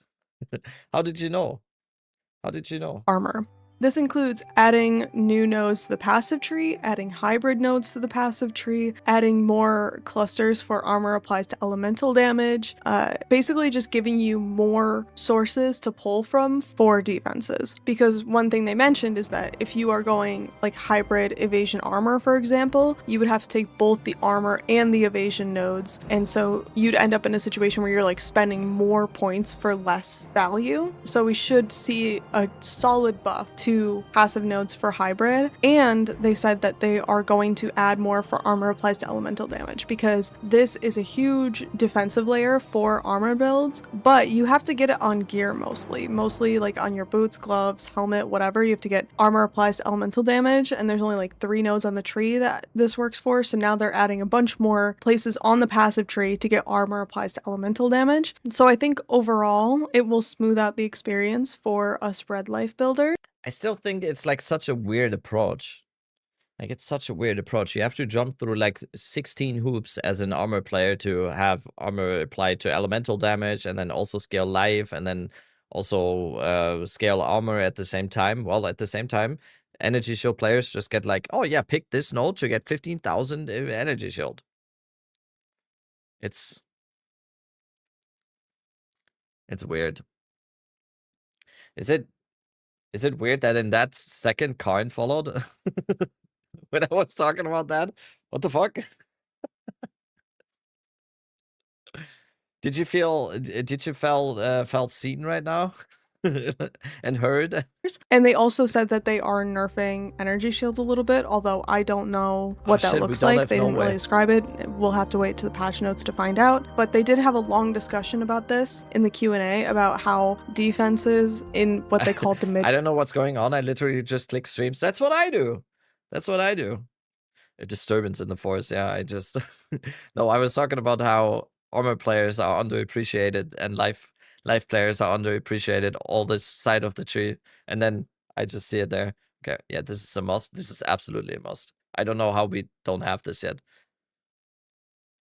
Game was way lower than they expected and anticipated and were hoping for, and so they're just going to kind of boost those numbers I to have help ADHD? us survive. Yes. And they did also mention that they're Is it- changing the is it not, equation like, for deflection. painfully Now, obvious? I think that what they were saying is that deflection is really bad early on, but then like too good later. So they're going to be doing some kind of adjustment there to help that feel good when you have just a little bit of it, and then not be overpowered Was when you have that too much even of a it. I've question? never played a deflection build, so I don't really know what to expect in this category, but that is something to be aware of. The other thing that I've Armor applied to lightning is below mercenary start. Armor to fire is on warrior start. Armor to cold is on the druid part. Good luck, armor shields.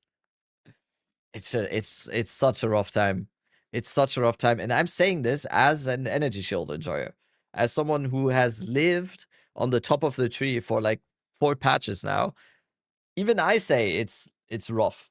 Like that, it's crazy. It's crazy how many hoops you have to jump through as a life armor whatever player. It's crazy.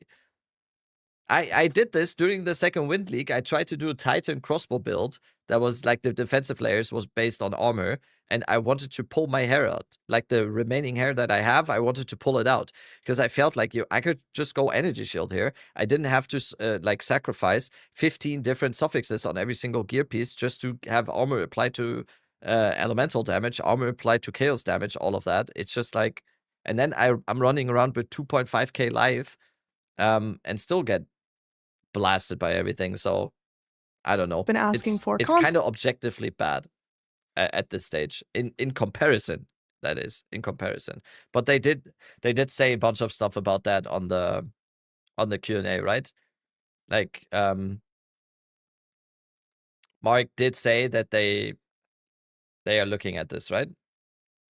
Armor evasion, armor energy shield, armor, all of that, life notes, is whatever. the in-game price checker, and I am so thrilled about this. I know the console players are the most excited, but I have been asking for this like basically all of last season, and mostly because we get that option in the trait that says like filter by item stats, and I was like, hey, if they have filter by item stats here, why wouldn't we just be able to do that on any item? Why is it restricted to only things in the trade window? And they did add it in for any item. Now, one thing that I did find out, we'll have to see how this plays, but the price check actually goes plus or minus 20% of whatever your stat is. So if your stat is like 10 to 20 physical damage, like adds 10 to 20 physical damage, the range that the stat that goes in the trade window will say like adds 8 to 24 physical damage. Like they add like a little buffer on each end. So maybe other tools already do this. It kind of sounds like there's some of that, but I was hoping for like a more exact match. I kind of get why they're doing it, but it's just not really what I expected. So I kind of have to do it that way because otherwise people are using the price checker and wondering why they don't find any items.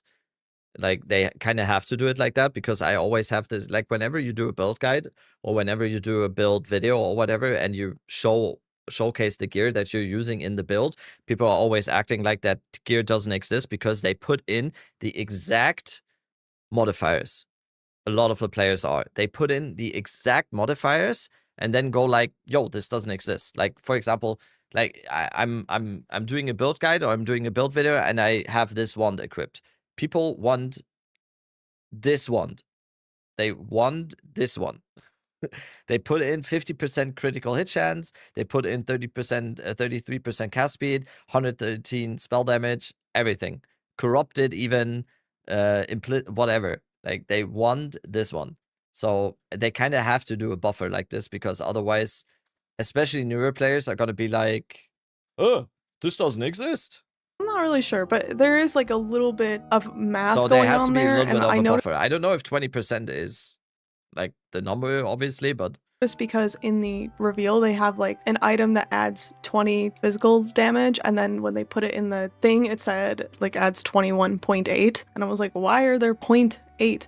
Like, why do you get decimal numbers in the trade? And it's because they're like adding a little buffer, plus or minus 20%, it looks like. Maybe that'll make things easier, maybe not. But regardless, they've kind of implemented this almost exactly as I had hoped. So I am absolutely thrilled, and I'm happy for all our console players who get to rejoice. Now, another thing they said in the Q&A, which was very interesting, is that Venom Crypts have signaling. So they talked about in the reveal that they've added signaling to other places in the axe. Like in the hunting grounds, they have like little footsteps that lead to Crowbell. I'm excited about this one, by the way. I'm really excited about this one. As someone who can't get layouts into his brain and still, even on the 100th campaign run, it doesn't know where the fuck he's going, I love this. The signaling is perfect. That is perfect for, almost said a bad word, for stupid guys like me. It's perfect. They've also added signaling in the Venom Crypts, which is one of the worst locations of all time. And what they have said is that the snakes in the Venom Crypts all kind of slither towards the end. So you want to follow the little You snakes need to in that understand the area. signaling, though. Fuck you. And I think also in the area, the zone before that, all of the snakes go towards the Venom Crypts. So if you're trying to go to the Venom Crypts, you follow the snakes. And then within the Venom Crypts, Is this like the same thing as like understanding the signaling, like having this realization 10 years later under the shower, being like, fuck, she was flirting with me.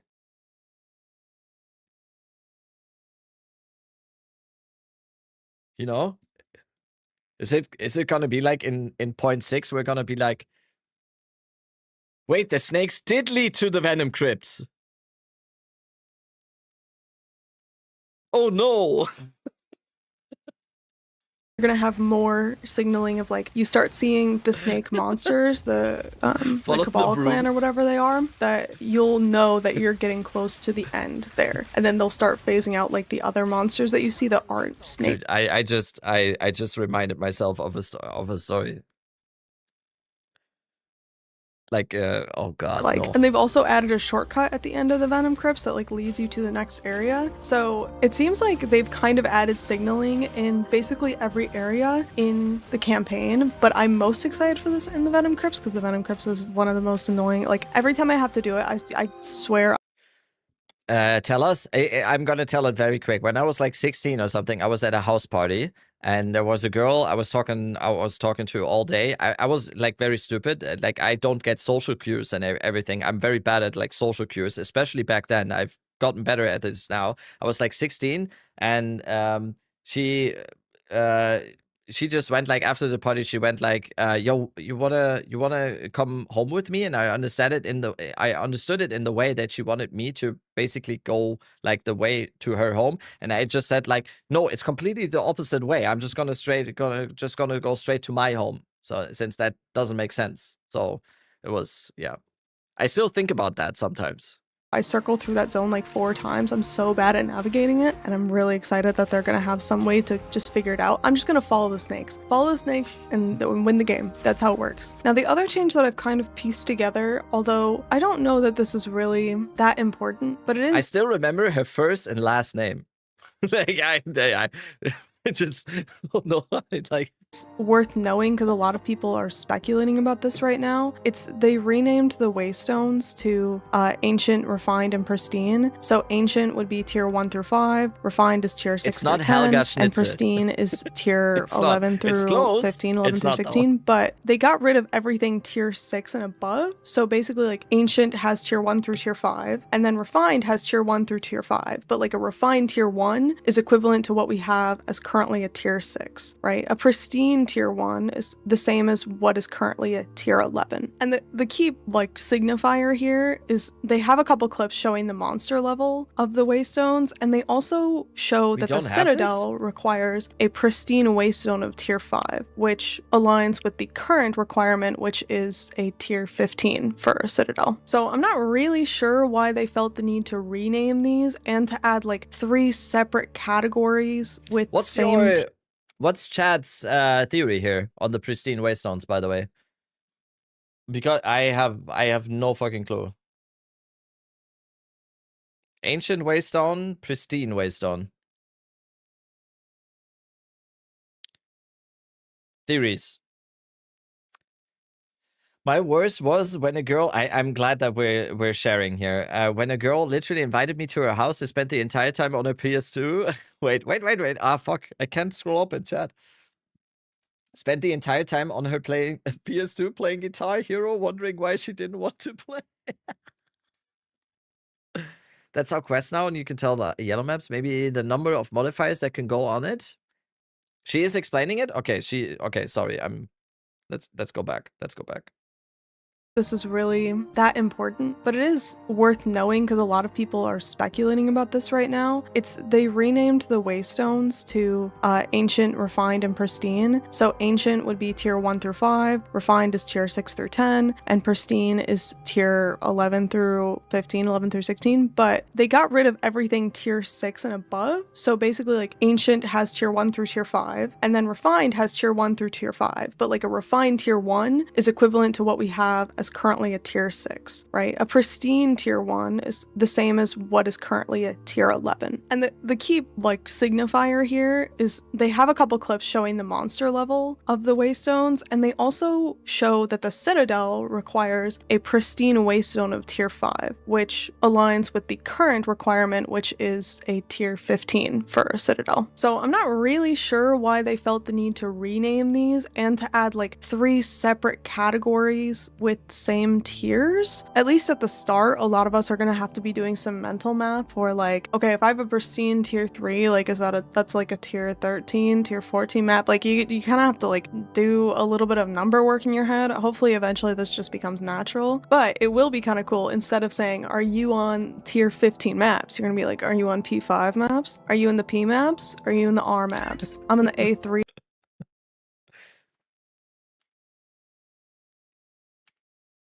Becomes natural, Let's listen to that again. It will be kind of cool. Instead of saying, are you on tier 15 maps? You're gonna be like, are you on P5 maps? Are you in the P maps? Are you in the R maps? I'm in the A3 map. You know, we're really like playing chess. We're playing Battleship over here with our P4 maps. So we've got some new terminology coming up. The lexicon for Path of Exile is changing, but effectively it just means like higher monster level, and they have like different looks to them and stuff. I don't know. It's I'm gonna be deep in P maps. Deep into P maps. kind of an interesting change because I don't know what motivated it. Imagine you do 2 P maps. It's PP maps. Plural. I would be curious to find out why they've renamed and recategorized these. And it also makes me wonder for reforging, if you reforge like 3 ancient Drowning in P maps. Yep. Is it a terminology? Same in German. Terminologie? Yes. Selling P4 maps.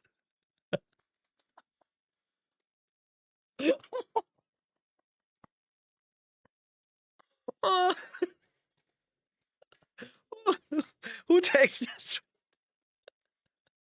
tier 5 maps, will they become a refined tier 1? Or maybe there's some in-game mechanism that they work differently, but they didn't talk about this in the reveal. I assume it's just because it was like a rename and they were like, I don't want to have to go into those complicated this is my mess. life. It does feel a little bit complicated to me. I don't know why they did it, but if you see people talking about the like new waystones, they're not new, they are just renamed, but essentially like pristine is 11 through 15, refined is 6 through 10, and ancient is like same as now. And the other thing they mentioned is you'll have a little bit better control over which mechanics you see in a map, which is nice.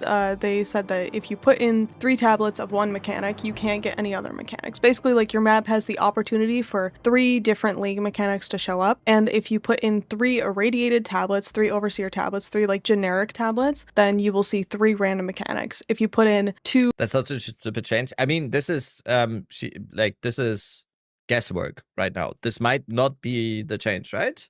Or breach tablets and 1 irradiated, you'll see breach and then 1 other mechanic. So you have a bit more agency over what you'll see in your maps, but it's nice because then if you put in 3 ritual tablets, you will only see ritual. You won't get other mechanics. Now, I mean, it would make sense if the P maps are the yellow maps. depending on your hydration level at the time. This is only like League mechanics. You're still gonna get Rogue Exiles and Esmir Spirits and Strong Boxes and stuff like that. But that is obviously a useful thing to be aware of as you're going into mapping. We also saw some like monster effectiveness scaling, which is something I put in my bingo card and they didn't talk about, but for some reason yellow maps, really? Oh, yeah, we found the one adult in the chat. and it's like in the content reveal, kind of. You like see it on maps. I'm guessing that some mods will just scale monster effectiveness and some mods will Wait, also your name is Shelby. I love Schmaget. Like you clearly have some sort of humor. scale pack size, but we'll see exactly how this plays out. I'm not really sure. So this is a refined waystone, whatever that means. It's like 15% monster effectiveness. This just looks like a normal waystone, right? I don't get the refined part. Refined tier 5. Sure that we'll have that many levers to pull on it. I'm guessing it's just like something to take into consideration, like another From maps to waystones, from numbers 1 to 16, they want to separate the games. Okay. percentage to keep track of. If you wanted more stuff for a spreadsheet, there you go. But we do have that now, so I'm excited to see how that plays, and I want to know what making that number very large will feel like versus making pack size very large. I am really excited about what is coming up in this update. I think that having the quest lines is huge. I think they've added a lot of depth to a lot of the previous mechanics. There's a lot of people complaining that the Atlas structure is still the same, but to me, it's different because your farms, like the ability to get specific items, is significantly improved. And you can take I never each know how to mechanic pronounce her name, but she makes very, very good PoE2 content. Halcyonish. She makes extremely good PoE2 content, like very good. She also did like some lore stuff and everything. Always extremely fact based. Always like you say, like not hyperbolic. way farther very, very than you good. could before. So yeah, you can't farm augury over and over again, but you can take delirium to like insane levels of target farming. And I would have I just need to learn how to pronounce that name. Halcyonish. How's much rather had these updates than a new class. So I am not sad about this at all. They also confirmed Delve is coming eventually. Not now, probably not 1.0, but eventually. Still want to make proper Delve one day, but at least we got this. And one other thing to mention to end this is that they showed the Mage Blood, and there's been a lot of speculation about how the Mage Blood works. The Mage Blood that they show has this like empty slot, and it literally is the trinket slot from Path of Exile 1. Like the little outline in the slot is exactly the same. So I don't know if that's a placeholder or if there's going to be a trinket in the game, which would be kind of weird because trinkets are part of heist, and so you'd think that they'd have something else attached to it. I don't know what the plan is there, but people who are talking about like this extra slot, it's like the outline of the heist trinket. So anyway, I hope knowing some of these changes is useful for you, and there will be more information on this. And unfortunately for me, there's like a ton of lore that I now have to figure out in this update. But don't worry, I will condense it down and give it to you so you don't have to figure it out from random NPC conversations. And I am super excited. I will see you all in League Start. I've actually been like playing a little bit of Huntress in my free time because I'm now very hyped. I'm very good video. Okay, what is this now? Last video. I found the biggest hidden detail in PoE2 content reveal. Oh yeah, it's this channel, right? I found the biggest hidden detail. Secrets everyone missed. Biggest mistake. Over here. Hey, Kingdom, I got some special stuff for you today. Oh, it's the probably, maybe, possibly, eventually video. Okay, that was the one. Recently we got Path of Exile 2 Return of the Ancients content knows? reveal. It's probably one of the biggest reveals That's my yet. favorite type of There's content. just so who knows much content. stuff. However, Jonathan Rogers is genius. He hit something insanely cool and game-breaking right in the plain sight. And it's really everyone good in the context of what we watched now. Yeah, I might made a video yesterday where I found 49 secrets that everyone missed. But today I decided like this is the time where you upload. I'm not shitting on content creators doing this type of content. I just don't do it. But like this is speculation time, and when this video pops up on your feed on YouTube, you don't have to click it. Hey, it's totally fine if you don't click it, if you don't want to engage in speculation, but it's like, decided to rewatch why this not? 1 hour video again, and to my collection of 49 screenshots I added 3 more, and this will blow your mind. So you don't need to watch this video fully, because I will reveal it instantly, and then we will talk about The how algorithm it is ruined affects at the this game. point. So My algorithm is literally just PoE2 on YouTube and watch videos. Like that's my, it's a bunch of watch repair videos and PoE2. see, almost at the end of the stream they revealed some new uniques, and some of them had this level 90 over here. Of course, it got big community backlash instantly, because while these items looks pretty cool and pretty fun, being level 90 kinda makes them impossible to get for average gamers. It's not level 90 always though. It's not always level 90. That's just the level 20 version. If it's a level 17, as Marion Swarm, it's level 74. Important. Kinda makes them impossible to get for average gamers who don't play a lot and who not able to progress through endgame a lot. So yeah, this spear looks awesome, but it's level 90. And if we check It's not. If it's level 17 skill on the spear, it's level 74.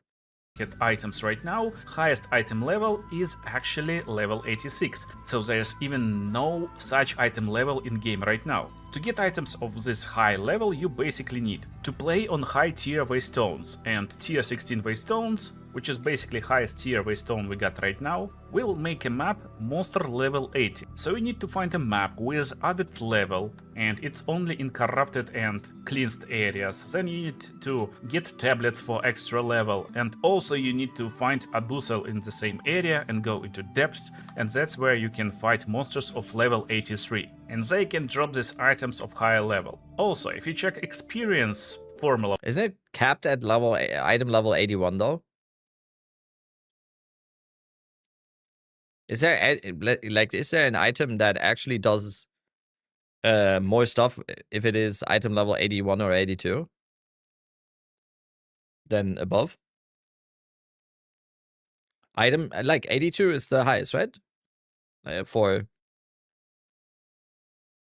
And yes, Uber Arbiter drops 86 item. That's actually a funny thing because, for example, Mjolnir, a level 20 Mjolnir, for quite some time we were theory crafting that a level 20 Mjolnir can only drop from Uber Arbiter. And I think that's still, like, that most likely is the case. Marshall, 82 for T1 Fizz, yeah. That's it. For Pass of Excel, we will easily see that when you're playing at monster level 80, 81, after level 92, 93 you start getting penalty, and it's insanely big after you reach level 95. You're getting almost 20% of experience total. But what if I tell you in new patch we will be able to play on monster level 90 zones pretty easily and probably even higher, and get almost no penalty over here, so we will get like 60-70% of experience. You may ask me how we can do it, and it's pretty easy. So that's the first screenshot where they show. What's the connection to the level 90 item? Because that doesn't, like, since this only has the required level 90 because it's a level 20 skill, which is a 6-link. Where's the connection here? Ignore that part and keep watching. Okay, I'm ignoring. If you look the part. closely over here, you will see that we are playing on monster level 74 right now. Or you can slow down video and press pause, and that's basically where you will see that we are playing on monster level 74. Not a big deal, you may say, but look at Waystone. This Waystone is tier 5. Yeah, if you don't know Roman numbers, it's not tier stone V, it's tier stone 5. And now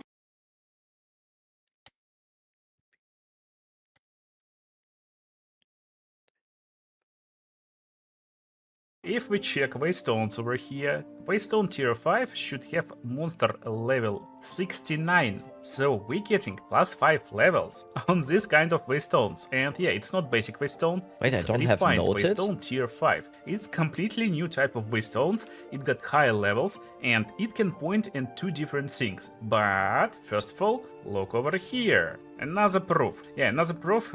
It showcased this stuff more clearly. There's waystone tier 1 and you can check it at 3229 timestamp. They again pretty quickly showcased how they dropping this waystone and traversing the map, and it's monster level 70. What basically approves my theory. It's just 5 levels more. Basic waystones will have monster area level 65. These waystones will have +5 levels. This means how's this called again?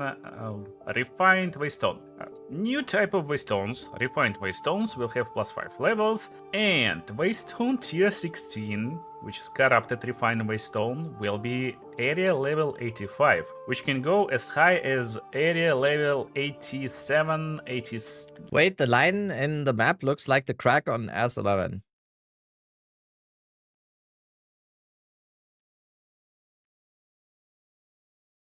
Oh my god.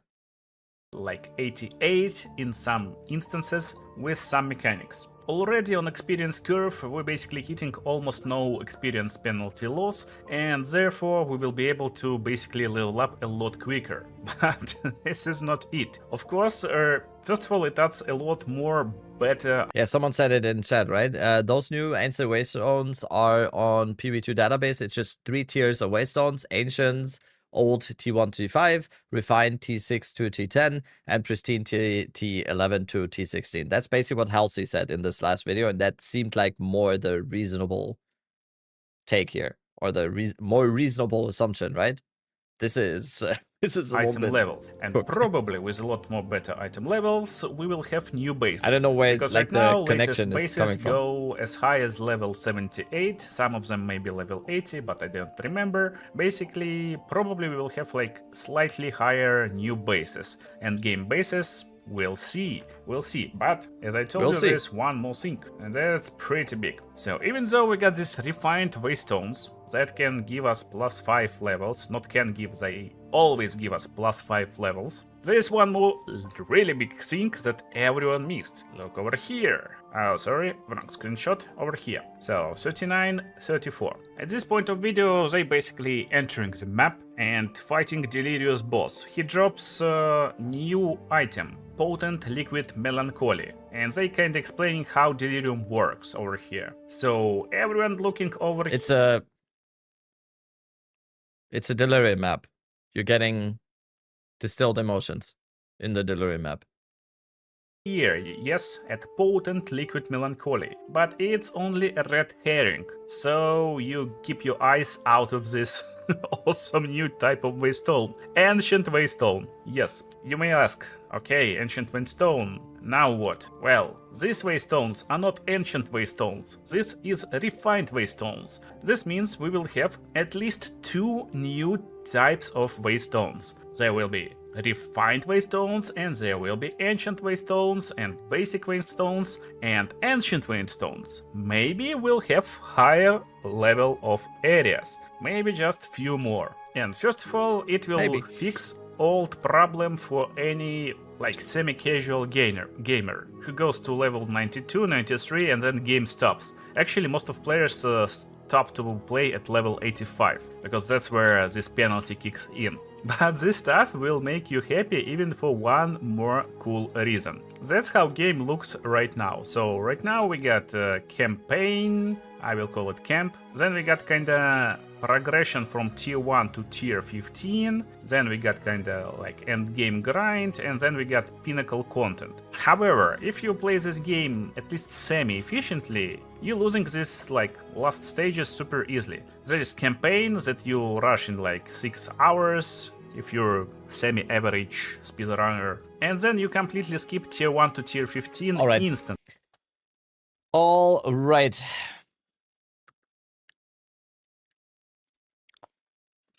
Interesting. It's stalling time. It's stalling time. I didn't want to do another campaign run today. I think we do another full campaign run tomorrow.